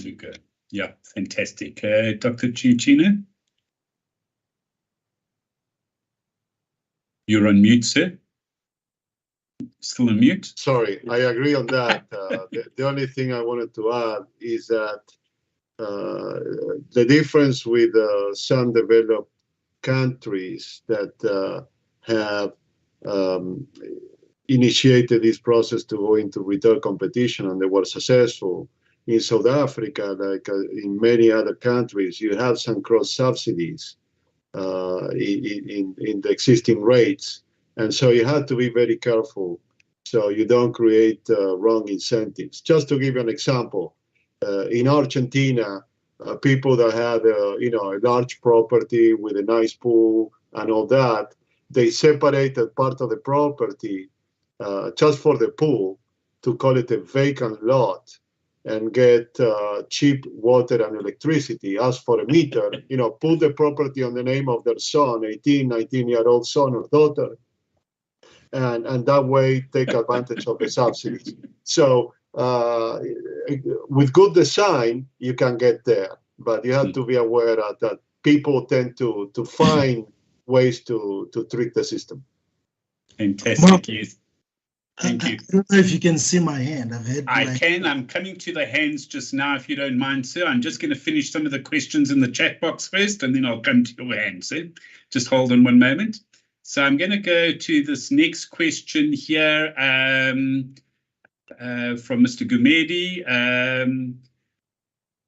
Mr. Machoba, can you explain how Uganda deals with generator dispatch and how each generator is remunerated? Okay, thank you, Mark. So Uganda is not fully under competition, so our market is not under full competition. We still run a refit, renewable energy feed-in tariff. We've done a few auctions. So we are in a transition where we want to really go into full tendering for all generation projects. So what really happens is that you'll be licensed under the refit, you'll sign a PPA typically for 20 years, you will be dispatched under the base load. And for projects that are not renewable, the tariff is a hybrid between an energy and a capacity charge. So we pay for the fixed cost is respective, and then we can dispatch you as and when we have sufficient demand to pick you with the energy charge. So to directly answer the question is that the remuneration comes through the revenue that is collected by the distribution company and the tariff set by the regulator. But in June this year, we had an amendment of the law that opened up the market to some extent. Previously, we had a single buyer where all the energy would be bought by the transmission company. That has now ended. Now, a generator can directly sell to a large industrial consumer, subject to regulations and eligibility criteria. But I think, like Frank said, that there is always a pathway. You know, you can't just jump into deregulation, you know, from a tightly regulated market to full competition. So we are in that transition equally. We are trying to put up models and frameworks in place to move into competition. But, you know, we have to be careful to make sure that everything is done right. Yeah. Thank you, Mark. Thank you very much indeed. I'm going to move to the last question in the chat box, and then I'll take the hands up. Good afternoon, panelists. In your experience, how do other jurisdictions differentiating wholesale and reseller prices from end user customer prices? I don't know who would like to take that one from the panel. So how do other jurisdictions differentiating wholesale retailer prices from end user prices? Hans, go ahead, sir. Yes, so again, as I alluded to, there is a close interlinkage again when you have full retail competition, because then, so just as an example, I paid the market price for my power at home. So I'm 100% linked to the market, that is the price that is established in the wholesale market for my power consumption at home. But that is maybe then I shouldn't say the extreme, but this is where you have kind of a full retail competition and a full kind of harmonization between the different markets. But I think again, on the pathway to this, there should be, and you should strive to also then have a linkage, even if you have a regulated tariff, that it should be, as has been talked about for the last 1.5 days, cost reflective. So again, you should ideally have some of the price signals from how constrained the system is, or not constrained, through pricing signals going all the way down to the end consumers. And again, there are many ways of doing that, and I think the presenter, Dr. Leo, showed this very nicely on some of them, and there are a bunch of others as well on how we can do this. Fantastic. Marcus, go ahead, sir. Yeah, I also just wanted to highlight that part in 2016, the wholesale model that was implemented here. One of the important aspects was kind of a campaign that you should be able to understand your electricity price. So within this data hub and your one-point connection towards your retailer, actually the bill at the end, it clearly states exactly what it is that you pay for. So it indicates what is the energy charge that, as Hans mentioned, coming from the markets, what are the tariffs to the TSO, what are the tariffs to the DSO, and what is it reflected in that tariff, and then at the end also what is taxes and all that. And that also provides some opportunity for the consumer to understand what it actually is that their prices go to, and then at the end also for them to have a possibility to see where they can cut their costs, etc., within the electricity price. So that is at least an important aspect, this transparency within the whole setup and transparency in the market, not only for the consumer but in a broader sphere also. Great. Dr. Leo, go ahead. Yes, just to add that in a typical bill, you'll see fully unbundled tariffs because you can not only identify how much you're paying for the electricity, but also how much you're paying the distribution company for just the wireless services, how much goes to the transmission company, etc., etc. Great. Thank you very much. Mr. Lutuli, you had your hand up. Go ahead with your question, sir. Panel, if you'd be ready for this. Thank you, Mark. The reason I actually raised my hand is because it's gonna take time to actually try and type the question. Okay. And my question is a bit more fundamental or philosophical in nature. What I find missing sometimes in these discussions is the discussion about the conditions or preconditions that have to prevail in a country or an economy for the move towards a competitive electricity market. So, for instance, if you look at countries in the Northern Hemisphere, they started liberalizing and moving towards more competitive electricity markets when the countries were already very well developed. Okay, so you had a large number of private citizens who were well-to-do, employment was high, they could afford electricity. You had well-developed industries, the commercial sector very well developed, etc. Which means that in fact you can attract generators to supply those potential customers, and therefore the conditions are ripe for a market, right? Now, what's happening in the global south is that we are trying to do the same, but from a very different position or base, okay? Much less developed, high unemployment rates. Leona was talking about necessary cross-subsidization and all of those things. So the base on which we are trying to move is different, okay? And can I ask you to come to your question, sir? Yes. We're under a bit of pressure time-wise. Yes. So my question is, can the panelists shed light, right, on what they believe should be the minimum conditions that prevail in a country for that country to be able to start moving towards a competitive electricity markets? Thank you very much. Thank you so much. Leo, would you like to take that one? Yes, the experience shows that you can go to retail competition in basically any market. The issue is that it's easier to do it in South Africa than to do it in some of the countries we were talking about. And the reason is that, for instance, in the United States, to go to retail competition, they have to identify what the private companies were losing in the process and create a way to compensate them.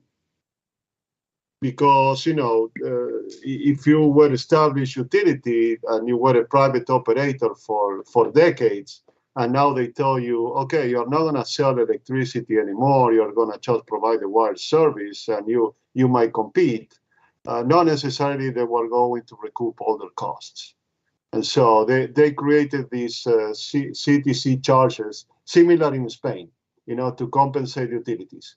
In a country like South Africa or like Mexico or Argentina, it's much easier because you have a state-owned company, and it's just the government making a decision going into a certain direction, and there are no need to compensate parties.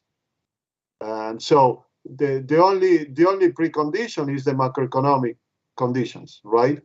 That if you are in a crisis and the government, has inflation of 50 to 100% a year and things like that, well, it will be very difficult to try to to change the industry, right, and do change. But if the macroeconomic condition is under control, is not in a hyperinflation like in some countries do right now in other places, then if you have the political will and the policies in place, then that shouldn't be a problem to do it. Thank you very much. We've got two more questions, and then I'm going to start wrapping up because we're going to run out of time. So I first like to go to the hands up area there, and I've got it. Is it Stephanie? Stefan, go ahead. Yeah, I mean, I'm gonna make a comment and a quick questions. I mean, sure. The retail market has already opened up in a strange way in South Africa. There's like 4,000 megawatt of bilateral contracts, but without any scheduling and balanced pricing. I mean, so and it's proven very difficult to amend the law. I mean, the law basically says everybody is eligible customers. And the question is, I mean, it's going to take a while before the Electricity Act is amended. I mean, for those who understand the context of South Africa, my question is, I mean, is it possible for NERSA to anticipate and start working on creating a transmission and distribution tariff? Because it's going to come. I mean, NERSA is still regulating Eskom and municipalities indirectly. I mean, there's a problem of constitutional rights of municipalities, but I think, I mean, the amendment will come. So I think it will be nice, in addition to NERSA regulating Eskom as a whole, to really start a process to look at transmission pricing, distribution, and regulated retail pricing. I mean, the whole regulatory framework will change in coming years, and it's time to start on this front. Thank you. Leonardo, do you want to react to that? Yes, maybe I was lost in translation there, but I should have been more specific when in slide 4 today and slide 20 yesterday, you were talking activities. One is transmission, the other one is distribution, right? And so the idea is to have, and I'm not talking about NERSA, I'm talking about what I'm proposing to NERSA and NERSA is discussing, because I cannot speak on behalf of NERSA.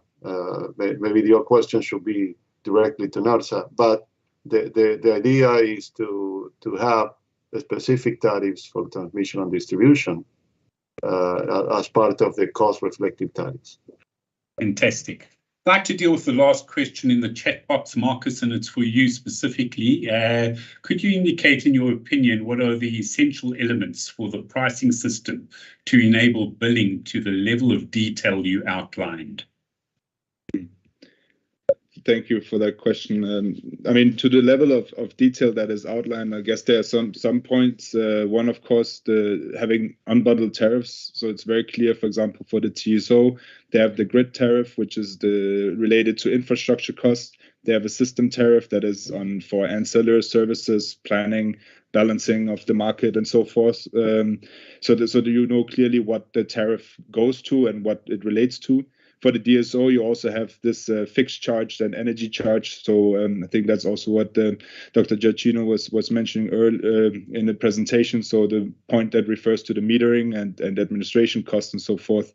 But I think one big aspect that at least in Denmark is where or how we are able to do it is that we have this centralized data platform, or data communication, where all the information that is related for settlement is provided to that. So the meters, they're able to provide data for settlement. The data that is there already has a kind of tag for what business purpose it responds to for both the provider and the receiver. And then within this data hub, the communication goes through, so the TSO can add the tariff part to consumption. The DSO can add their tariff part, and the information from the market, so what prices and every hour so forth is provided to a bill. and then at the end that the retailer has all the information needed to give a bill where it's then clearly stated what refers to what in the overall settlement. And then the settlement within that is then also done at several intervals. So you both have the prognosis that is done each day, and then you have a settlement with the actual consumer that is done on a weekly or monthly basis. So I would say that one, of course, the tariffs themselves should be quite transparent and be able to provide the information at the detailed level, but then also to have a mechanism that allows that these the information of the metering, pricing, the tariff setup, and all that is collected and also sent to the retailer who can provide it to the market, to the consumer at the end is important there. Thank you very much indeed. So critically, the meter market, the data management, and that back-end structure becomes quite critical to having the right information to run a system like that. I'm going to start closing off, and I'm going to ask each panelist if they would just like to make one or two short closing remarks so that we can close off on probably a minute or two over. And let's start with you, Dr. Giacchino. Just some closing remarks on this particular one, and then we can go for a break. No, I'll let everyone have a break. I think we spoke too much. Great, thank you. The more we talk, we might confuse some people. At least I might confuse some people. I'm not talking about the others. Fine, thank you. Hans, any closing comments from your side? As I will be speaking after the break, I will also do the same as Dr. Leo and say I'll continue then. Yeah. At the next session, Frank, go ahead, sir. Any comments, closing comments from you? Yes, thank you very much, Chairperson. And indeed, I think I should use this opportunity to commend NERSA for starting the conversation around reforms in the electricity sector of South Africa. It is inevitable. One can argue that right now we have got one generator, and somebody might argue that we are being held ransom. And they do that because they have the monopoly power. And it is the regulator that must, through this conversation, help us and take us out of this conundrum, because it is a crisis to not have electricity for 6 hours in only a 24-hour day. It is unimaginable. Having said that, we should be careful and not be trapped into doing these reforms, because I heard somebody mentioning about a competition in 4,000 megawatt. We are talking about wheeling, and we are talking about reforms, but we shouldn't be trapped in trying to do this in a policy vacuum. And legislated, therefore. Yeah. Because the beauty about law is that it gives you rights and obligations, and not privileges. Thank you. Privileges can be afforded, they can be withdrawn at any given time. So it is not. I'm in the utility space. It is painfully true that it's a shot in the dark to try and come make a deal with a utility for a wheeling of electricity from one point to the other without any policy legislative framework in place. You're at the mercy of myself, and you want me to price myself out? It doesn't work. So we shouldn't be tempted to try shortcut. Let's bite the bullet if we have to and do so. But the bullet, something has to happen. But let's not be trapped by pursuing a shortcut. But having said that, it's a step in the right direction to start the conversation. Thank you so much. Mr. Mutyaba, any closing comments? And then I'll come to you, Marcus. No, Mark, I just want to thank you for chairing the session and the other panelists for the contribution. Yeah, thank you so much. Thank you very, very much indeed. Marcus, any closing comments from your side? Yeah, I would also like to thank for this opportunity, and great that such event is held where it's possible to share knowledge and experience throughout the whole perspectives of the event's agenda. Just for closing remark, as I also mentioned, the clear target model is really important to have in mind. So for all the stakeholders to know what the vision is and what direction to go allows for them also to be able to adapt themselves and prepare for the future, especially with regards to being able to have the successful green just transition. And another one I would also like to highlight, and I guess this event also is one of those key points there, but stakeholder involvement throughout the process is very, very important, and one that we in Denmark also work with regularly, ensuring that, especially with, as the presenter mentioned, if data is limited or so, but to ensure that you have all the perspectives and are able to make a decision based on sound research and information gathering from the stakeholders is very important in such processes that have a very high impact on everybody's situation. So that is really a key to remember. Thank you very much. Gentlemen, thank you very much for being part of the panel. Thanks to all the questions from the group. I'm going to close off the session and hand back to you, Voisewa. And I know you've got another session starting in about 8 minutes. Thank you very much indeed, ladies and gentlemen.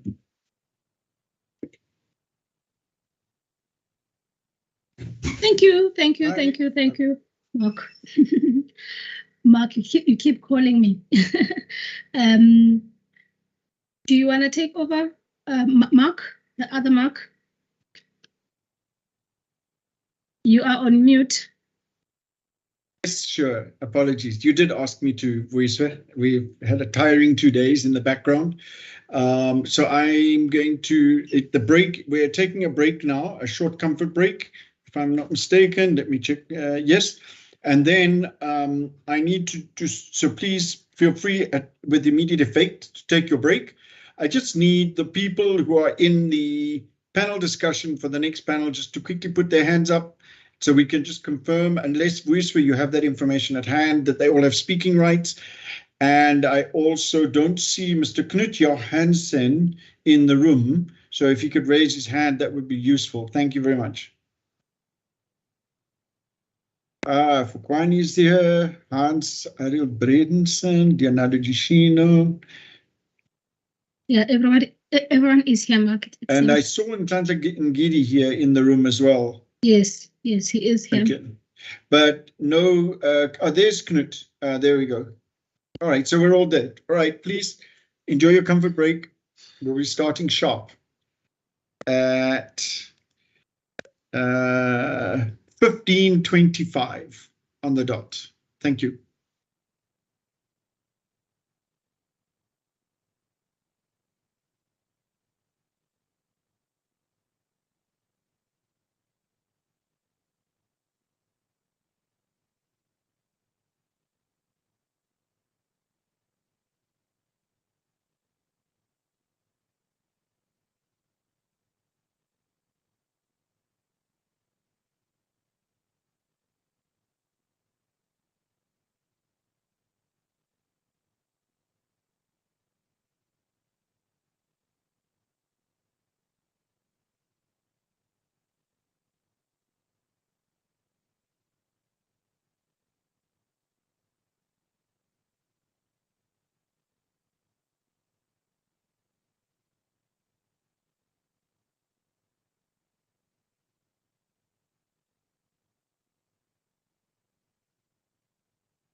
Right.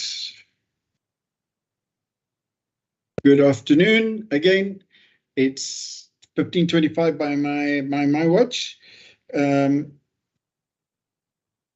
And I'm just bringing up that. So we have the next session, and the purpose behind the next session, it feeds off the other sessions from yesterday and today, to say we had all these discussions about different elements in the value chain, different elements in the pricing system. And one of the things that came out this morning quite strongly was we need to understand the impact that all these different things have on the system operator, because at the end of the day, their job is a very fundamental one to keep the system stable at the frequency required, and must be able to manage it accordingly. And so the next session deals with the system and distribution operation sides, although in maybe distribution is not as on the same scale, but they still we are aware that there are also issues for distribution, especially with regard to embedded generation. So the session will be moderated by Dr. Leonardo Ticino. There will be a presentation by Mr. Hans Ariel Bridensen, and then they've both been introduced in the previous session. We will have from the ESCOM National Control Center, Ms. Pokwani Mashodi, and from the Danish Energy Transmission Company, the TSO, Knut Johansen, and then finally from SALGA, the Municipal Association or Local Government Association, will be putting forward the perspective of the local government, Mr. Nhlanhla Ngidi. So Leonardo, I hand over to you. Good luck. All the best. Thank you, Mark. I will say let's start with the presentation, and then we go through the panelists to introduce themselves a minute. But now it's up to you, Hans. All yours.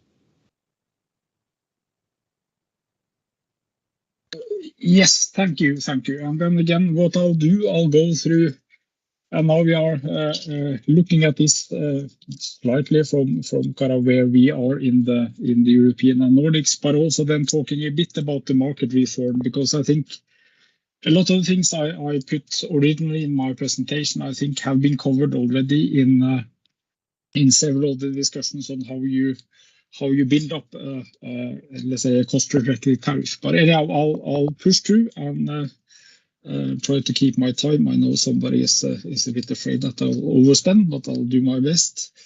So again, I very often like to start with this. So what are we trying to achieve?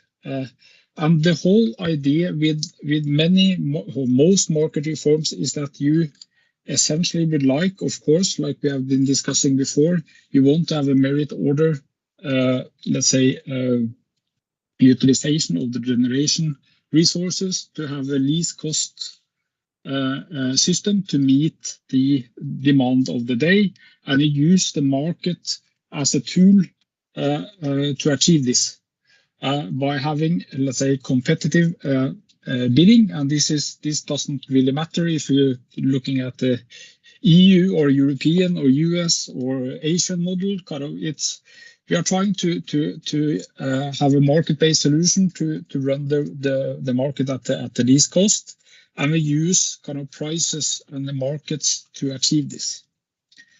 And this is also one of my favorite slides again, but also with some let's say, some real thinking behind it, because the key here is that to have a proper market, and especially for a power market which has its own peculiarities, it is, of course, you want to implement kind of the market represented by Mr. Keynes to the right, let's say the father of the market cross, and Tesla and Edison as the representatives of the engineers, because you, of course, need to try to marry kind of both, kind of using competition as getting an efficient solution, but again, having to respect the fundamental, let's say, peculiarities and the need for the instantaneous balance that is required from a power market. And again, there is a natural kind of, if I can call it, competition or friction between the economist and the engineer. Well, kind of the market would always like to have kind of liquidity, big trading areas, standardized products. So again, everything is driven to have as many market players as possible in the market to create proper competition, because it is the competition itself, relating back to some of the questions that came in the last session.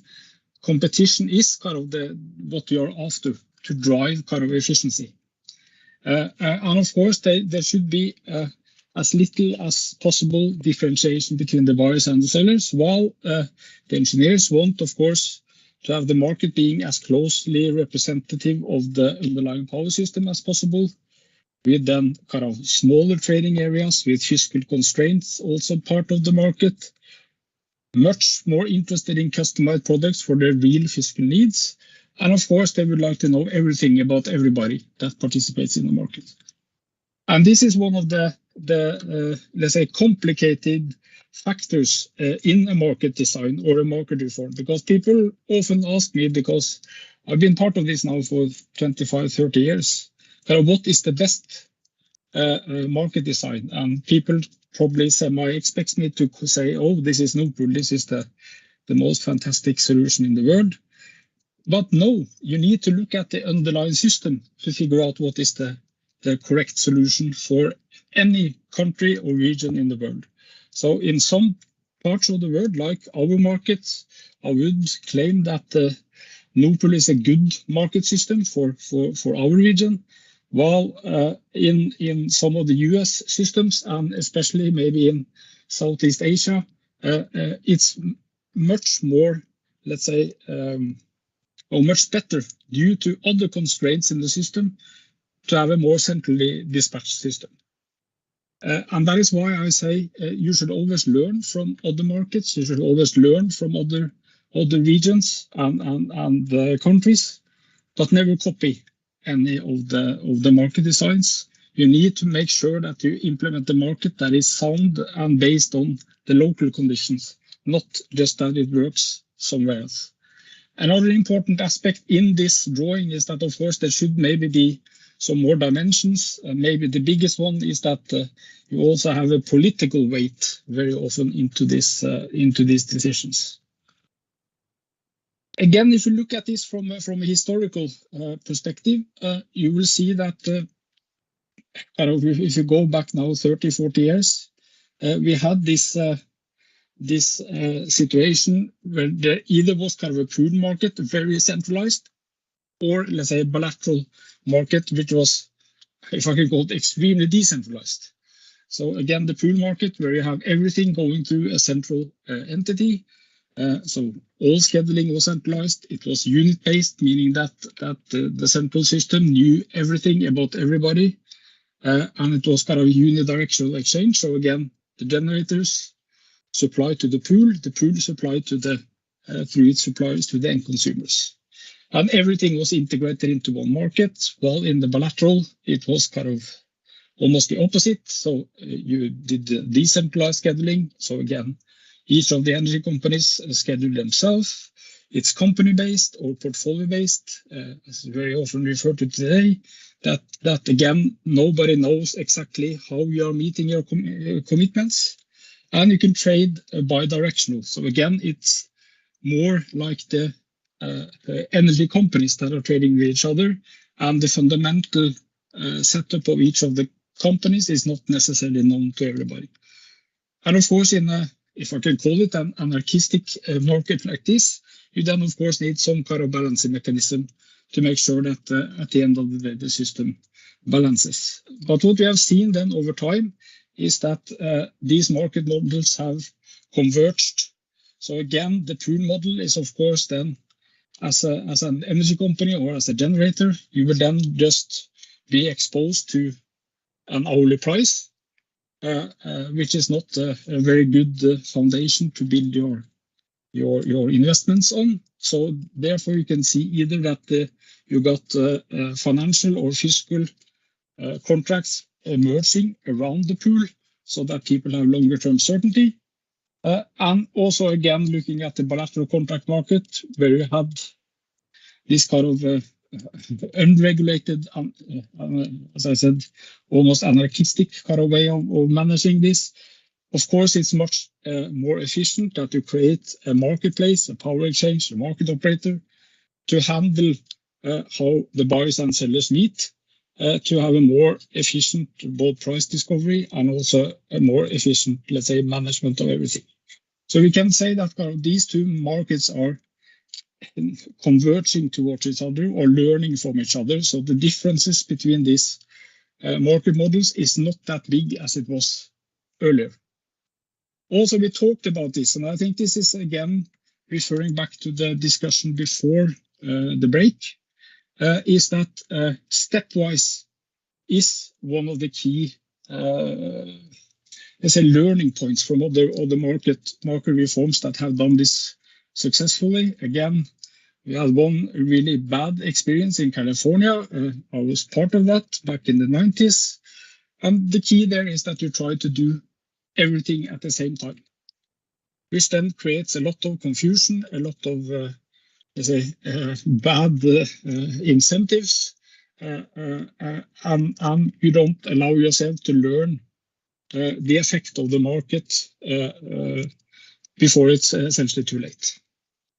But everybody will understand kind of there is kind of a natural move from left to right in this drawing. So again, starting from a full monopoly situation to a single buyer solution, to then having more wholesale competition, and then potentially ending up where we are, for instance, in our region with full retail competition as well.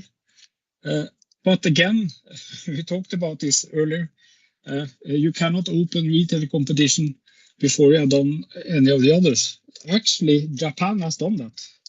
They started with full retail competition before they have actually taken, let's say, the steps to having a proper wholesale market implemented, which is again something that they claim it is a success. Not sure if I'm an energy company in Japan, I will agree, because of course, if you have full retail competition and no wholesale competition, that means that the price for electricity is set. Well, so everybody gets access to the same price.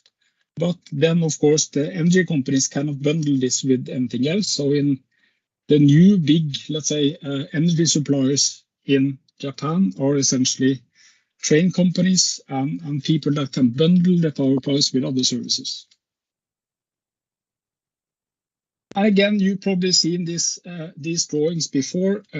Again, Bill Hogan from the US created his rather famous picture to the left here on the competitive wholesale electricity market structure, talking about kind of the unbundling. We have, let's say, a different picture to the right, showing more or less the same, going from the vertically integrated utility that essentially is providing all kind of services to move towards where you have a liberalized market, where you compete between generation and retail, but still the central parts of transmission and distribution remains a natural monopoly that, of course, then needs to be regulated. And I think that is one of the what we are going to talk about now in this session. And again, we'll not go through this in detail, but the key is that you go have a value chain, of course, going from the generator to the consumer. But the key here is that you, in a market reform, you then also open for new players that are trading, buying and selling power through an organized market based on a competitive setup. There are many important roles, but again, what is the topic of this is, of course, then the system operator, even if it's a TSO or ISO, and the DSOs. And the key here is that, again, these are regulated entities that provides neutral access to the transmission and distribution grid. The System operator will often then also have, let's say, a system responsibility, meaning that they will operate, let's say, some form of balancing mechanism. And they will also then manage capacity calculation if this is interconnected or if it got different bidding zones or nodes in the system. While the DSO is then very often providing close to, or in many countries still, what we often refer to as a copper plate, meaning that again, if I want to connect to the distribution system, I come there and they have a price list on how much it costs for me to connect, and they normally will not reject me as long as I'm willing to pay the purchase. And then, of course, the regulator, which is again one of the fundamental requirements for a market or when you open a market. Again, making sure that you have a regulator that is independent. Ideally, again, what is stated from industry and government. And by saying that, I have to keep a cross behind my back because actually our Norwegian regulator is still a directorate within our ministry. But the key is that it needs to be perceived as independent. It needs to have sufficient resources. It needs to have sufficient authority to issue binding decisions and impose penalties. And again, they should be one of the providers of transparency throughout the whole system. And if we then move into the network aspects of this, and again, some of the technicalities here we have talked about earlier in this program. But the key is that a power market, a wholesale market, or retail market talk about electricity, right? Here we talk about the megawatt hours that we are going to consume. What is, of course, equally important is not that somebody is generating a megawatt hour or a kilowatt hour and somebody consumes it, but somebody needs to transport it. Somebody needs to maintain the balance. And this is, again, why it's important to then have a holistic, if I can call it that, market design that clearly divides the competitive business, which is again the buying and selling of kilowatt hours, from the transportation of the power and the balancing and other ancillary services that is done then by the regulated monopoly. So again, the key here is that you need to have not only a funky, fantastic market design, but you also need to have a connected transmission and distribution pricing, let's say, policy or design connected to this. How you manage losses, both in transmission and distribution, and how you manage transfer capacity if you are connected to neighboring countries, for instance. The same again with congestion management and pricing. So again, if this is a US model, then this is part of the, let's say, the integrated system and market operation, or if it is a European setup, this means that there is a separate way of managing congestion and also pricing of congestion. And what you can ideally hope for is that why couldn't there be one solution that is the perfect one that fits for everybody? But unfortunately, also looking at the, let's say, the European process on this is that, let's say, it's based on some of the same principles. But again, we are talking about now running a system and running a network that, of course, will look different. So it's easy to, so maybe now we got our Danish friend from the Danish TSO on the call as well.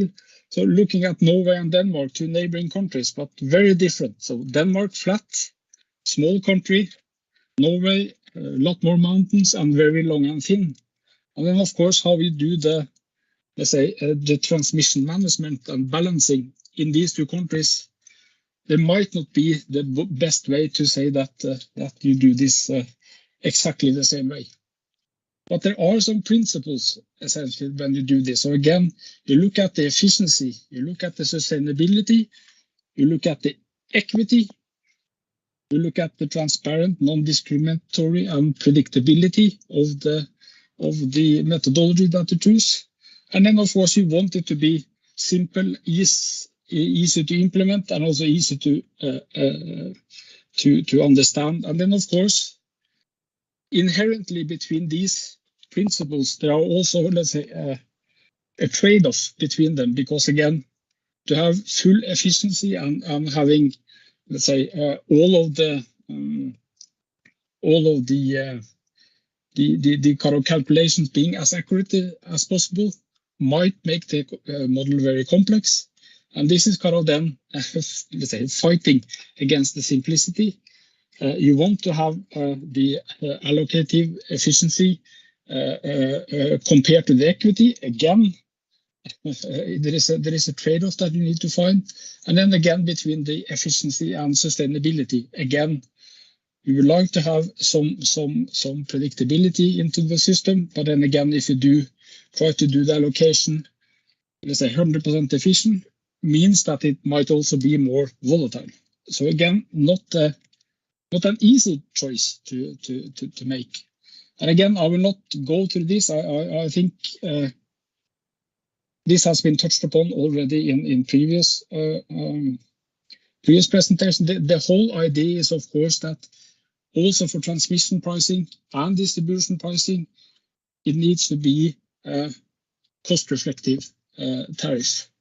And then again, this is just another drawing showing how this potentially could be done. So again, it starts, of course, as I think also was already discussed in the previous presentation, on you need to find the cost and the revenue requirements, and then you can divide it into kind of which structural charges do we have. So again, you got the connection charge, which is kind of almost like a one-time, like also Dr. Leo talked about earlier. But then you also got the use of network charges. So the network charge itself, losses, the customer service, reliability, and other services. And then you, of course, need to determine for each of these, which kind of pricing methodology will you implement to recover these costs. And the last thing is then, when you have now a good pricing methodology, then who shall pay for this? Should it be the generator, the customer, both, or how could this be divided? And out of this comes, of course, then the transmission and distribution pricing framework. Again, I will not go through this in detail. There are, let's say, these 7 different well-defined pricing methodologies. And if you look at all of them and try to weight them, let's say, against these 5 different regulatory measures, they will have, let's say, pros and cons, all of them. And then again, as I said, there are many different countries that have implemented different kind of methodologies based on their, let's say, advanced or not advanced markets, and also if this is also looking at the cross-border setup, then of course you need to look at how this can be harmonized between the different countries. Yes, so again, very often the 2 main ones are, again, between efficiency and complexity. You got some simple, easy to understand solutions that is easy to understand, easy to implement, but have lower, let's say, efficiency as the more complex ones that are maybe more, let's say, correct, and end up with a more correct result. But again, will have to be based on complex systems and also, let's say, harder to understand for let's say, the underlying buyers and sellers in the market. If you look at some of the trends in this internationally, is that what we have seen kind of maybe starting from the US, and then also now being implemented in Europe, is that the flow-based techniques are the ones that are, let's say, if I can call it, in the wind at the moment. But there are, of course, many options on how you can do kind of a simpler implementation of this to maintain, let's say, a more simpler transmission charge being implemented. And then again, as a closer for my, let's say, speech, is that again Europe tried kind of back in the days to look at kind of can we harmonize this? And if you look at this graph, you can clearly see that the answer is no. It was very hard because you can see now the split. So this is again looking at all the European countries and how they share network charges, for instance, between generation and load. You can see somebody only puts the load and not on generation, and you can see the different kind of ways that it has been implemented. If they have a seasonal or locational price signal, varies also a lot. If losses are included or excluded is also different. System charges, that's more or less, there's only a few countries that haven't implemented the system charges in the transmission tariffs. But again, even though people have a tendency looking at Europe and say that we are harmonized and fully or implemented one model, this is a truth with a lot of, let's say, disclaimers to it. And you can see it here also on the difference if the transmission charge is charged on energy or power. And you can see here again from Albania being 100% on energy to the Netherlands that is 100% on power. So you got the full kind of diversity on how this is being done. And again, it's not saying that one is better than the other, but again, they have different, what shall I say, different drivers in each of the countries, and also different systems in each of the countries that might be the reason for how they ended up like this. And maybe just finishing off with maybe one of the let's say the biggest issues at the moment, not only for which is kind of applicable for everybody, is that of course you all know about all of these trends moving from conventional to renewable, from centralized to decentralized, and thereby from kind of a fixed predictable system to a very occasional system. That provides a lot of challenges. And this is also something that is going to be even putting more constraints or making it more complex also for NERSA in South Africa, but also for regulators and system operators all over the world, is to now cope with this very different, let's say, underlying power system. So again, you got the climate change that is kind of its own, let's say, path, but you also got the opportunities that technology brings to solve this in more in easier ways.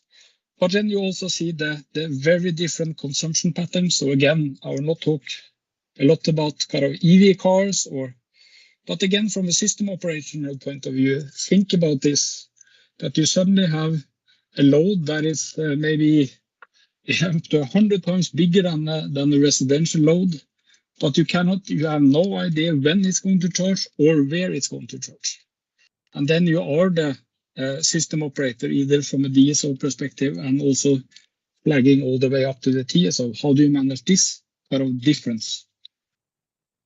And then again, you've probably seen this drawing before from Irina, again, looking at the very conventional, all kind of nice and streamlined kind of power flowing from the larger generation to transmission distribution to the end consumers, where now a lot more is happening in the distribution network, with both a lot of the new installations in power generation is happening in this distribution network, and that also we as end consumers are changing a lot.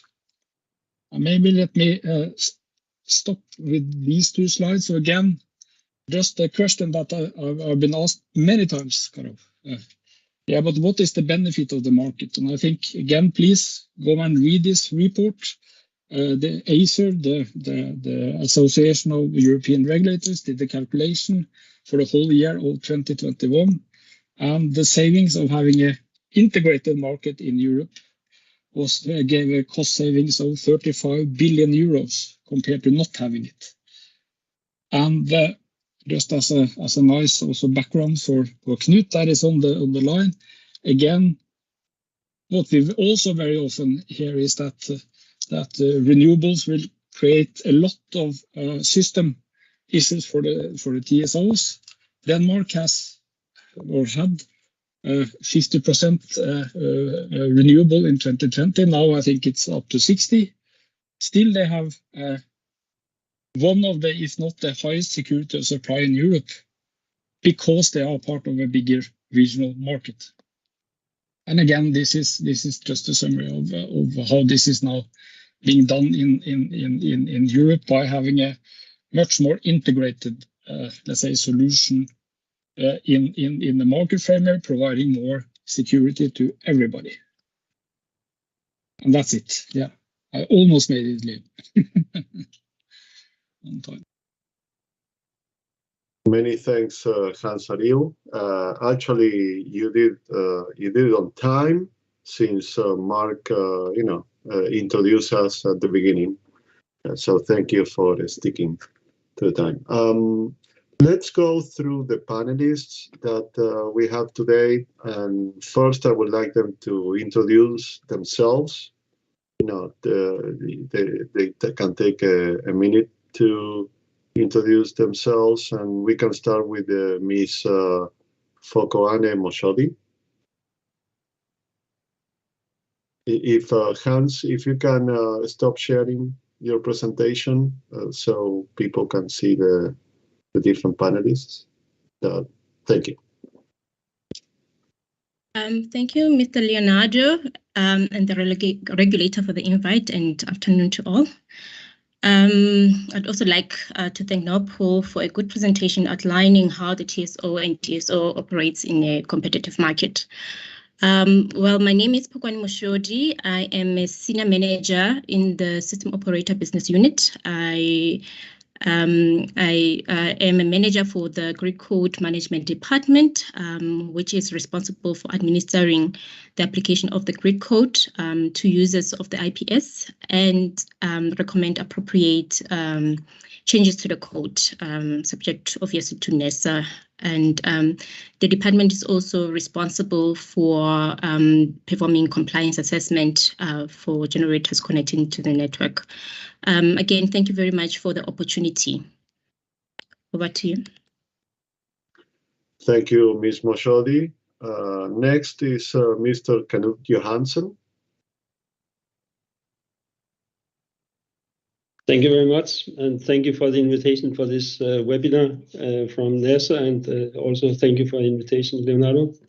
And thanks for the nice presentation, Hans Ariel. You gave me some points to continue on, so thank you very much. I have been in the engineering business since 1979, so I've been the last 22 years I've been in the renewable industry through the wind business, and also the last 12 years in the shoes of the TSO of Denmark. So that's my background, and I have experience from 11 different industrial sectors, mainly on how to make very complex technical issues easy. And on that point, I have been working with ESCOM since 2010 on the Greek codes for South Africa. And I have also been working with all the Eastern African power pool countries, from Libya to Tanzania. So that's my background. Thank you. Thank you, Mr. Johansen. And finally, we have Mr. Tlantla Nihidi.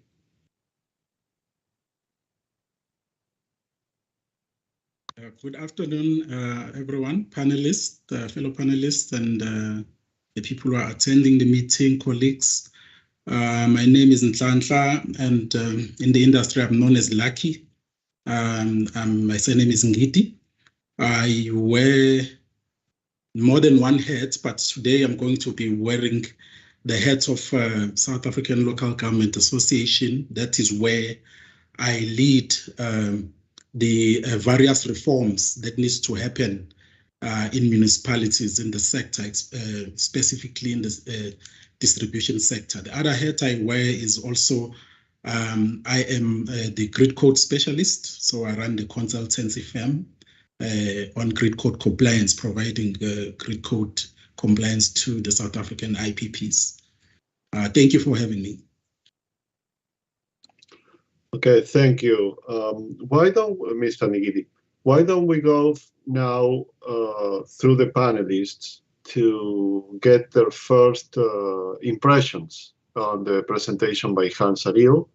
And first, I would like Mr. Fokoane to give her comments. Thank you, Leonardo. Thank you for the opportunity again. As I said, that was a good presentation, and I'm happy to have heard from NOPOL that it is important to understand the underlying system to determine the right market system, because our system is quite unique, and therefore we need to understand the dynamics of this market. So it will be important for everyone to understand also the role of the system operator in this current market, and how the network is currently put together, and what are the challenges that we're facing at the moment.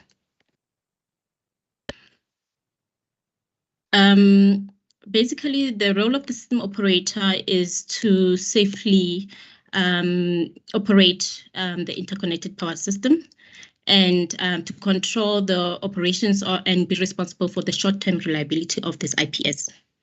Well, we have another role of being the grid code secretariat, which is the role that I'm doing.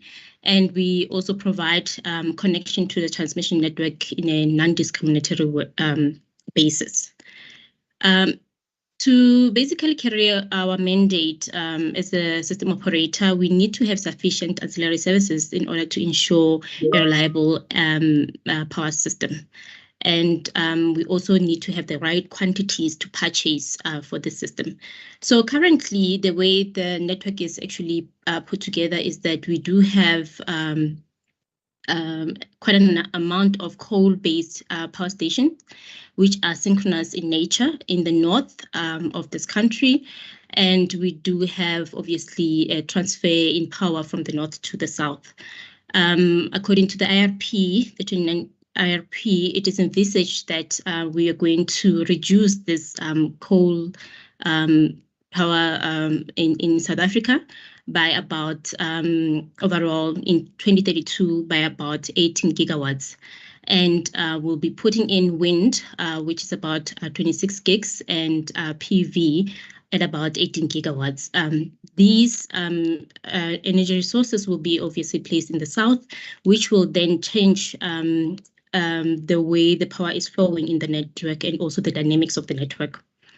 It's important to also note that because these new systems are basically placed in the south of the country where we had limited network capacity, we will therefore need to heavily strengthen this network in order to accommodate the plants. When you're looking at the generation mix, basically, in order to operate the network, you need baseload. In this case, obviously, we do have synchronous generation, but as I said, it is going to reduce over time, and meaning that we will be reducing our operating, supplementary, and emergency reserves. These are primarily the reserves that we use to operate the network when there is faults. So also these synchronous machines are dispatchable, unlike inverter-based technology, meaning that we can actually call them anytime when we want. So this creates a bit of a challenge to the system operator because lack of provisioning sufficient reserves, it will be detrimental to the network. I think, again, just touching base to the presentation, I think it was looking so much into other countries which are highly interconnected. And I think it's important that we also outline the interconnectivity that we have in this country. We are part of the CEP network, and we are interconnected to about 6 other countries. However, we do not have the leverage of importing a significant amount of reserves under conditions when we need them. This is mainly because of the size of assistance that we need from our country, other countries, which is our neighbors. And basically, they are unable to assist us in a substantial amount because of the size of their load, obviously, in their country. So we need to obviously compare these. Basically, these are not comparable. Looking at the European network and our network, we have these sparsely distributed load and generation with long lines, and therefore it will be very important to see how operation is going to be like into the future. So the challenges that we're having currently is reserves come with synchronous, the ones that we have with synchronous machines. So reduction in these reduces the availability of reserves. The idea is that whether the system is variable or not variable, what is required is for the system operator to carry sufficient reserves for any category. One of the challenges that the system operator is having at the moment, it depends that we don't have enough information on certain rooftop that is put, and therefore, as you can note, about 3 weeks ago, we had a large cloud cover into our country, which then brought about 2,000 megawatts into the system, which we had to source reserves from somewhere else. So the challenges that we're having at the moment is that we don't really have a mechanism where these are registered, which therefore will affect our forecasting drastically. And we all know that more and more people are actually moving into rooftop as well. So you need, as I said, the right kind of ancillary services to be able to operate the network, but you need to understand what is in the network as well, so that you can acquire the right amount of reserves at the right places to be able to cater for this. Luckily, we do have storage that is coming, which is will play a very big role in providing flexibility in many ways. Obviously, flexibility in the way that it can be dispatchable. It is also can act as a generator or a load, and it can actually also ramp fast when you need it. So it is important that we also look at this as one of the ancillary services. So just to wrap up, Ms. Moshodi, thank you, but we have other panelists that also need some time, and we're going to run out of time. And thank you for telling us of the challenges of ESCOM. And I would like Mr. Knudsen to be next. Thank you very much. I'll just pinpoint some issues concerning the system operational challenge. I've been working with the European System Operator Guideline since 2009. So one of the issues we are facing also that we are physically facing day by day in Denmark is that we have a huge number of interconnectors. And why do we have this? Because this is our way of adapting the renewables and the variable nature of the wind and solar.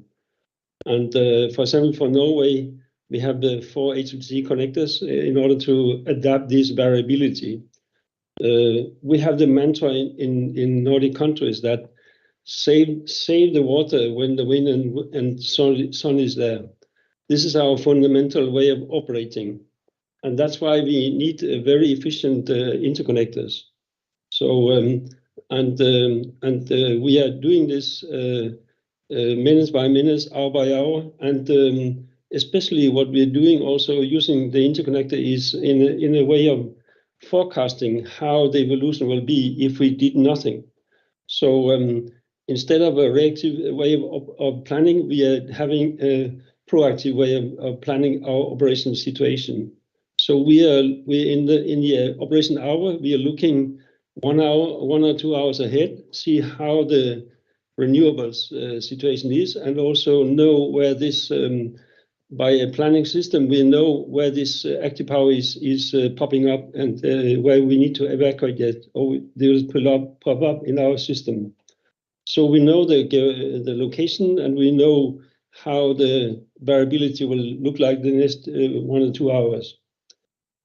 Energy-wise, we do the same the week ahead and 2 weeks ahead in order to have the coordinated safety security. So we have a coordinated security for the Nordic region and for the Central European region as well.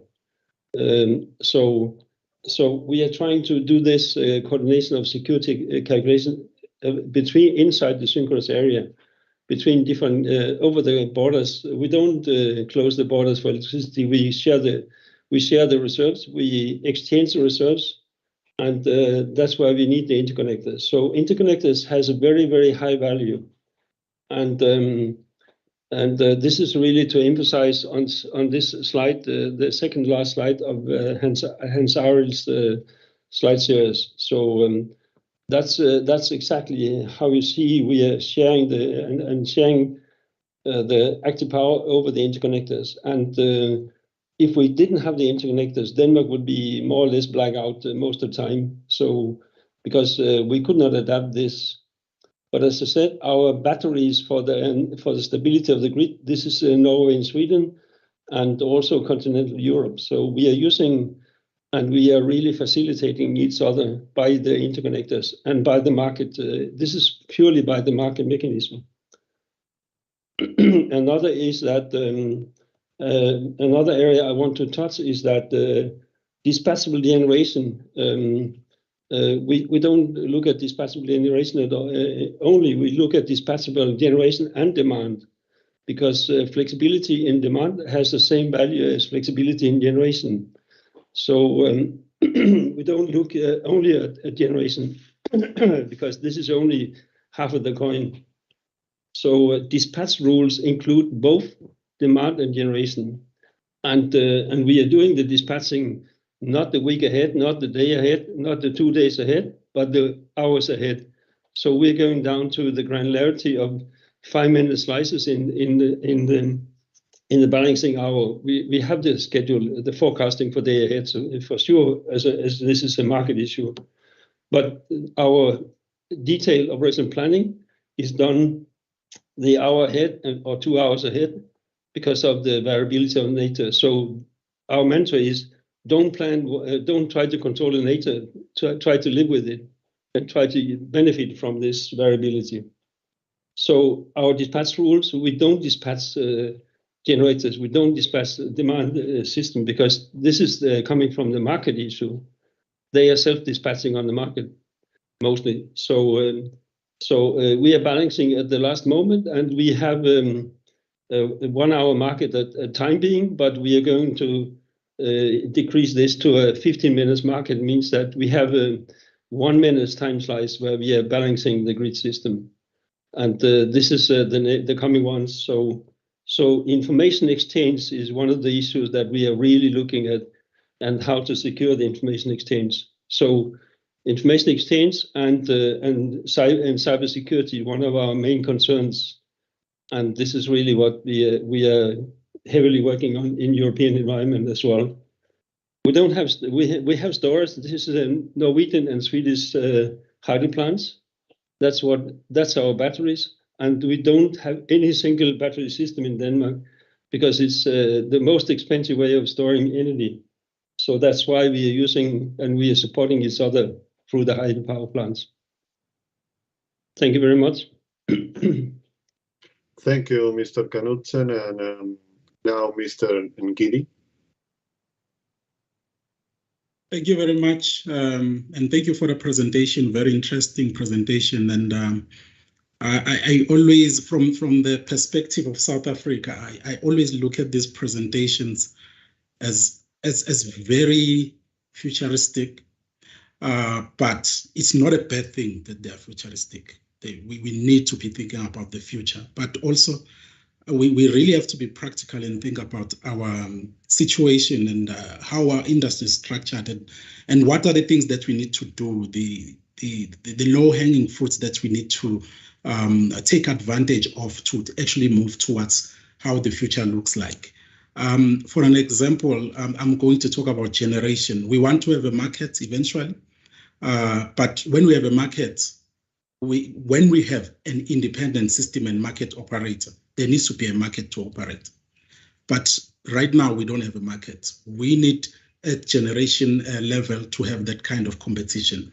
But our situation right now, can Eskom fleet compete in the generation market? I don't think so. It would be eaten alive by IPPs. So we have that kind of a situation, and we have to be practical about it. What comes first? Is it the ISMO or is it the generation competition? But I'm not here to talk about generation. It's just a teaser about how we need to be practical about our situation and what kind of structural changes we need to do going into the future. Then we have the transmission system operator, which I think is already well placed to move towards being a market operator. The system operator at Eskom I think it's already structured to go that route. And that's a good thing, but it's still, there's going to be a question mark.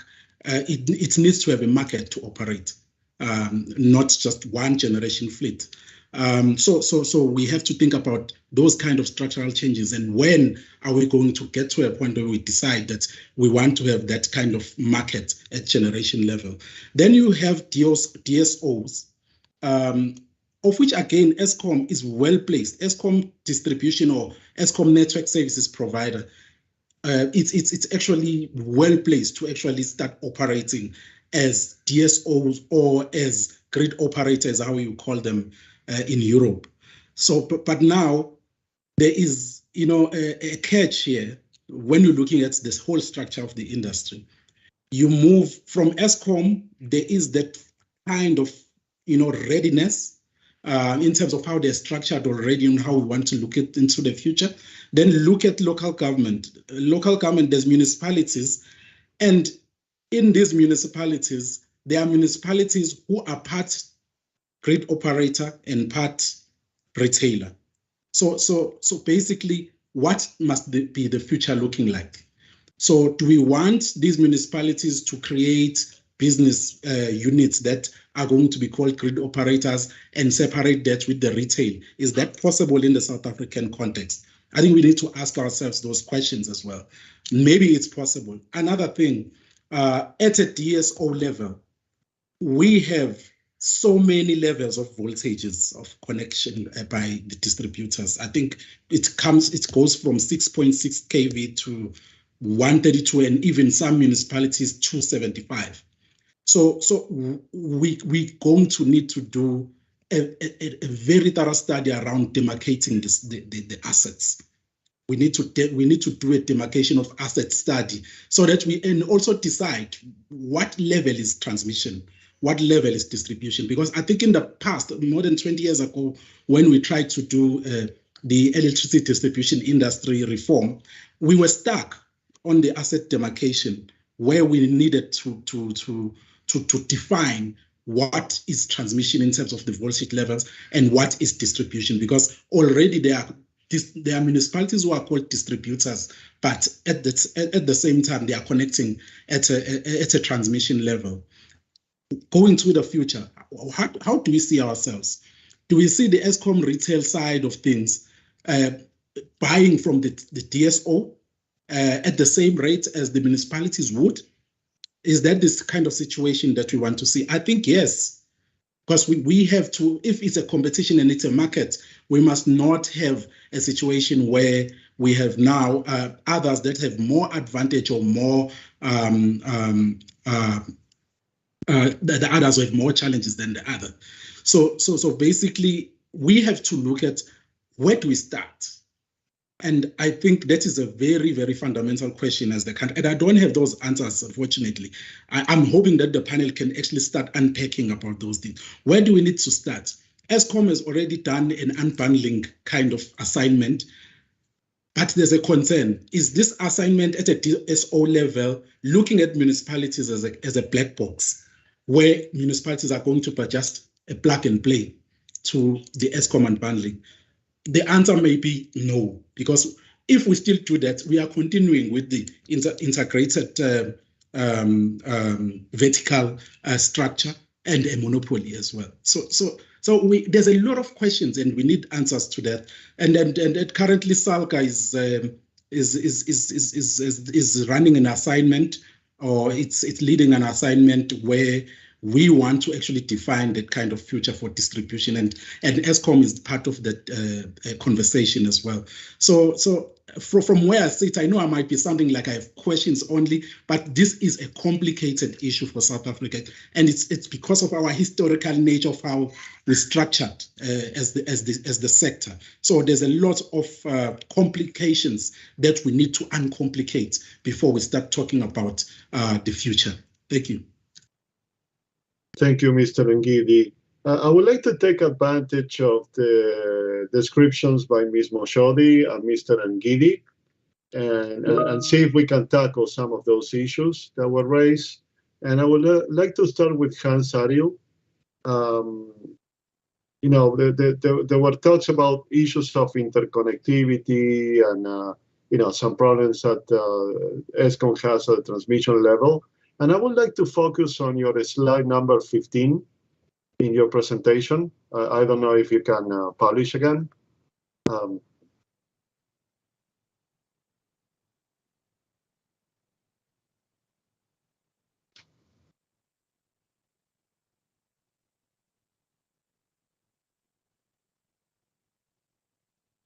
This is the one, right? Yes. So what would you think will be the best to use in terms of pricing methodologies for the transmission network in South Africa based on the issues that we just hear and the challenges we just hear? Oh, that was a large consulting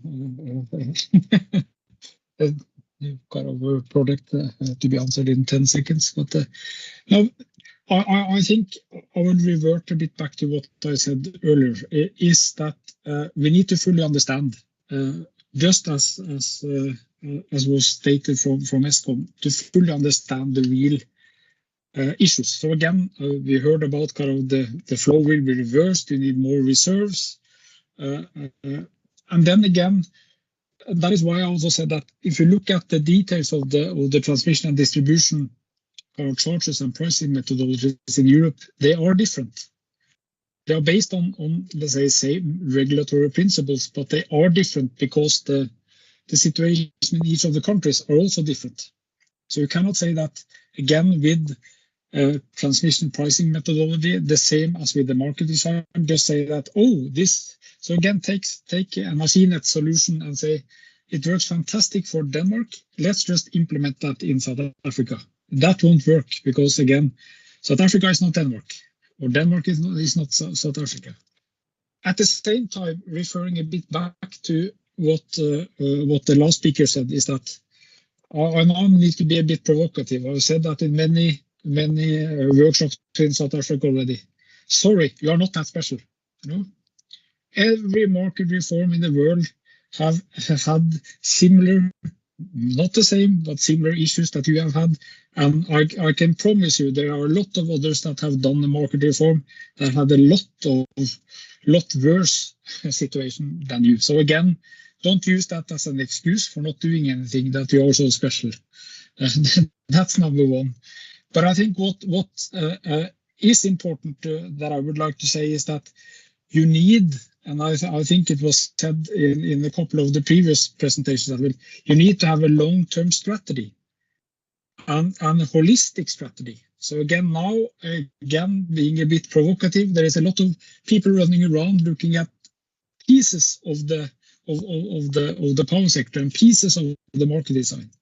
but it doesn't help to fix one problem in one area if you don't fix the whole problem for South Africa. So you need to have a holistic market design that covers not only the market, not only the distribution, not only the municipalities, not only the system operation, but unfortunately everything needs to be aligned.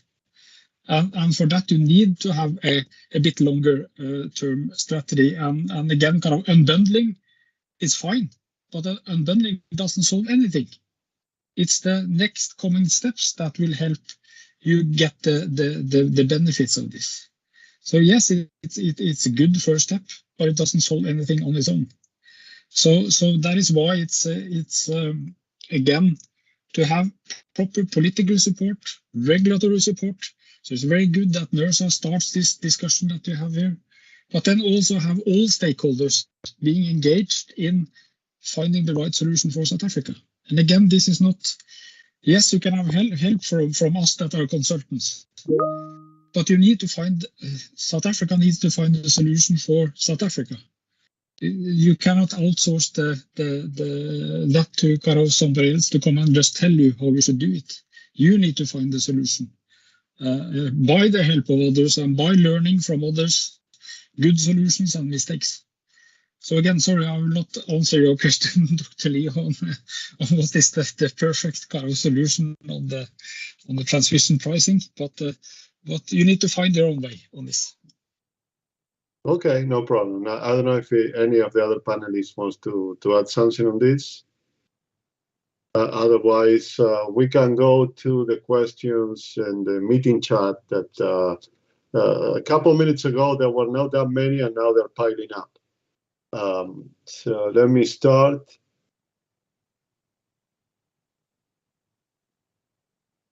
Okay, the first question to Mrs. Moshodi. What are the emerging ancillary services that are needed as we increase the participation of RE in the network? And Hans, if you can close and stop sharing, thank you.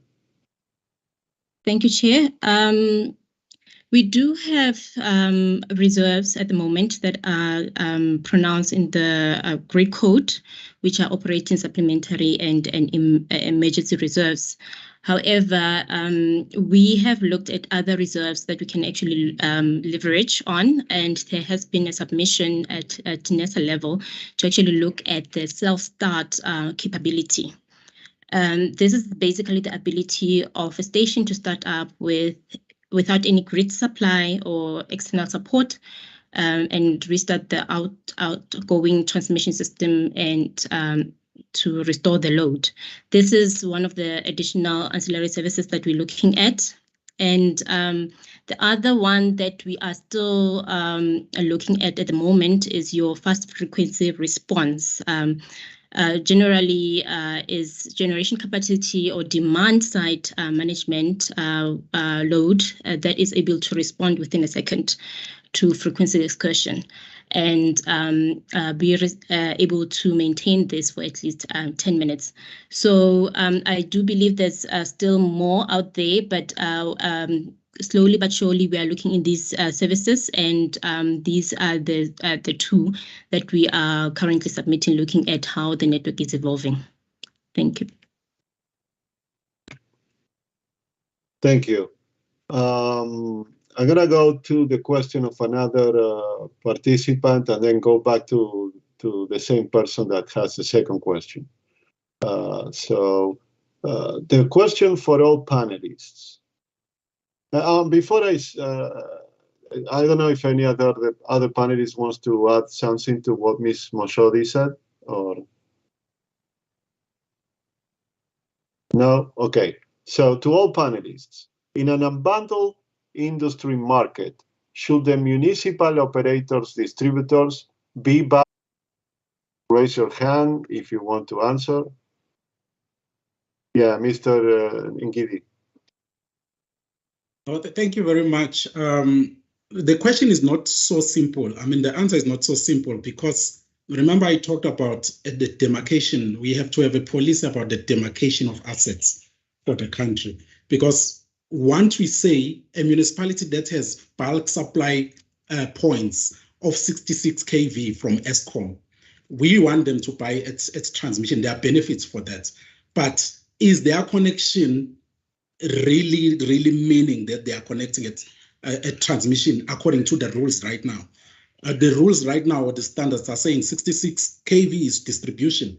So we need to first clarify and crystallize the policy of demarcation of assets, and then it would be fair for everyone to buy at a transmission operator, distributors. So that would be a fair and a level kind of playing field. Thank you. Thank you. Hans, are you? Yes, and I think I can come with a simple answer.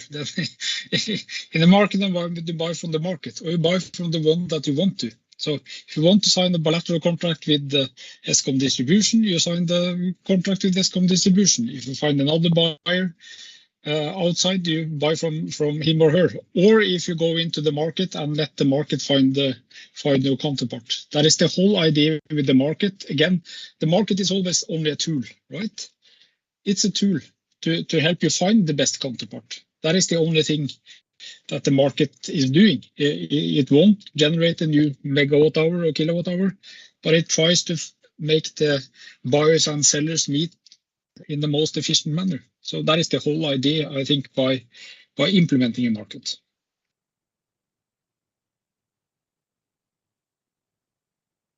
Okay, thank you. If there are no other comments from the panelists, we go to the next question.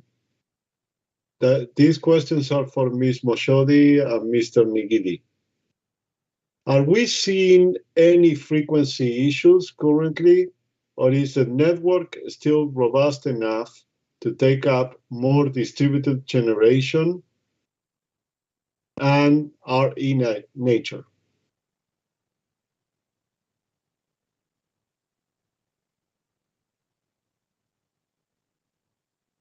I can go for that.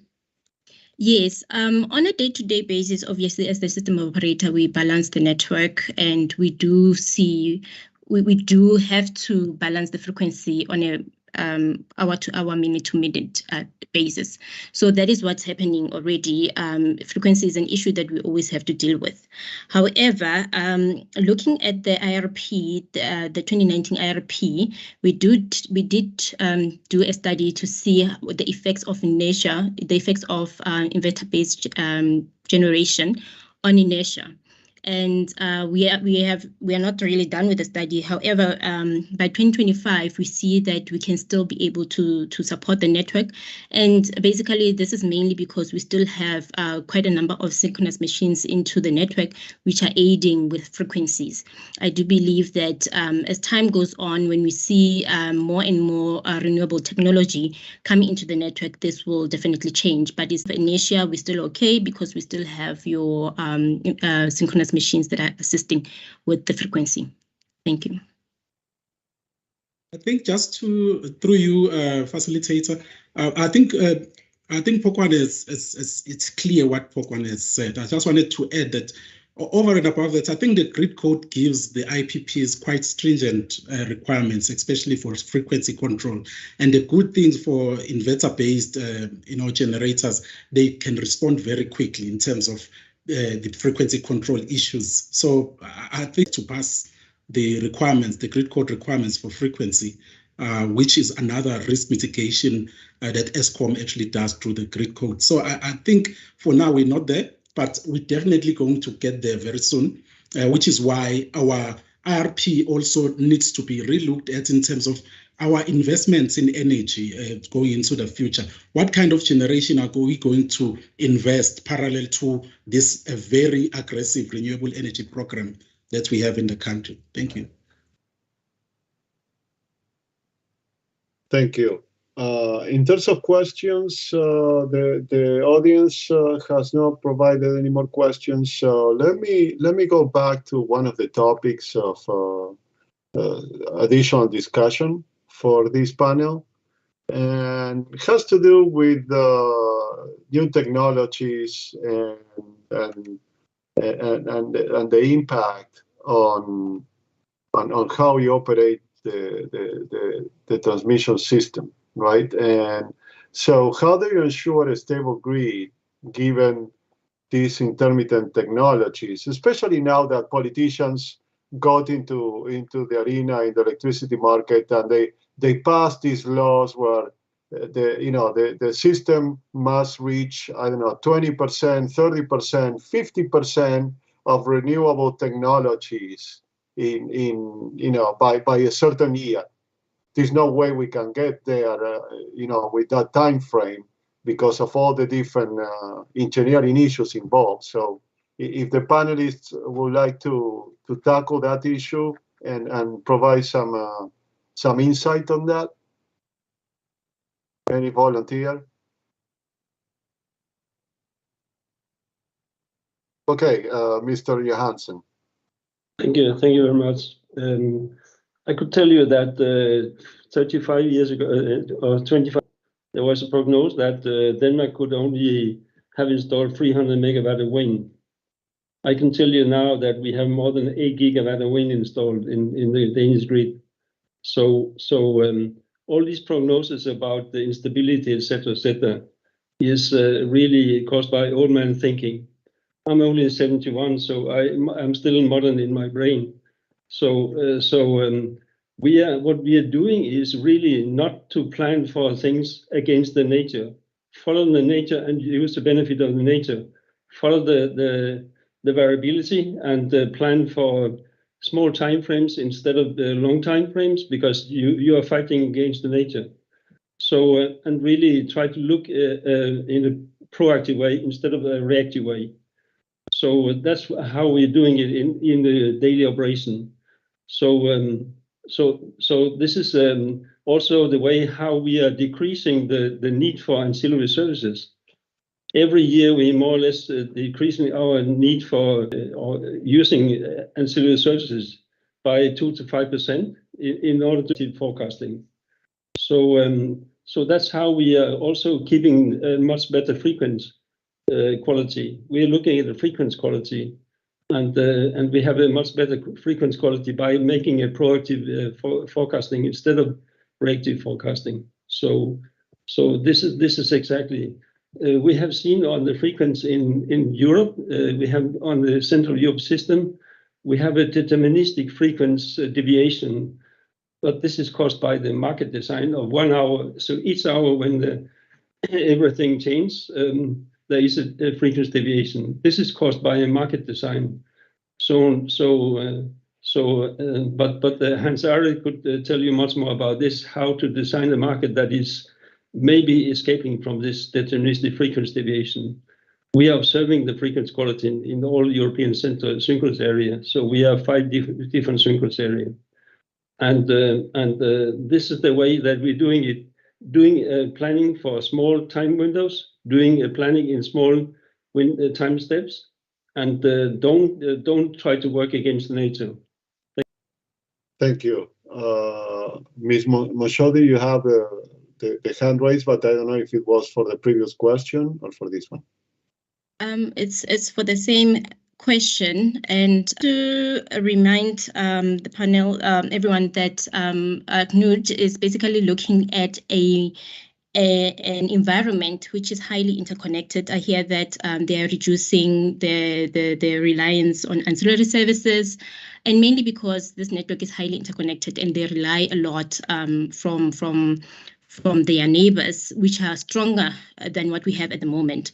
So with us going into the future, as we reduce more and more of these synchronous machines, we then deplete our ancillary services, which is what we really need to stay out.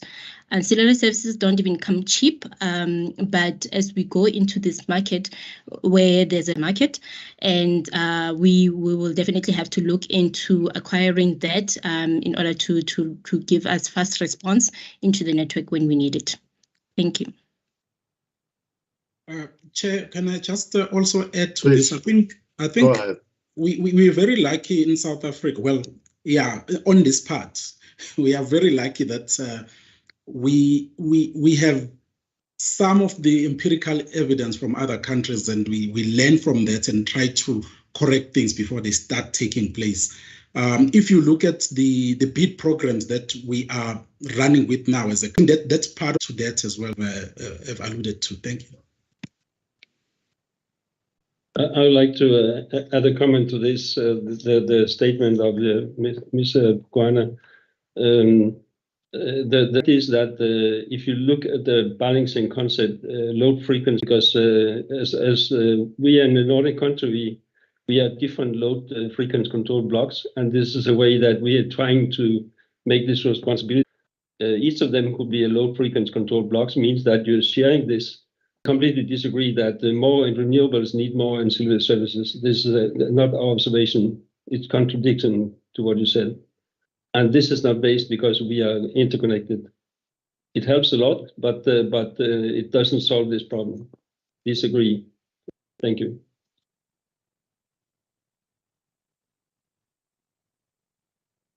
Okay, thank you.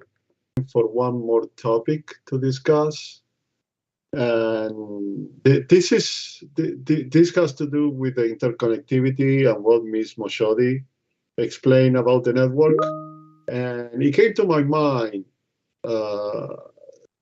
something that I faced many years ago in another country that has a similar transmission network, right? And you have people from other countries that tend to be in countries where the red is very meshed, right?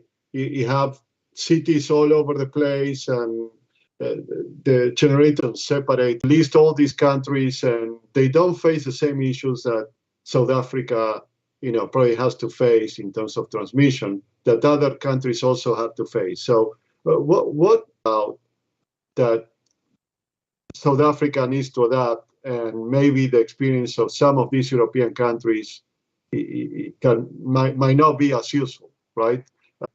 And because it has to do, they try to figure out who's getting most of the use of the network, right? But if you have a long network, it's very clear what's going on. So I don't know if I'm being clear in the question. I'm trying to raise the level of debate here about the interconnectivity. See, yes, Hansari. Yes, but I think I understand what you're alluding to on that. Yeah, again, UK.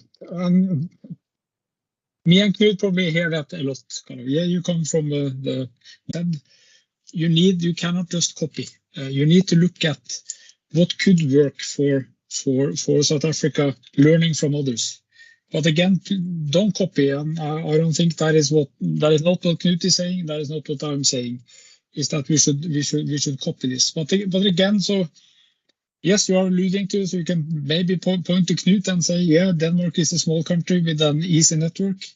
I can promise you, if you come to Norway and talk to the Norwegian TSO, if you look at the map on our country, we are almost 3,000 kilometers long and very narrow. We have a lot of transmission issues in Norway, and we solve that with a zonal setup, or a zonal,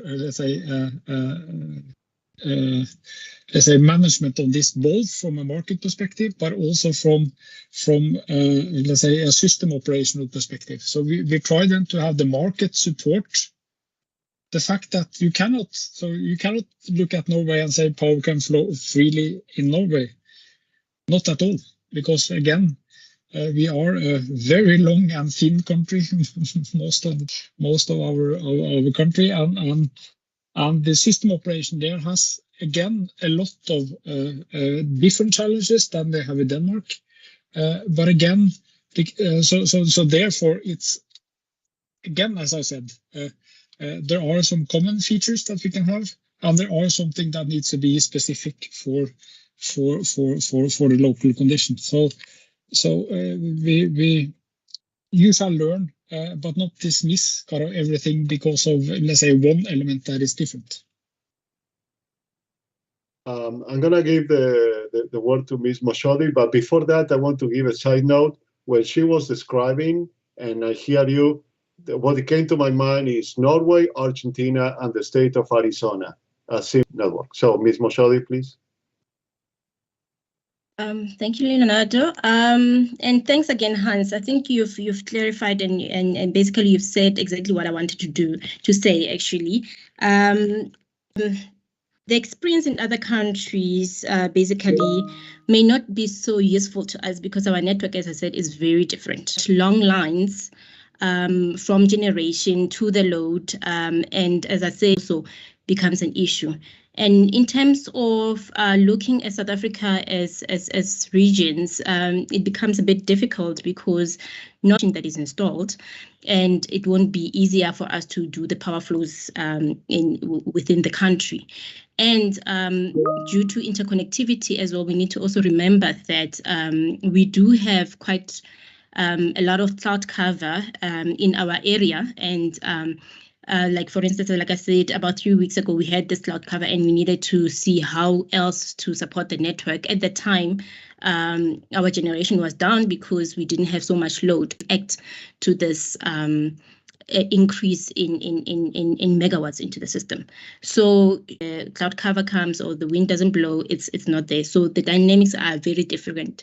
And as I said, we are interconnected, but not so highly interconnected to very strong areas that can actually assist us when we need help. So we can learn from other countries, but we do need to do our own assessments to see how we will react with creation of renewable energy. It's a unique environment. It is not comparable to other interconnected areas. Thank you. Okay, thanks. Questions, we just got, we're getting them again. So I'm gonna read. Countries with higher renewables penetration are usually highly interconnected with other countries where they are able to obtain base load in the form of nuclear or coal, such as Germany. Will South Africa be able to allow penetrations of up to 30% renewables without the advantage of interconnections, seeing that we will be decommission large amounts of base load?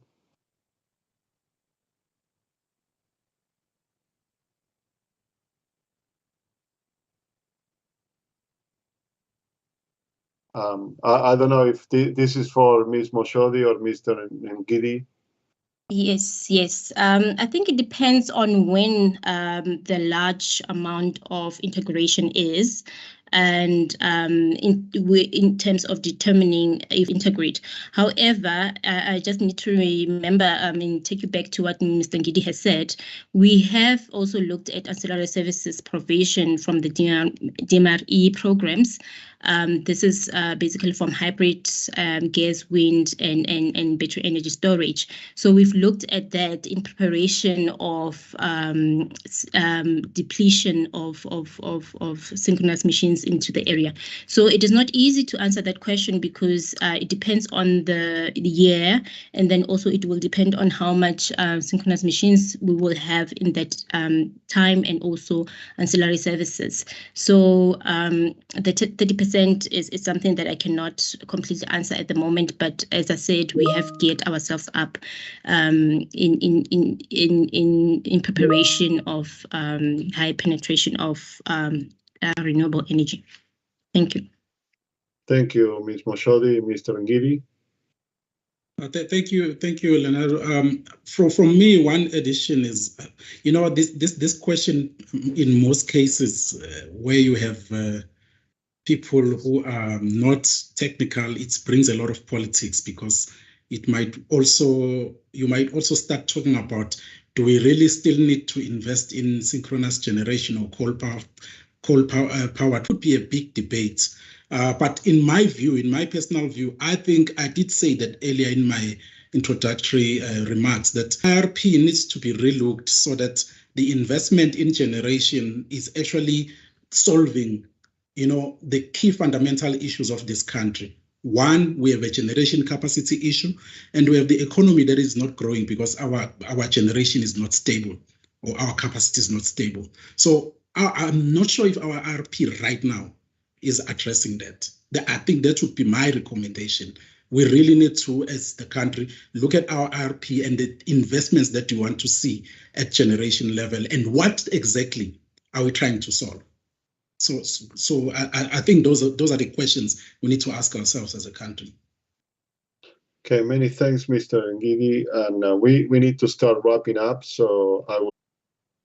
Yes, I think I will only repeat myself and say one thing, that again, as much as I love South Africa, you are not that special, especially in the power sector. So in much tougher conditions than you have. So don't use that as an excuse for not doing anything. Moshodi? To prepare for the intermittency that is coming. And obviously, because of the current provisions that we're getting from synchronous machines, knowing that they will be depleting into the future. So we need to look at other sources of ancillary services for us to mainly support the network. The role of interconnectivity is very important. However, as I said, we don't have a strong interconnectivity at the moment, and therefore, if that was the case, that would be a huge plus. But at the moment, we don't have. We are depleting our synchronous machines, and therefore, we need to go out there to get more and more ancillary services, which obviously are definitely going to affect the costs going forward. But thank you very much for the opportunity. Thank you, Ms. Moshodi. Mr. Ngidi? Thank you, facilitator. I think from my side is to acknowledge what Hans is saying around not making excuses, not excuses per se. I think it is our reality, and though the government official or the government cluster and the colleagues from the regulator, NERSA, they would know Mr. Ngidi as a person who's always making noise around when is the country go from the distribution side up to the generation side. We need pronouncements of policy and a strategy around in South Africa. Where are we going? Where are we starting? Thank you. Thank you. Where you're operating. I'm working as a back office for the National Control Center of Denmark, and I also work tightly with the ESCOM Operation Center. So that's what I've seen is that don't sit on your hands. You could modernize this tomorrow. Okay, thank you, Mr. Johansson, and thank you, everyone, for free market. I will put Milton Friedman instead, and I think he was on the economist cover too. Okay, I need to look at a better time cover. Yeah. Okay, thank you very much, and he's back. I think that everyone is back for a comfort break, but I'm not sure if Mark or someone else is going to take over. Good afternoon, everybody. Yeah, I'm back again. Yes, we're going to take a comfort break now. We've had quite an intense session this afternoon, and we'll come back at 5:05.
Mark, please switch off your camera.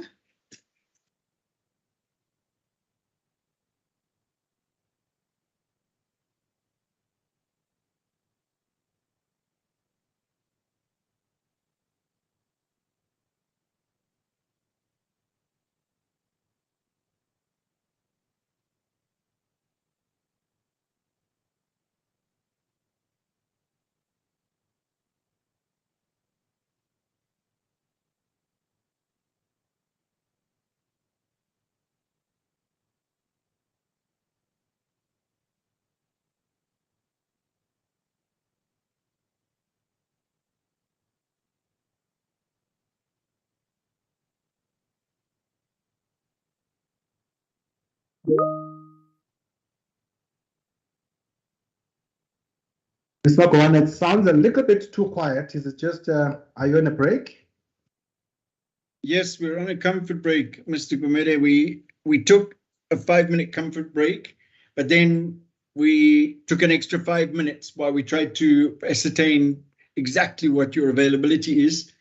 And I was going to moderate because we were not sure whether Brian was in the meeting as well. But in the meantime, depending if Brian's not available, No, I'm here. Okay. 5:05, we're going to kick off. So Thanks. did you also have a comfort break? Okay, thanks. Let me just have something to drink. Thank you. Right.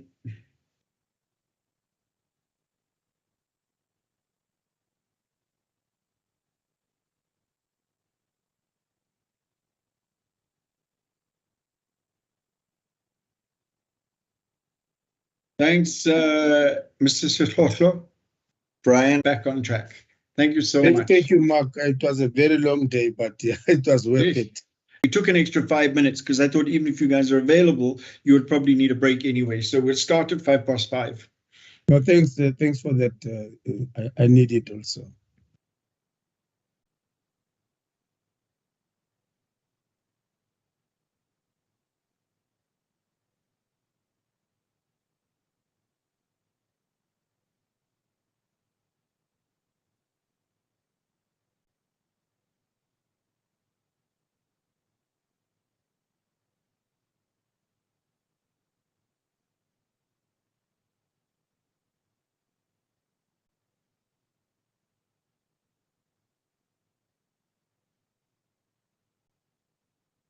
Right, everybody, are we all back in the room?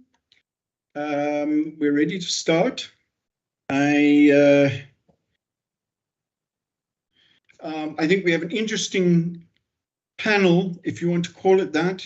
We have the head of the regulator for electricity in Namibia. We have the full-time regulator member responsible for electricity, and we have Department for Pricing and Tariffs. So I think we've got a really good mix of people who are going to be able to have a conversation for the next half an hour to 3/4 of an hour, discussing, starting with a presentation and some inputs by Mr. Mutota about how they have liberalized the environment in the electricity industry in Namibia, and then turning that into an ongoing discussion, maybe with some Q&A.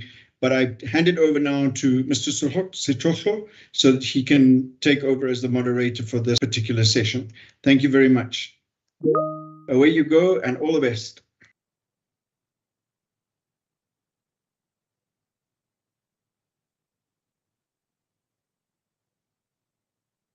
Mark, can you see me?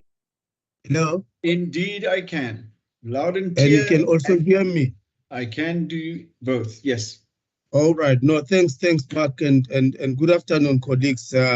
Sorry, we missed matters of the regulator, myself and Mr. Gumede. So if we may find ourselves repeating things that have been discussed during the day, please bear with us, but I don't aware of him. And thanks, Mr. Gumede, for making yourself available for this session. But also, we've got Mr. Phineas Mutota. So, Mr. Mutota, I think we only have 1 hour left for this very interesting webinar that lasted the last two days. And maybe I should also thank the organizers, Ms. Vuiswa Makubani, for a job well done. But I hope that the discussions were fruitful.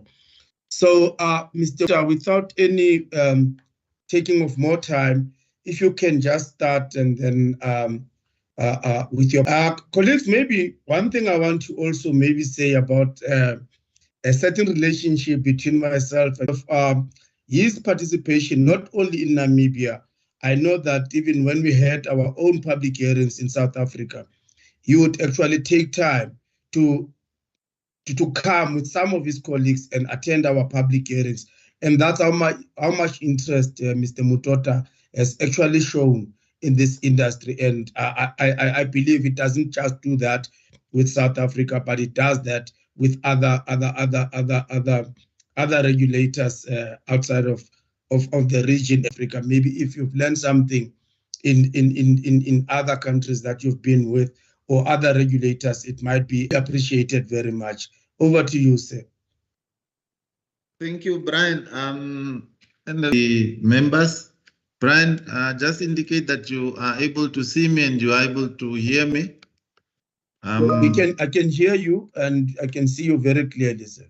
Thank you very much. And it's a pleasure again to actually interact with you. It's been some time, but you know, we always cross paths. I mean, regulators are very few in this region, so we tend to know each other very. Without further ado, let me just perhaps give you more, but I think the more important or the focus is going to be on the market structure, which is the modified single buyer market model. And we will be looking at the wheeling framework and the balancing framework. And then we will touch a bit on the lessons learned and some options to address. And also with regard to unintended consequences that we might actually have picked up. So just in brief, the ECB, our mandate is derived from the Electricity Act, is to exercise control over and regulate the provision, use and consumption with specific issues in terms of competition and promotion of investment. It's just not that I've perhaps not put it here, but we develop through the legislation to actually develop the market that suits the industry at that point in time. So that is probably one of the major issues that is also to be taken away from this discussion. With other regulators, it's licensing, economic regulations, and technical regulation. I think we can leave those ones. What is in terms of the basic information? Namibia is a very large country in size in terms of area, land area. We are 823, 290,000 square kilometers. Our installed capacity is 662 megawatts. It's very, very small in comparison to South Africa. Nampower generates about 74 of that capacity. 24 is IPPs. 2% is actually independent IPPs, which is, and the 60 that we have installed, we have actually installed about 9% of our maximum demand in terms of net metering or rooftop. This is because we have published net metering rules, these systems in compliance with the net metering rules. This is the structure. The discussion is on the market structure. So this is the industry structure. We have a policy maker and then the regulator, and then we have the licensed entities. The licensed entity, which also relates to import and export by the regional electricity distributors, local authorities, and smaller distributors such as farms, some of the farms. But distribution is completely in different utilities and the regional electricity distributors. When we're speaking of the market structure now, or the market that we are having, we are speaking of the modified single buyer market. What is the modified single buyer market? When you hear the MSB platform that allows consumers and private generators to transact directly. This is a market, I mean, of a market where consumer and the seller meet to transact. So in this case, now IPPs and then what we call as contestable customers. It builds on the existing, so we just modified it. It is drawn on global best practices, but it has been designed for Namibia. I would like to emphasize that, and it fits your local need immediately. You need to have it specific to your need. So people will then say, but Phineas, can you tell me where the modified single bar has worked? I don't know where it has worked before. Trying to find solutions that fit our local situations. So activity or one of the unique customers are then allowed to buy up to 30% of their energy measured over a 12-month period from what we call eligible sellers.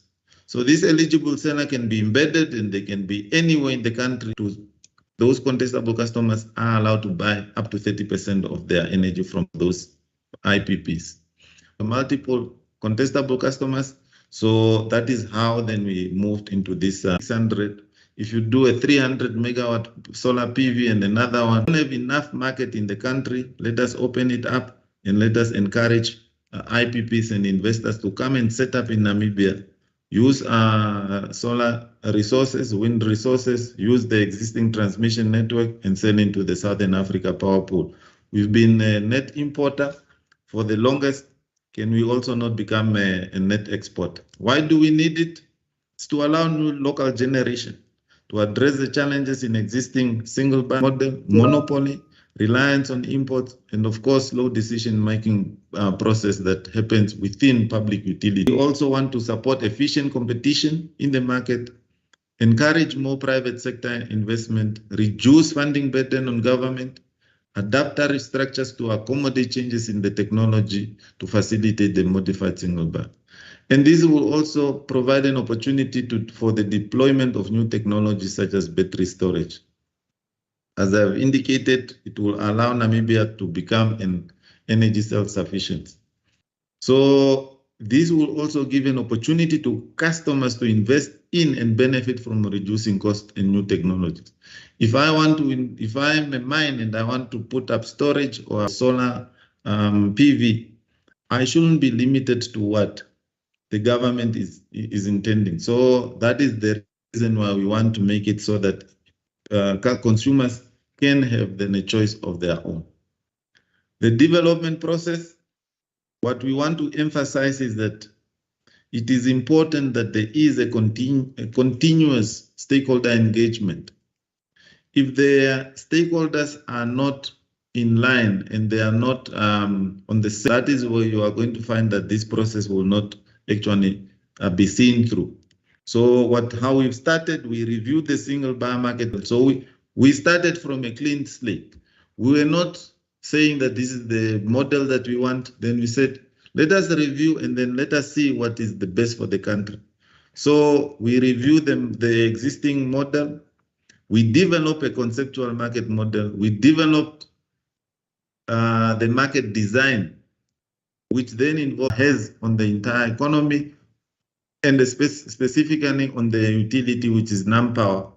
If they are not sending the 30%, what is going to happen to them? Are they going to go into a utility debt spiral?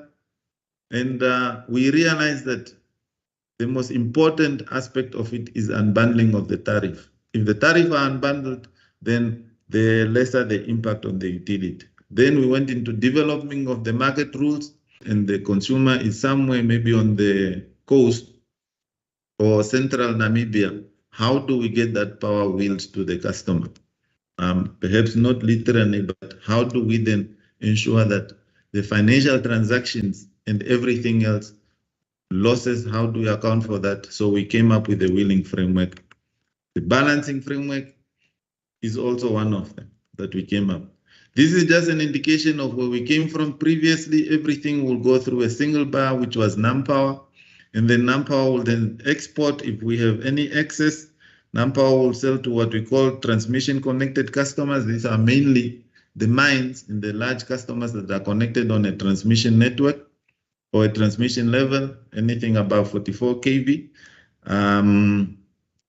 Then NamPower also sells now to the distribution entities, which is the regional electricity distributors, local authorities, and regional councils, who in turn sells to distribution customers. Features that we brought in when we when we revised or when we modified the market.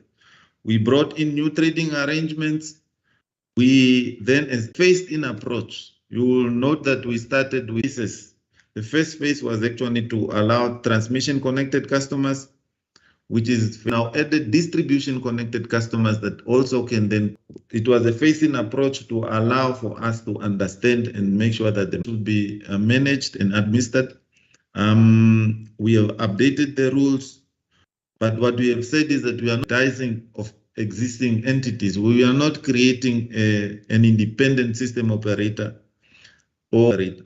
The reason being is that you've seen our market 640 demand installed capacity.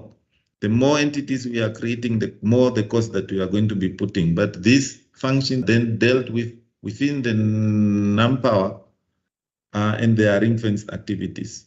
So new products and services. In terms of new products and services, what we are saying is that now we have also seen that, in fact, Nampower can now offer banking services. You put up your solar system, you put up, when you don't need that energy, you bank it into the system. You don't need to put up a large battery. And these are some of the products that are coming up. So in a nutshell, those are some of the key features that we have. And this is now the new structure. You will note that this is the previous structure. Now we have added this referred to as eligible sellers. This group of customers, including exporters, are referred to as contestable customers. So this IPP is now export, but it's somebody who's facilitating the export. We are also allowing trading within the market, but is not where we are allowing trading in terms of, it must be a transparent trading where the power is coming from and where the power is going to. Because trading, we have seen that trading actually also unlock another value in terms of IPP does not really find the contestable customer to be bankable. Then there's an opportunity for a trader to come in and backstop some of these things. We are seeing it with some of the intermediaries that are coming in, such as Greenco, that wants to backstop some of the arrangements. So this is just a list of the implementation state transmission customers have registered. The 30% that I mentioned is about 460 megawatt that can be done. You will see the licensed one, most of these entities have now started construction. Plants are now under commissioning. The mines have taken this up, and we are seeing some traction in so far. So there is movement, and it has created some sort of competition in the economy, and I think as a regulator, that is something that we want. The consumers do not escape charges for services that they are being provided. So it is important that if you have an eligible seller, that electricity to a contestable customer, how does the money flow? So of course, the contestable customer must then pay the eligible seller for the power 30%. The eligible seller, they're only getting energy, but the utility is providing connection. They are providing the 70%. They are also picking on the utility, whereby this utility will then have to get that revenue from the other customers. What does the modified single buyer service, office offers? They also offer certain services. And these services are, for instance, balancing and so forth. So if then this eligible seller is out of balance, then the modified single buyer must make sure that the system is balanced, and then there's a penalty that goes to that. So this is just to indicate in terms of who invoices who and for what. So these are some of the issues that we have to deal with when we're actually reviewing the model. These are the summary of the rules, requirements, network capacity management, bilateral trading nomination. You must nominate on a daily basis, and how is the metering and settlement dealt with, financial and invoicing. Very simple rules that end the wheeling framework. Why a balancing framework? If you then nominate to generate 10 megawatts at 1700 hours on the 24th, and then you only generate 8 megawatts, The customer, on the other hand, is expecting 10 megawatts. So your out of balance will then be picked up to the time, but the idea is that there are some thresholds where we're saying that up to a certain level, you are allowed to be out of balance, but when you are breaching those thresholds, then the penalty starts. Because the contestable customer will not know that PNIA's IPP was not online on that day. The customer is an indication of a system, because we have multiple distribution entities. We have NAMPA who's doing transmission, and then we have a distributor on one side and another distributor on one side.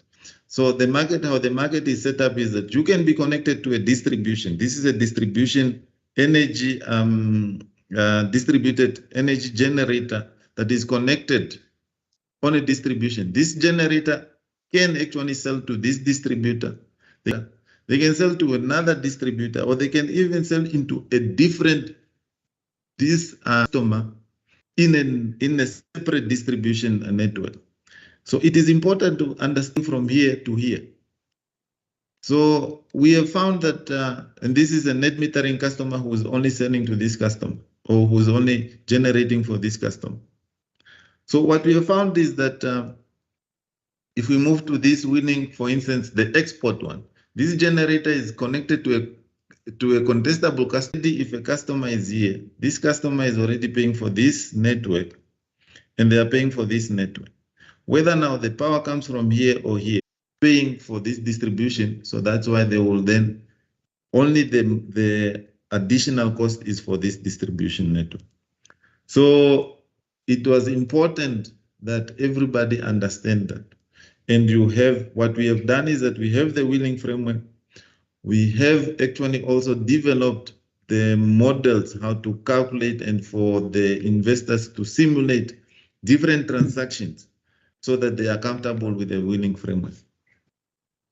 So, and then if we move to the tariff review and tariff unbundling, I don't want to go into the cost reflectivity for the sake of time, but in a nutshell, the cost of producing a unit is covered by the approved tariff. That is what our government have said, and that is what and transmission. What methodologies are we using in terms of the tariffs? Generation, transmission, and distribution, we are using cost plus.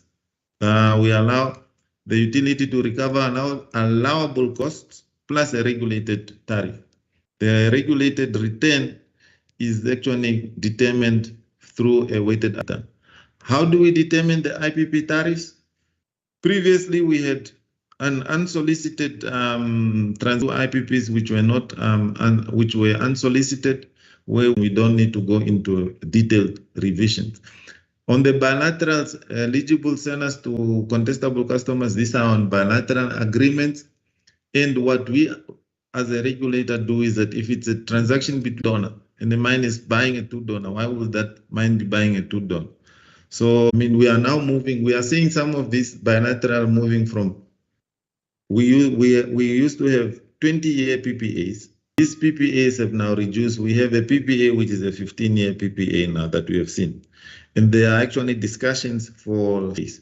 And in the future, we'll probably see some mentioned it that to ensure that wheeling framework meets the objective, the unbundling is required to ensure that customers are able to escape certain energy-related charges based on a like-to-like commodity. Because if you are comparing a tariff that has, as for this, you can see that this is our final tariff, transmission and distribution.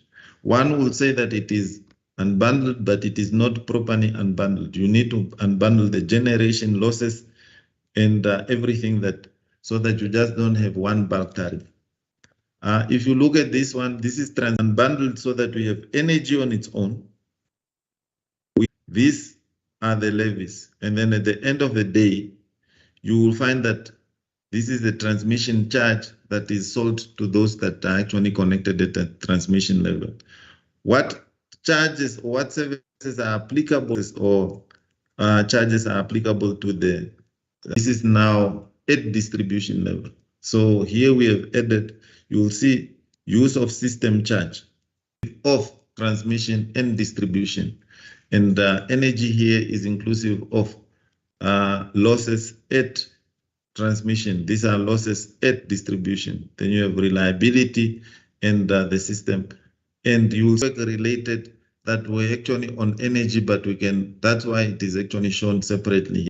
The idea is that once the customer is buying from an eligible seller, you should be able to identify the services and so we move to the approved schedule. This is the tariff related charges, maximum demand charges or network access charges, which is measured in a kVA charge. Energy is peak, standard, and off-peak, which is energy related. It has losses separately and it has reliability. Because why losses specifically? If the eligible seller is embedded and it's connected behind the meter, then that customer tariff. Now moving from the tariff to the support up with a mechanism which we call the National Electricity Support Tariff that are having it difficult to afford electricity. So what we have done is that it's not free electricity, but it is then connect at a 15 amp residential prepaid connection.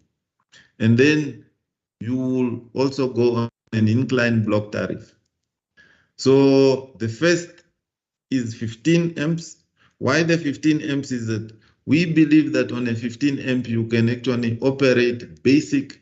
If you are now above the graduated and you are no longer in the category of being supported, so you cannot be subsidized, you must be able to pay for your own electricity, will be supplied of these 50 units.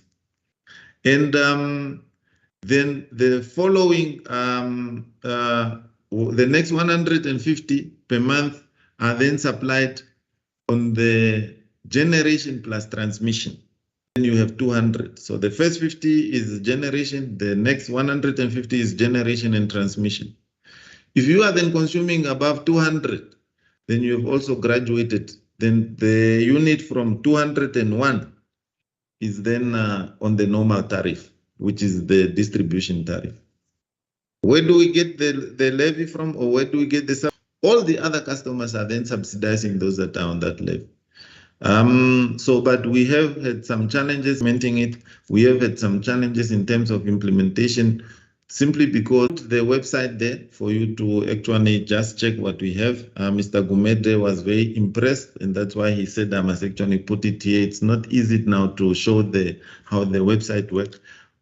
If you remember, I said 15 amps. Now the question when you are putting the 15 amps into the public, what is it that I can run on a web tool where we can simulate what appliances can you run on a 15 amp before it trips? We have actually gone further by not only simulating the capacity, but also by simulating the cost of these appliances that you have. So it's a very interactive tool that we encourage you to go on. Mr. Moderator, let me then finish. I will put it in terms of risks and mitigation, so that you find that there are some unintended consequences and how to deal with them. But the lessons learned is that if we are afraid of changes and we are not implementing these things, we will remain behind. The industry or the stakeholders are going to lead us as regulators or public institutions. The stakeholders, market, competitive market, affordable electricity, sufficient capacity, wheels have fallen off the wheels already. So here are some of the risks that were identified. Cost of supply will increase. IPPs are normally expensive. We realize that if you are using appropriate procurement process and approval criteria, then of course you are not going to have some of these issues.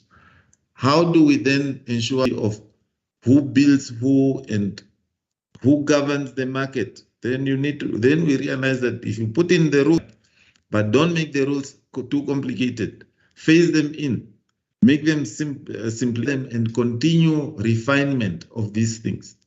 Today, you realize that, as a regulator, but it's the industry that knows how the things operate, refine as you go, Viability of existing licensees, how do we then avoid an issue of contestability, cherry picking? That's why we say there's a phasing in. You can only do 30% so that you don't have the most viable, contestable customer completely going off and then leaving the non-viable ones, and then you have an issue of death spiral. And operate new markets, market gains. New systems and processes, same thing about network access and usage and payments. The utility was the discussion has been so long to a point where we actually generation can be competitive, but our focus should be in transmission as well. So that let us build enough and strengthen the transmission so that if you want to buy your energy from somewhere else, we will provide you with a service of transmission. Then one of the issue was that, but why are you then exporting your low-cost resources? Because if you are allowing exports now, people are going to choose the most suitable spots. When we design the rule, there is a callback option.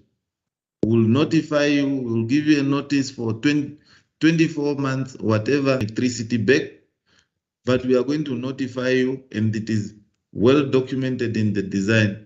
It is something that is understandable. Yes, I think it was worth it to listen, though you may have gone beyond the time allocated, but I think it was worth it.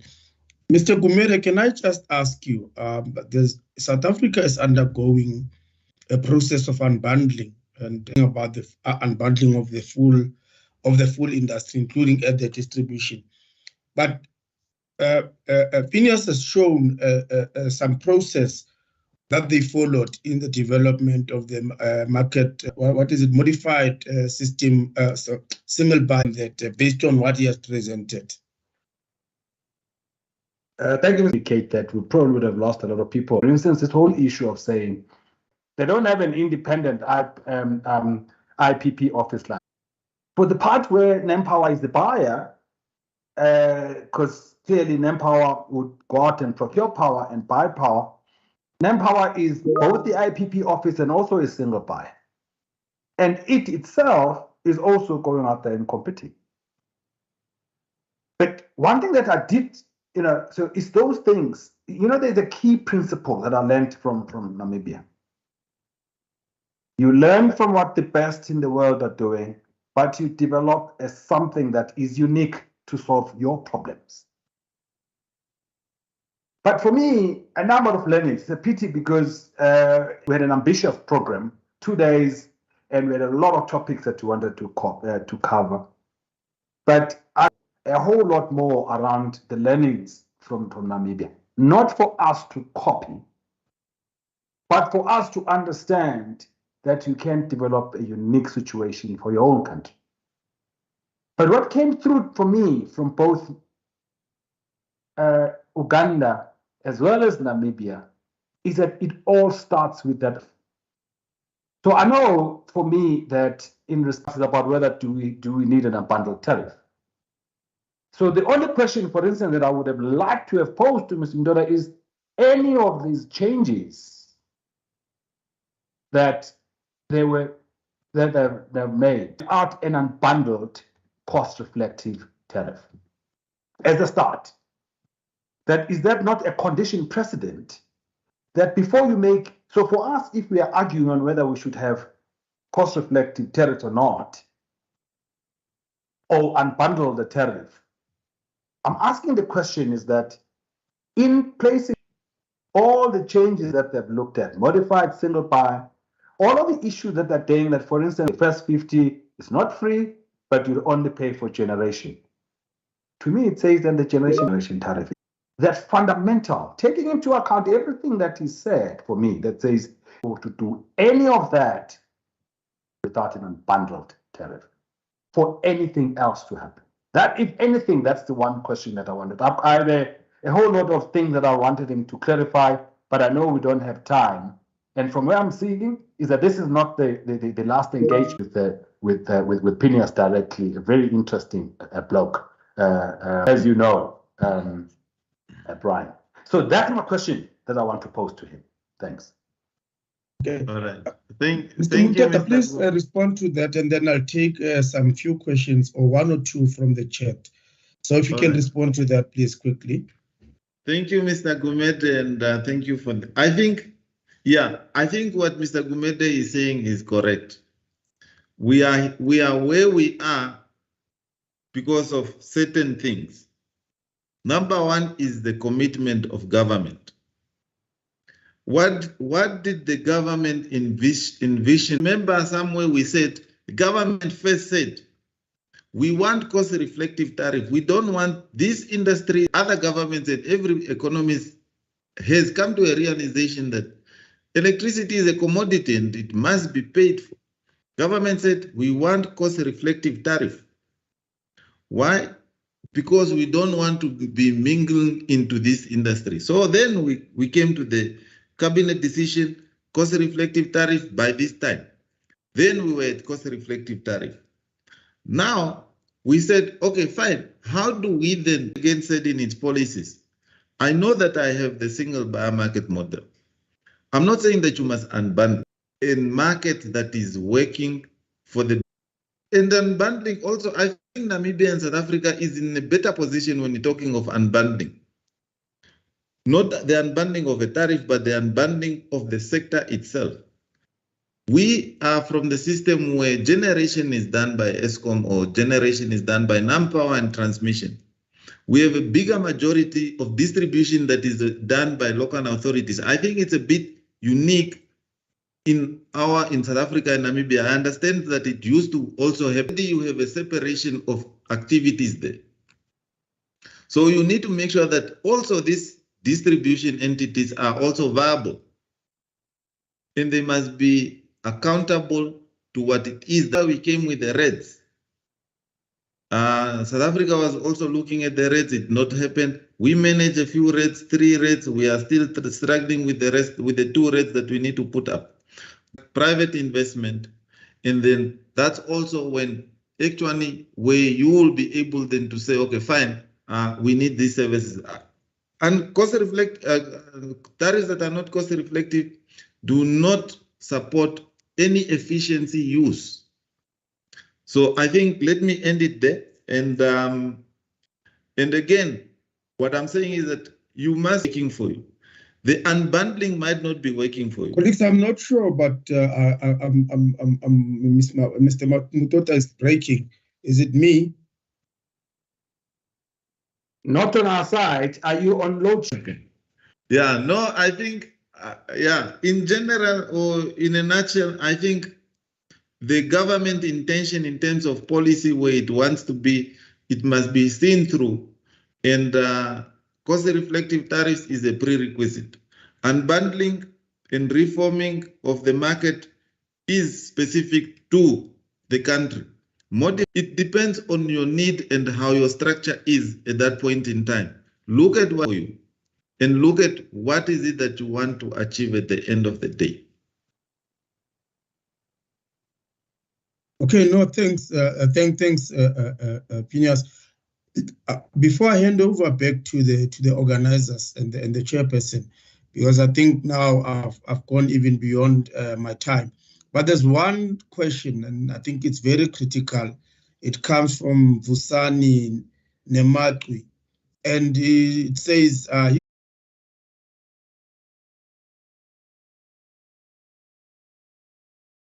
because they might make it to their benefit, but you need everybody to process. So the wheeling framework was developed by the regulator, just like the market rules. The balancing framework was also developed by the regulator, just because, again, like I'm saying, is that you build onto these things. So we came to a market design. Now you design the market. Oh yes, the market design, I need rules. Because sometimes what we see is that, and this is where actually when we're developing these things, we were saying, let us come up with the market rules. But market rules for what market? You need to start from a clean slate. Every other things that you have, of course, have them on the side here and review them and say, you start drawing and then say, okay, fine. This is where I am now, and this is where I want to be, and this is how I'm. that we have a modified single bar, then we have the rules. All right, no, thank you for that. I hope, thank you, Mr. Gumede, for your participation in this panel. And thank you, Mr. Mutot, for your participation in the presentation. I would like to hand over back to Mark. Thank you for your participation, colleagues. Thank you.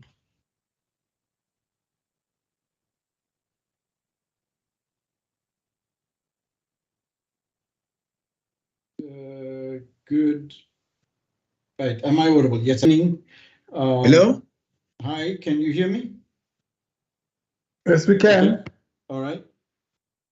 Good evening, everybody. I'll keep this short. I'm not sure if it's myself, but I can't hear anyone. We can hear Mark. I think there might be challenges on your side, Mr. Chotla. Yeah, I can. Okay, let me rejoin. Let me rejoin them.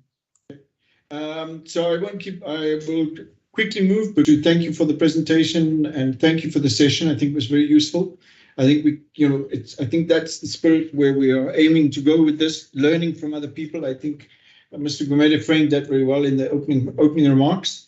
And I think that then is a nice segue into listening to what your closing remarks are going to be based on how you think we've moved since your opening remarks. So over to you, Mr. Gumede, and to also close. Thank you. I'm under load shedding. Just decided to do a bit of light. Some of us need a good light to be visible. And basically for me, I firstly like to thank everybody. I'd like to thank all of the people that acted, number one. But I'd love to leave. I'd like to thank everybody who's decided that, yes, it is foreign. It's always been foreign for NERSA to go out there. And yes, we have public hearings. But we shy to open ourselves to, when we are designing things, to criticism. We may be even shy to go out there and learn what other people have done. And I think for me, it is a shame. And it don't lead to these conversations, but they were afraid to do that because of being labeled things, or because of the fear of reprisals from whoever, their customers and whatever. I think that robs South Africa of an opportunity of coming up with solutions that can be, firstly, unique to South Africa, but secondly, and I think I really am grateful that we had an opportunity. We were not here to tell. We're here to listen to each other. We're here to communicate. Yes, we all hold our views, but we're also here, as I always say, very difficult to fill a cup that's already full. And yes, there are people. There are some people that did not hear anything that was said because they were not willing to open, and there were others who actually could not wait to get more. Hopefully we'll find another one who's going to complete the 6, because Mozambique couldn't go. But the beauty is that when you're there and you spend a week and you converse, you learn a hell of a lot. The question is, how do we share those learnings from our neighbors? I know some people in South Africa say we are a 46,000 megawatt system. What can we learn from a 600 megawatts or a 2,000 megawatt system? It's unfortunate. But nonetheless, that's what I'm hoping that we would have changed. So for me today, the last 2 days were about us conversing, talking to each other. And I'm really hoping this was but a first, but hopefully not the last. And my parting words, therefore, would just want to go to Ms. Makubane and say, thank you, madam. It's not been an easy ride. You took upon this advocacy strategic objective coming out of our strategy. And I think you've embraced it. It's not been an easy ride, and taken it and embraced it all the way into NERSA. Let's just hope that you will then take this thing forward and create a repository of information, not just for us, but for use by the department as well and all of the policymakers. Officially close the webinar and thank everybody who participated, not the least people that called in from the US who had to wait morning and other places. We'd like to thank you all. Thank you.